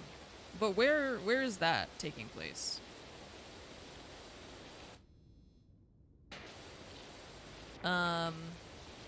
Oh, in Italy. Okay. So that's not here in the US though. So I was thinking just like major events that are happening in the US. Men's World Cup, Women's World Cup, and then the regular Olympics. Right. So yeah, I think we're all a little bit preoccupied to be worried about winter sports, but it's still just nice to know that it's there, I guess. Okay, so Winter Olympics in 2 weeks in Italy. And then, so the World Cup, Men's World Cup is first, you're saying? But when does that... I guess I should look at when it's going to actually be, like, in... Because it's going to start, but like you're saying, it's all over NA. It's not just here. I don't know how much I'll notice. I don't really leave my house enough, I think. Canada, USA, and Mexico. Right. What about the Women's World Cup? Is it the same places? Yeah, but like some of that's going to be happening in Canada and Mexico, so it's not really... It's not going to matter. Women's World Cup is in Brazil? Okay. I wonder why it's different.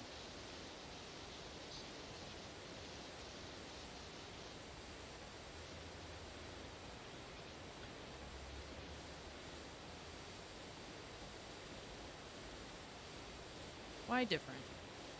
Because FIFA sucks. Okay.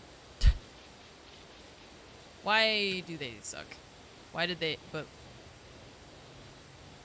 What is the... justification, I guess, or at least Brazil is a country that plays soccer. Yeah.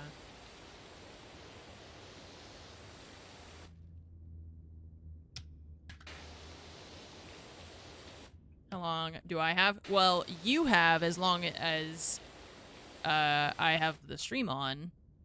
But if you're still explaining what's wrong with FIFA and I have to go, then I'll just turn off the stream while you keep talking. So you have about an hour.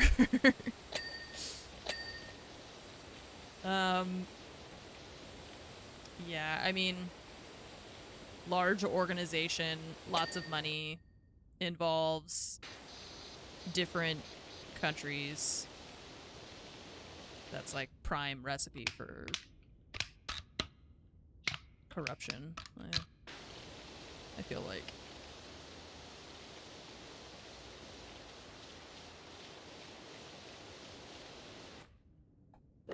Running this thing can give me power and influence? Sure hope that doesn't all go to my head.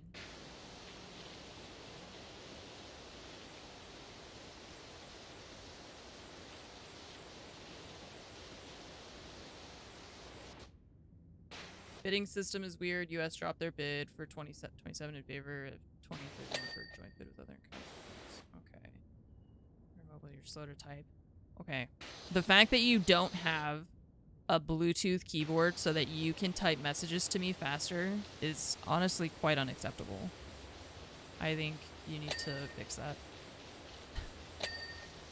Like in a meeting. Sorry, I gotta type. Hang on.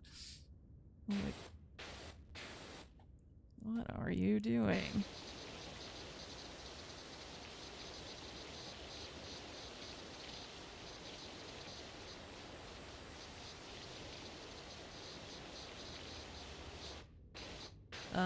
Yeah, I'm curious to see how the World Cup is gonna do, but I'm even more curious, maybe morbidly so, to see how the Olympics goes, because that's supposed to be like, I mean, it's gonna be what, in like 2 years, right? Because it'll be in, is it not in 2028 or is it in 2020? It's every, because, am I crazy? It's every 2 years, right? Or every, the Winter Olympics are every like 2, but then the regular ones are every 4, so it should be 2028. Because the last ones we had were in 24, right? Okay. Okay. I was saying it and then I was doubting myself, so. Yeah, I'm not sure how that's gonna, I mean, let's see. A lot can happen. That's really a long time from now. It has the benefit of being in LA. Is that a benefit? What is the benefit for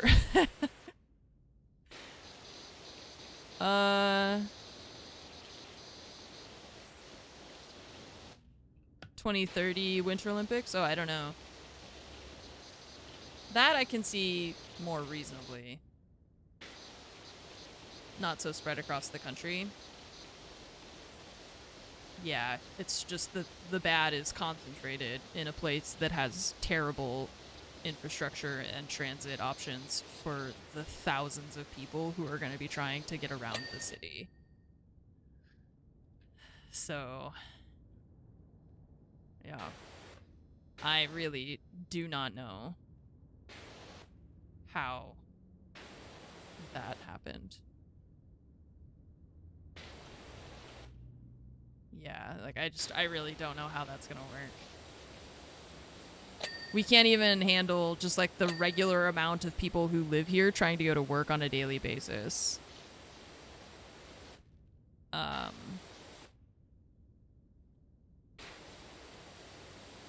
And I know they were like, they had big talks about how they were gonna prepare the city for it, but like, okay, you guys have 2 years. What are you gonna do in 2 years? Anything? Nothing? I don't know. 2034 are in Salt Lake. Okay, well. That is like a whole generation away from me, so that's somebody else's problem entirely.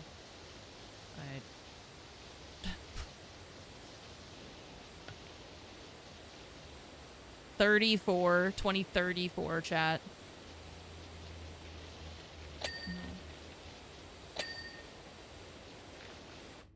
It's gonna, instead of Salt Lake City, it'll be Salt Flat City.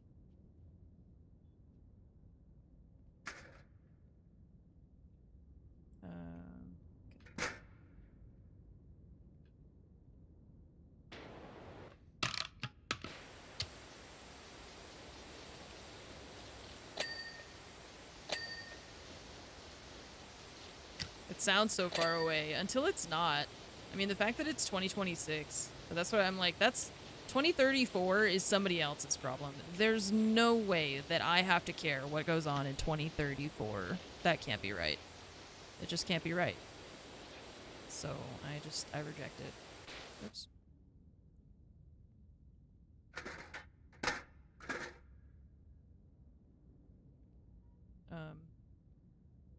Oh, maybe this isn't the one? Yeah.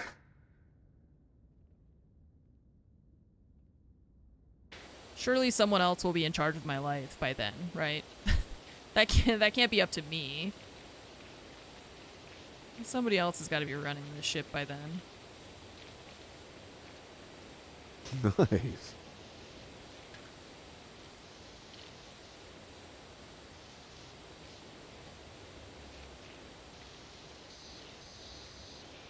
Yeah, ChatGPT.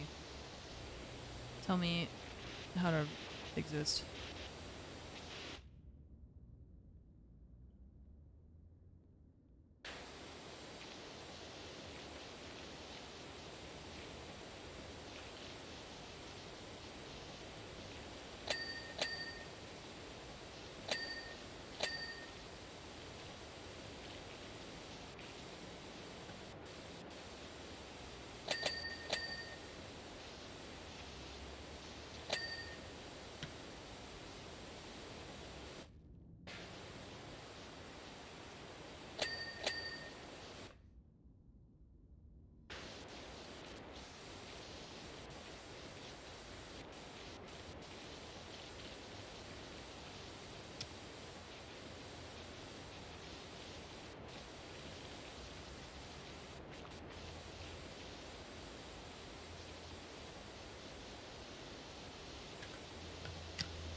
See you later, Acilian. See you tomorrow. Have a good one.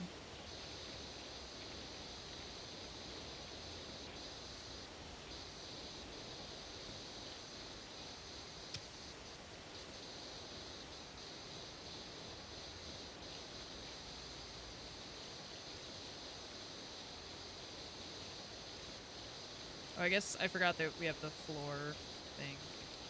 I just feel like, I guess it's like less moving for my arm, but I don't know. Floor one is a bit meh. So you really have to like look down so that you don't move too fast.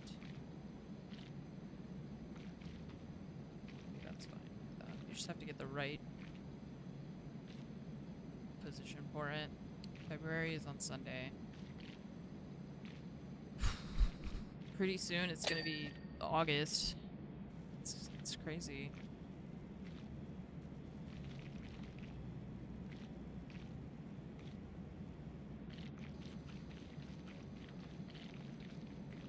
Soon it'll be 2034. Ah! I feel like I'm giving myself existential dread by thinking about this. Just like, oh my god. How many more years of this?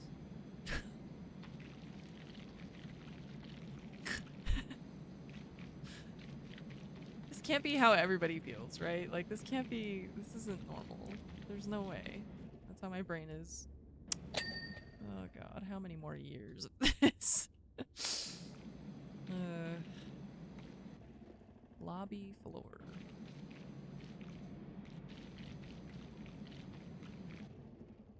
It goes all the way to here. See, 'cause if you go too fast, then it does that, so we have to slow down.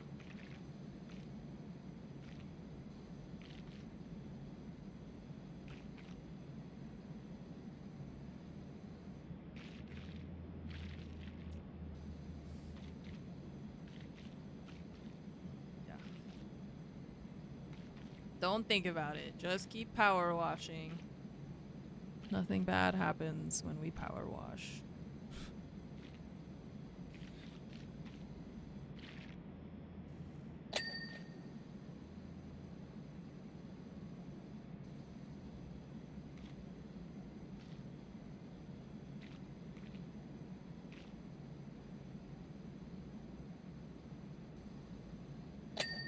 Okay. See, like that, because this is such a large area, I feel like the game intelligently goes, okay, like, we'll call it quits earlier, basically, because of how big the space is. At least it feels like it does it more than it did in previous ones. Hi. You gotta lay down. Ugh.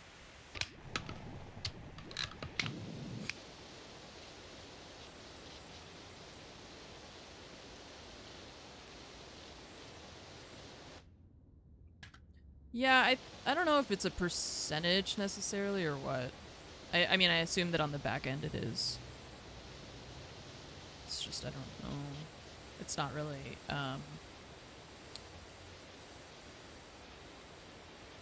displayed for the player, I think, because you just have that bar at the top left. With the yellow thing. I feel like it's better for the small, highly detailed objects. It just, like, it finishes the dirt faster. You done working?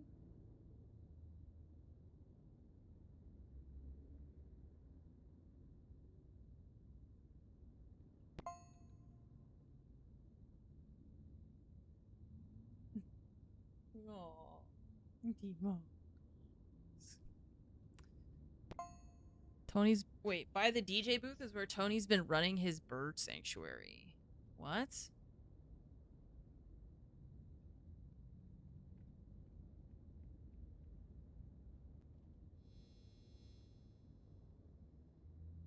Is the photo booth? Bird sanctuary? What? What is going on? I'm so confused.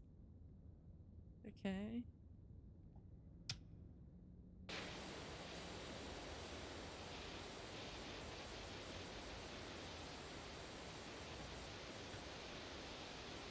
Hi, Blue.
Where's that?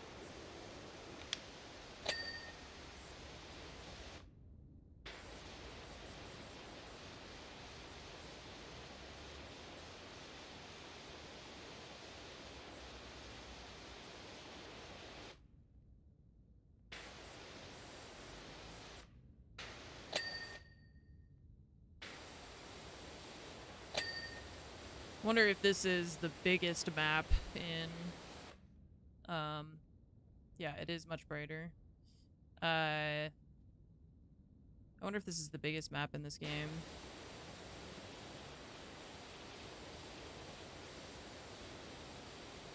Cuz it's pretty large.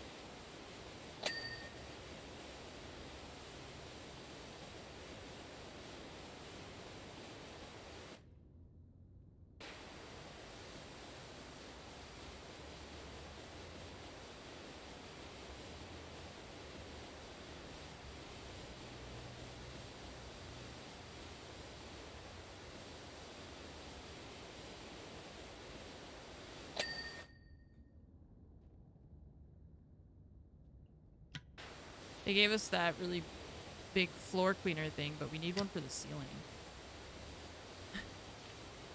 All I get are the extensions, but then we need more surface area to cover, and it's too far away.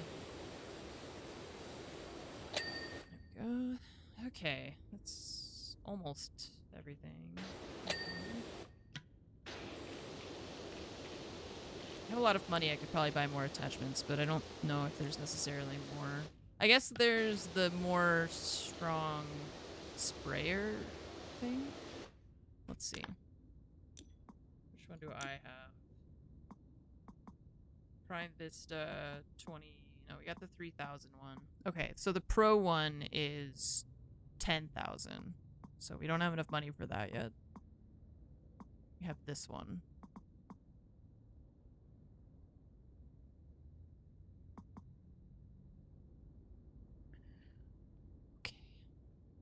Gotta power wash a lot more if I want that thing. $10,000. Jesus. I better be able to power wash the moon with that.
feel like I like cleaning the ceiling the least.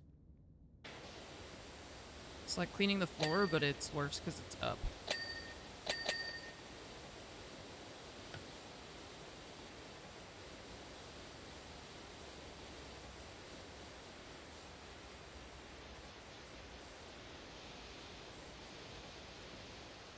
But at least they give us, we have more tools and stuff in this one than we did in the previous games, so.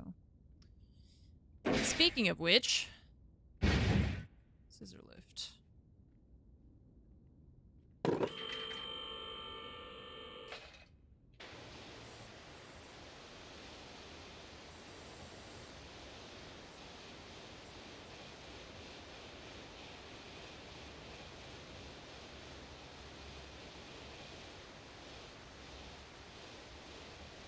Yeah, the little ledge. There's always a little ledge. That's where they get you.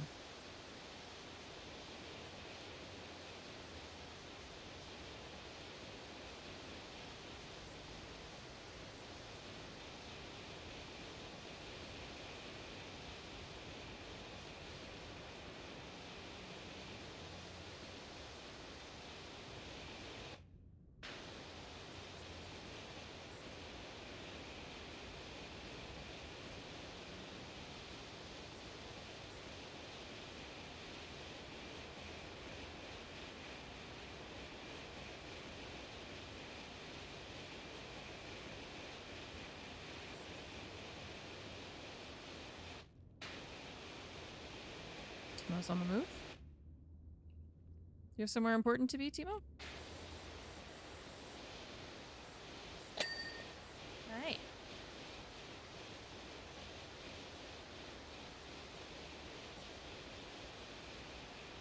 Hello. Oh my goodness. Oh, the boy. The boy. Good boy. He's a good boy. He's a good boy. You good? Hey.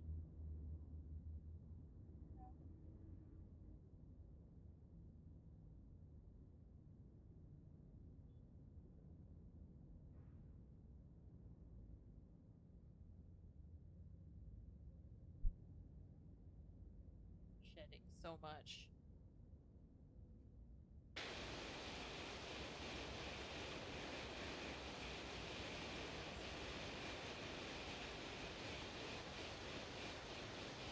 Okay.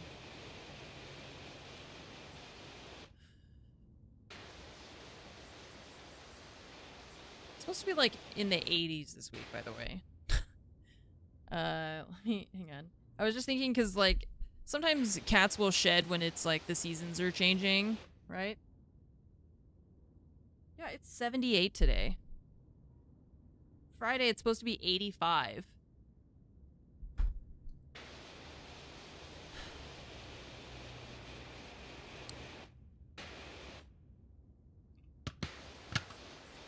No, that's really, it's high.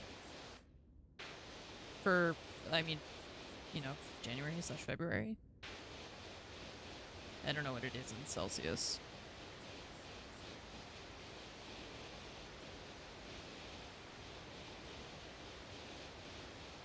'28, 30, maybe, I don't know. I have no idea, actually.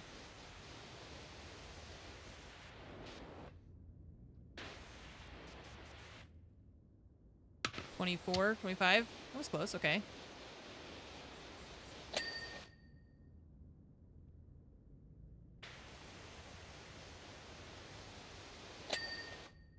Yeah, that's what I'm saying. You're like, oh, okay, now I can have the appropriate reaction to that information.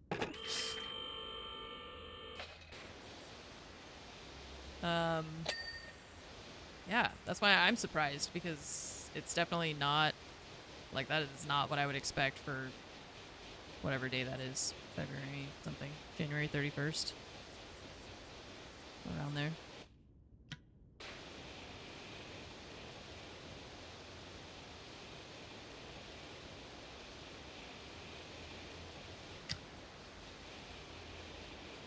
See you down in Arizona Bay.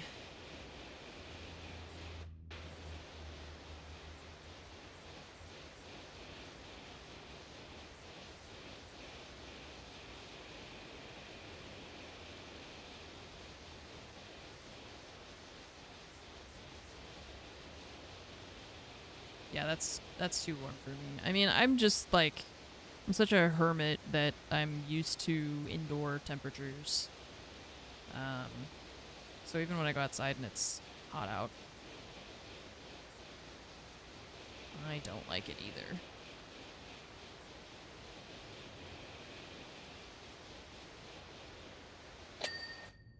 I don't like it either.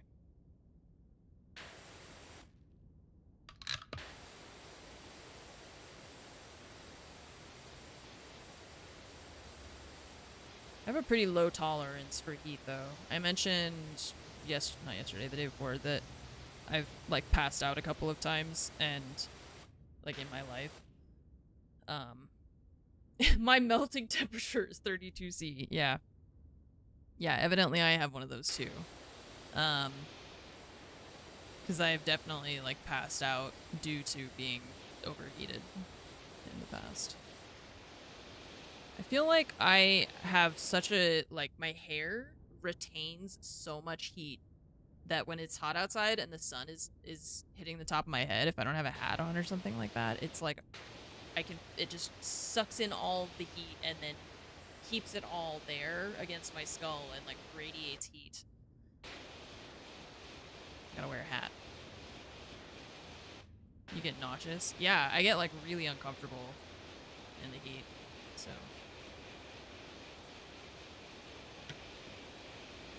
It's not great.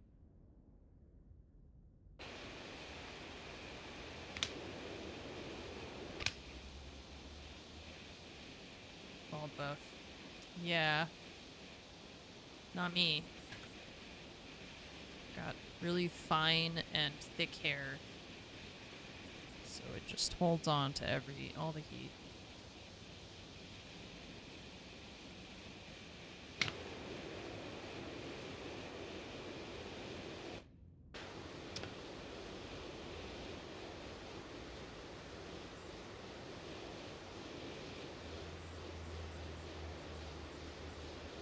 New jobs available. What's next? Tractor. Okay. Okay. A tractor. Alright. Ceiling mostly done. Wanted to get that out of the way. Like I said, I don't really enjoy that as much. It's such a similar process, I think, to the floor, because it's just like a big, open, flat-ish thing. But it's more annoying because you have to point everything up.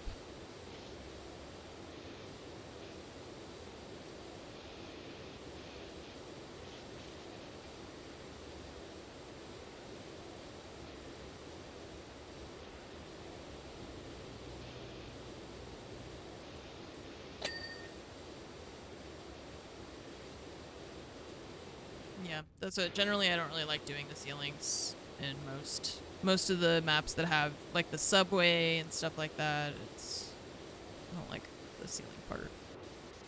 So I'm doing it first because I want to get it out of the way. It's like when you guys have Thanksgiving dinner or whatever the equivalent is, where you have, like, a lot of different foods that you put on your plate. Do you start with the thing that you like the most or the thing that you like the least? I always start with whatever I like the least, and then I save what I like the most for the end.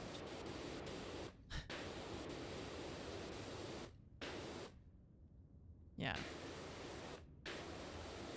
Or, like, I'll have some of what I like the most and then finish all the stuff that I don't like as much, but still end with the thing that I like the most. Gotta save the best for last. Yeah.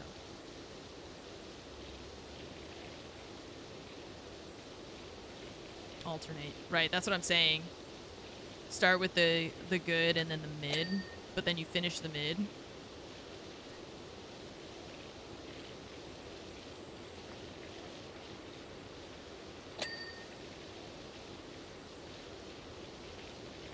Oh, what's up, Timo? That sounded sad. You okay? You're just sad because you're in here and Nova's not in here. Yeah, that is sad, huh? Maybe if you stop chasing her.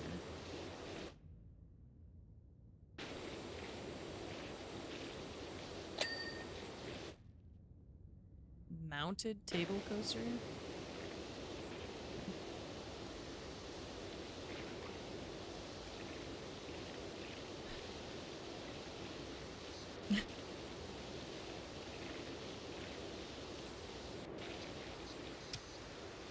Poor Timo, he just wants to be friends.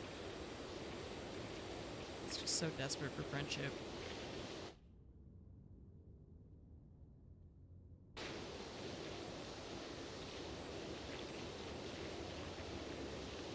And Nova is so desperate to avoid his friendship.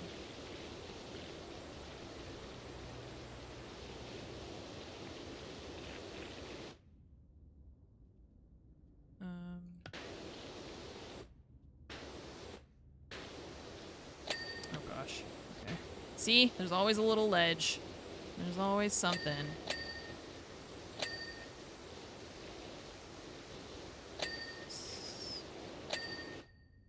This chair, stool's clean? Okay. Oh, it's above.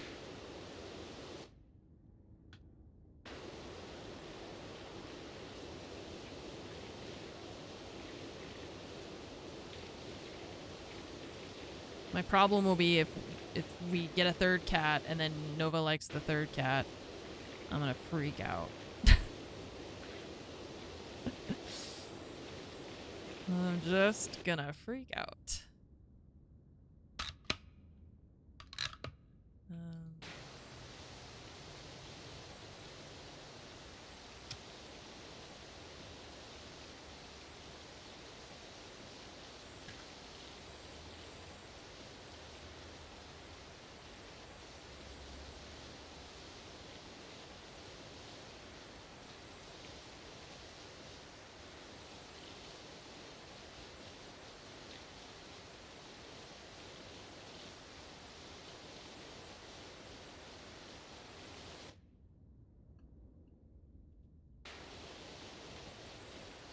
Timo. What's up? What's up, little guy?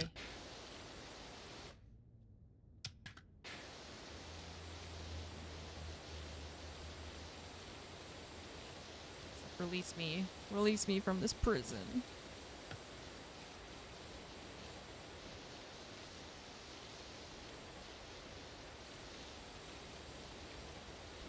Hi.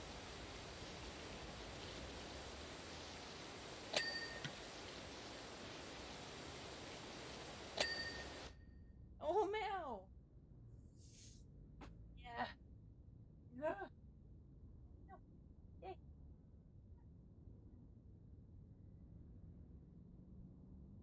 Look, you can watch me power wash. Interesting.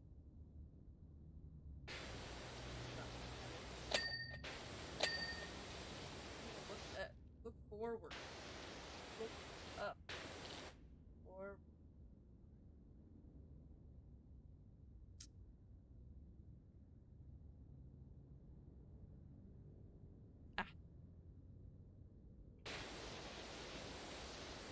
It's not interested.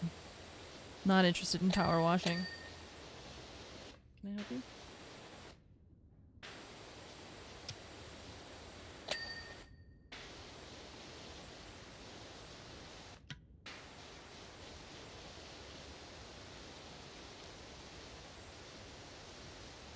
I think I'm being chastised right now.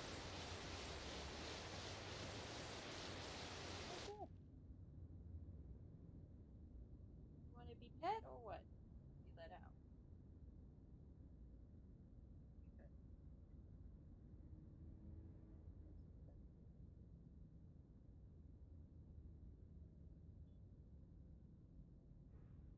Yo.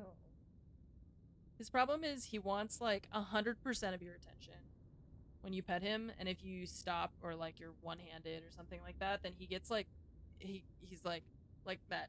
I stopped while I was talking because I was trying to kind of demonstrate. And he's like, okay, then I'm getting down. If you're not 100% invested in this, then I don't want it. Why he does that? You pet him with both hands and like give him your full attention, he'll stay. But if you try and do something else at the same time as petting him, he's out. It's like, you gave up, I give up. I'm not in it.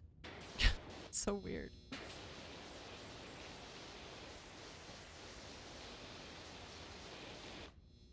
It's real. just say you hate me. Fine.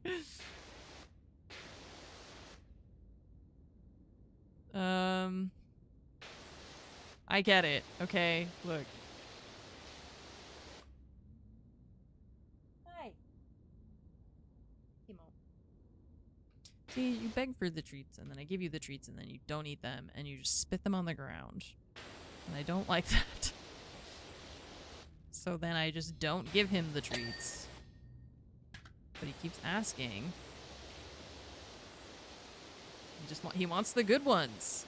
And every time it's like I've never given him the good treats from here at my desk. But it's like he thinks that I have them. And every time he'll take the, like, cheap treats or whatever, you know, like the regular ones. He'll take it, but then he just spits it on the ground. He doesn't eat it. And he'll leave it there. And then Nova comes in, and she won't eat it because it's been in his mouth. So... it's really a joy having cats. Wonderful creatures. I was like, I wonder if Fromage can hear me. Survey says, yes, she can hear me. Shit talking the cats.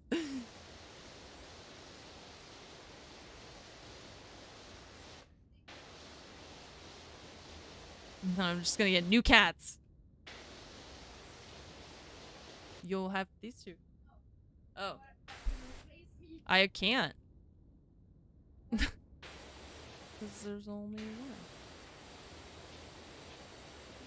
one. No. They don't have any fromages at the shelter for me to adopt. They only have cats.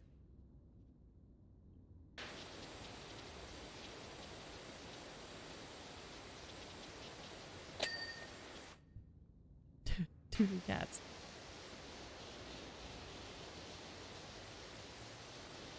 I hope we aren't unlucky enough that one day to have cats that actually will like actively dislike each other and like fight, because Nova and Timo, they don't like, you know, they're not like cuddling and stuff, but at least it's not like outright fighting, you know, like Timo is just chasing her around being like, let's play.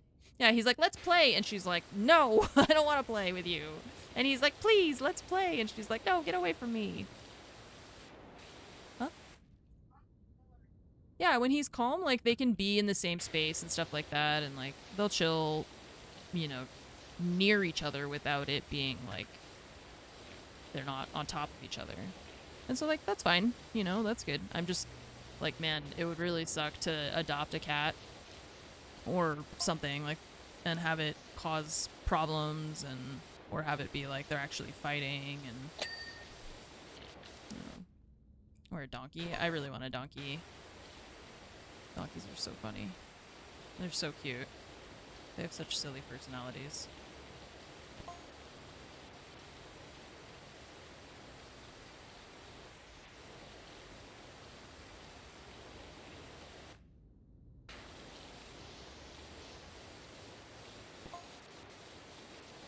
Always wanted chickens. Yeah. Chickens, donkeys. There was a person here a couple days ago that said that they had like 6 goats or something like that.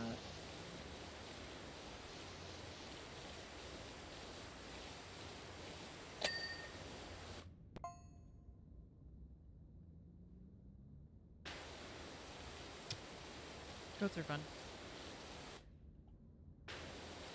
But yeah, I've always wanted a donkey.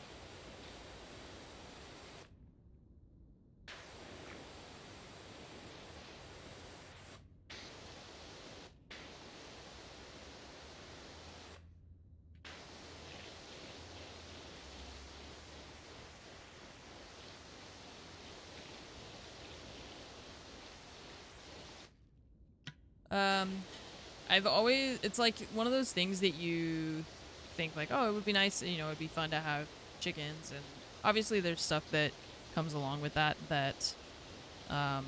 if you have never had a pet chicken or a pet duck or whatever, or not duck, like donkeys and stuff like that, you have to learn, you know, learn about them so that you know how to take care of them.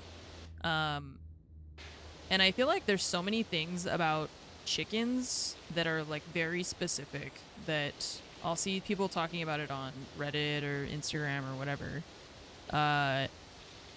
Like something about, there was a person who was like throwing some of the eggs back into the chicken coop for the chickens to like eat the eggs, and then people were like, you shouldn't do this because then it teaches them to eat the eggs and they'll just eat them all. Like, what? So like, how would you even know, like, how are you supposed to know that as like a person for the first time, you know? I feel like you have to learn all that stuff before. Yeah. But it's a lot. It's a lot.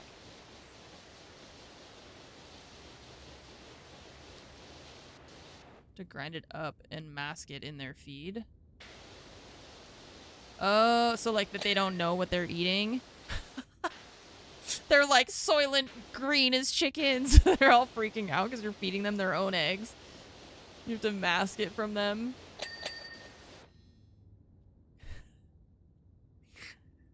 You're like chopping it up in their regular food and like fillers and stuff like that. Man, that's messed up.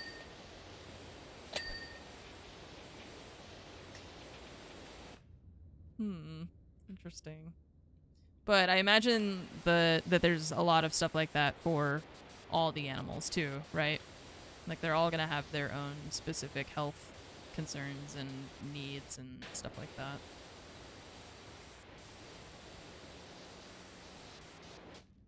Huh? What's the smell? Oh, okay. No, it's just it like kind of smells like a burning thing, but I imagine it's just from the toaster. Yeah, okay. What did it remind you of?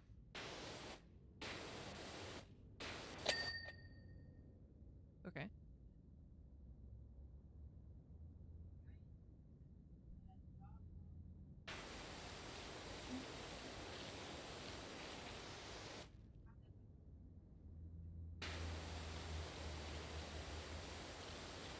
Oh, yeah. Okay.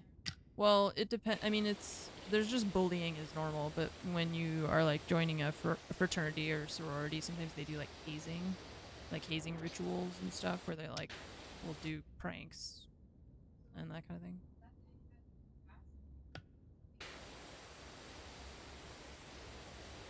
Okay, so a guy I don't know how much they can hear of what you're saying, but so a guy in the US who had to take care of a chicken for a week on college campus?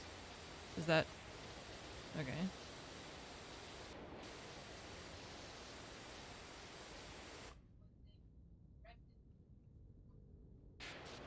He fed chicken to the chicken and then was arrested for feeding chicken to the chicken.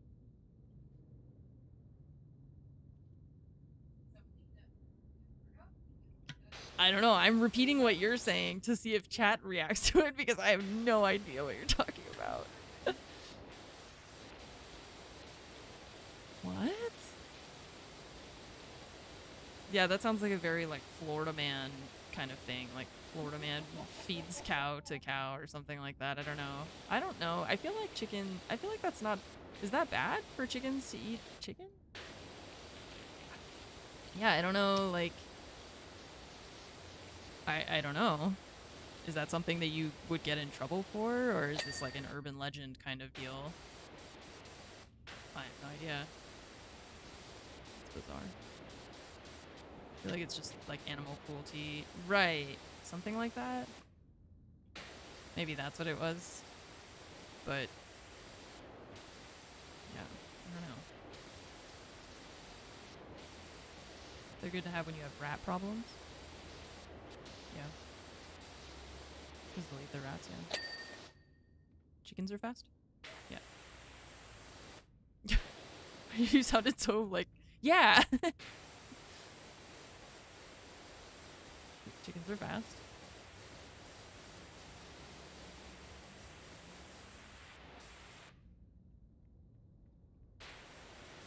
I like the, sometimes I'll see reels of people doing like at like a gathering, like a social kind of holiday atmosphere, and it'll be like a ring, and in the ring there's 3 women that have blindfolds on, and there's like a duck or something that's just walking around, and they have to try and like, they're trying to like find the duck, but they're all blindfolded, so the duck is just like walking away from them as they just run into everything. I don't know why that seems so funny to me. The duck is just like, I don't know what is going on, but it just avoids, it just walks away as they're like trying to find it with blindfolds on. We do it with the cats. See, but like it's funny because the like a duck and a chicken, you know, they'll walk away from you just naturally. Like it's almost like you're like opposite sides of them, or is it the same side of a magnet? Right? That just like pushes them away. They just like stay outside of your bubble. I feel like Timo just would sit there, you know, or he would come to you. As opposed to like chickens that are just like trying to get away from you, you know? Yeah. Yeah. You could try it at the center. You could try it with one of the hawks. See how that goes.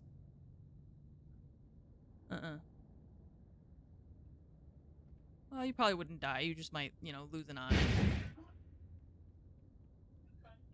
You'll live. You'll just be blind, and we'll get you a really cool eye patch. You can be like that lady in Fallout. She's got an eye patch.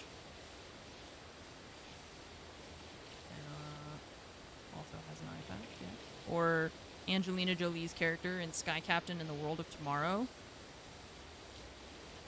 You don't care about Angelina Jolie?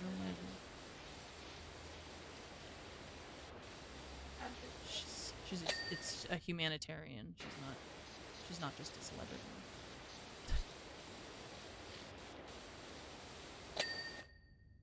Who else has eye patches, chat?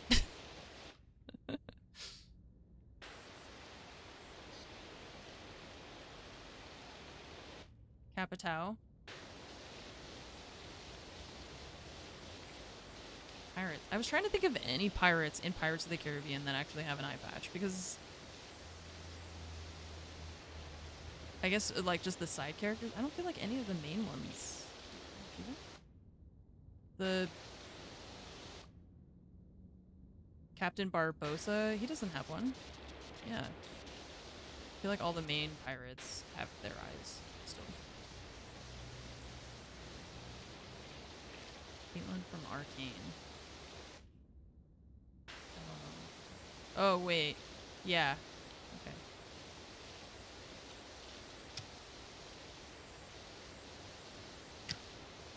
Definitely don't know a League of Legends character.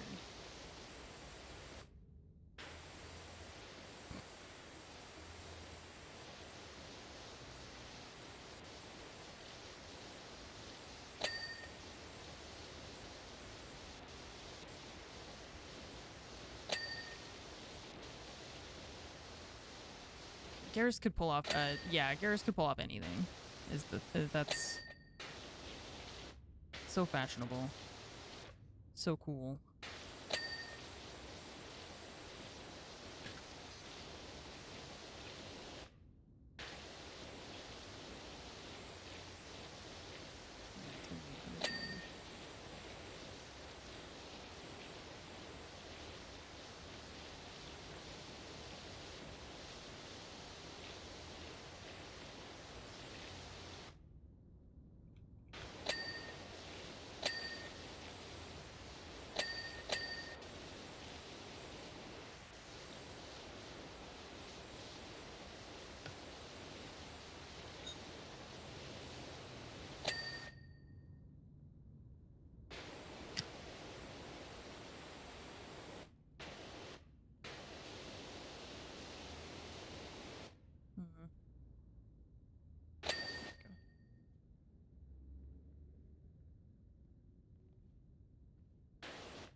Nope, never mind, just kidding. See, but like that, there was still so much dirt visible, but it went away a lot faster, I think, than it would have gone in the previous game.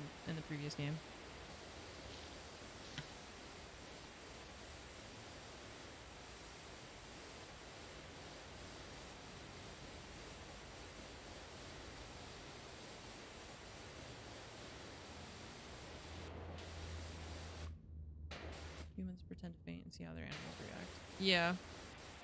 Done that before. Oh wait, somebody, I think it was Carrie, were you asking me about the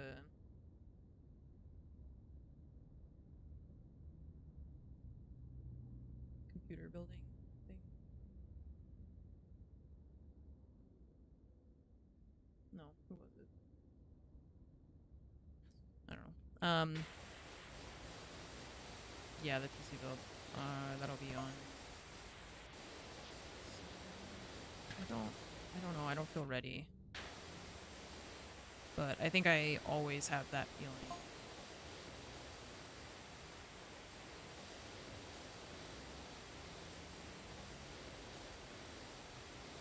Yeah. I think I just have that, I just don't feel ready. But I almost never do.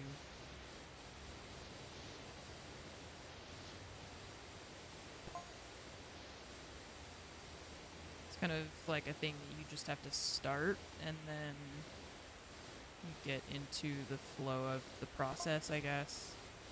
It becomes more clear once you actually started what the next step will be.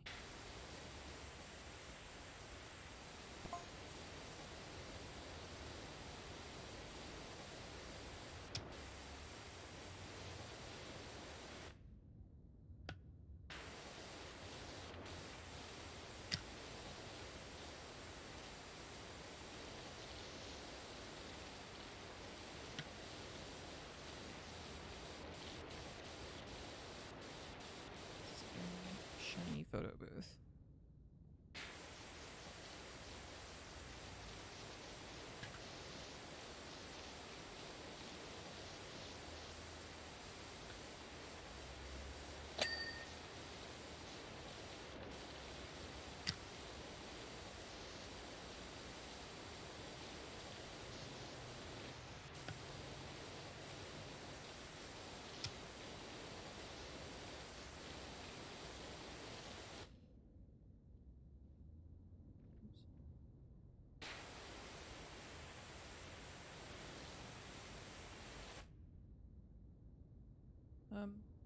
No, I'm okay. I'll eat after I'm streaming, which is gonna be soon, I guess. I was learning Cubase this morning, and I've learned a lot. But I feel like I need to, like, understand what my next steps are, you know? Because it's like, it's, okay, you have the tool, but I don't know. So that's why I started doing this, because I was like, I feel like I need to take a step back and think about, like, what do I need to learn in what order, you know? Because it's just like, there's so much stuff in the software that I can do, but not, yeah, but like not all of it is going to be relevant right at the beginning. So yeah, I was watching these like tutorial videos and stuff this morning, and I feel like I've like definitely have picked up a lot of stuff that I did not understand how to do before, and I can like see the possibilities, you know. But after I finish streaming, I feel like I just need to think about like, okay, what do I actually need to do next though?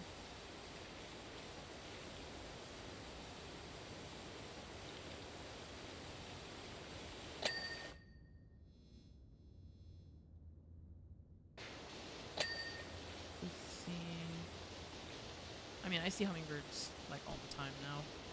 That tree that we have is just, they really like it, I guess. That reminds me though that I wanted to get a better hummingbird feeder. It's the one that we had, it was supposed to be so that like ants couldn't get in it, but they do. So I want to get one that hopefully will be better for that purpose.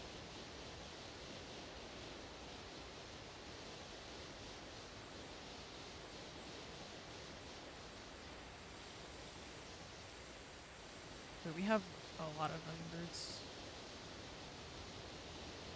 so I feel like I see them pretty often.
I feel like I'm gonna give myself tendonitis with Power Wash Simulator.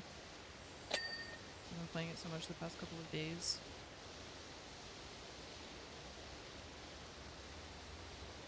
It's just so satisfying.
Okay.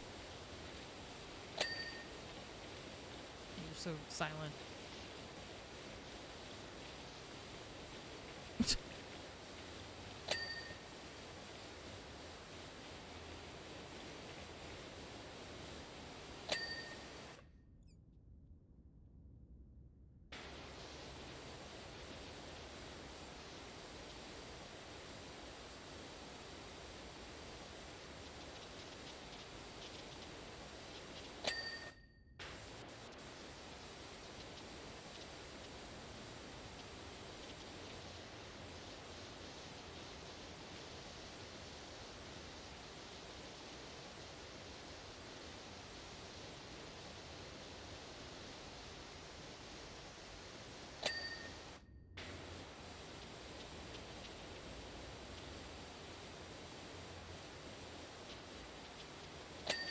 Yeah, I like kind of zone out when I am like so focused on this.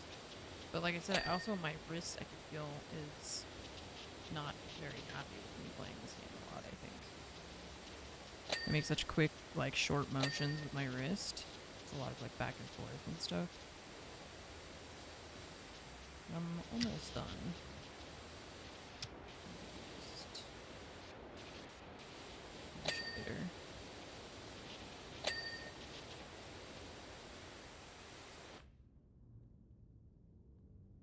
Shoulder. Yeah, it's just the, like, the difference in your posture. Like, sometimes when I play with a controller, even if it's on PC, just the fact that I'm holding a controller changes the way I hold my shoulders. But I also very often will find that I'm, like, unrealizingly tensing some muscles, you know, and you have to, like, I have to tell myself to stop, you know, to release the tension, because I'll just, like, hold them really tight. And sometimes I've noticed I do that with, like, when I'm playing a game with a controller or something like that. Or just randomly turn on. Oh yeah. This whole time we could have had music.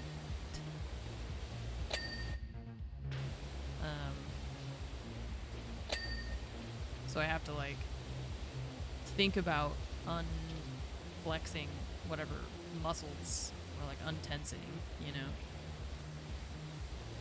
But it's weird, it's like my natural, like, my body's natural position is to tense up certain muscles, like my shoulders or something.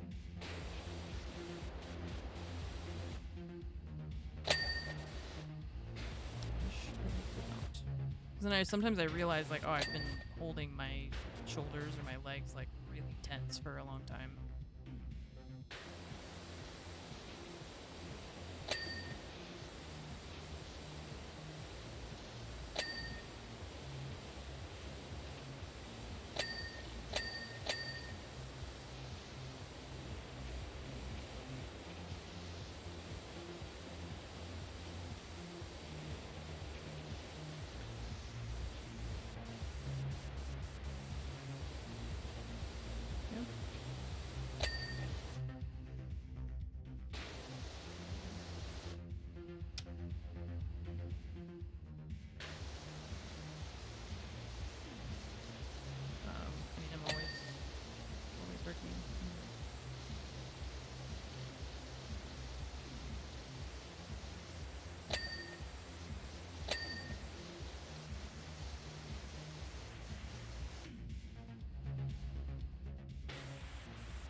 To make a plan for myself with the Cubase stuff, like I said.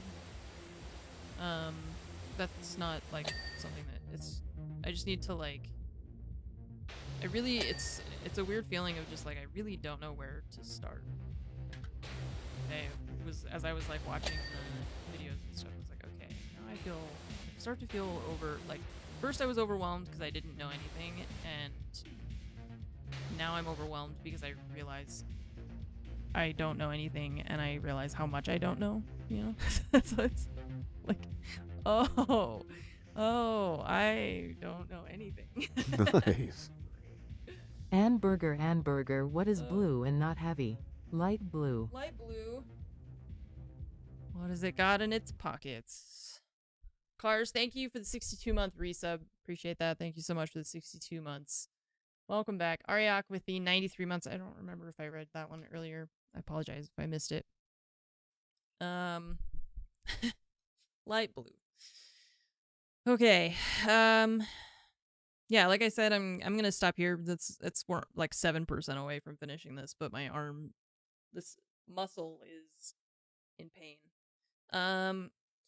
I want to figure out, like I said, I don't know. I feel like I'm up against a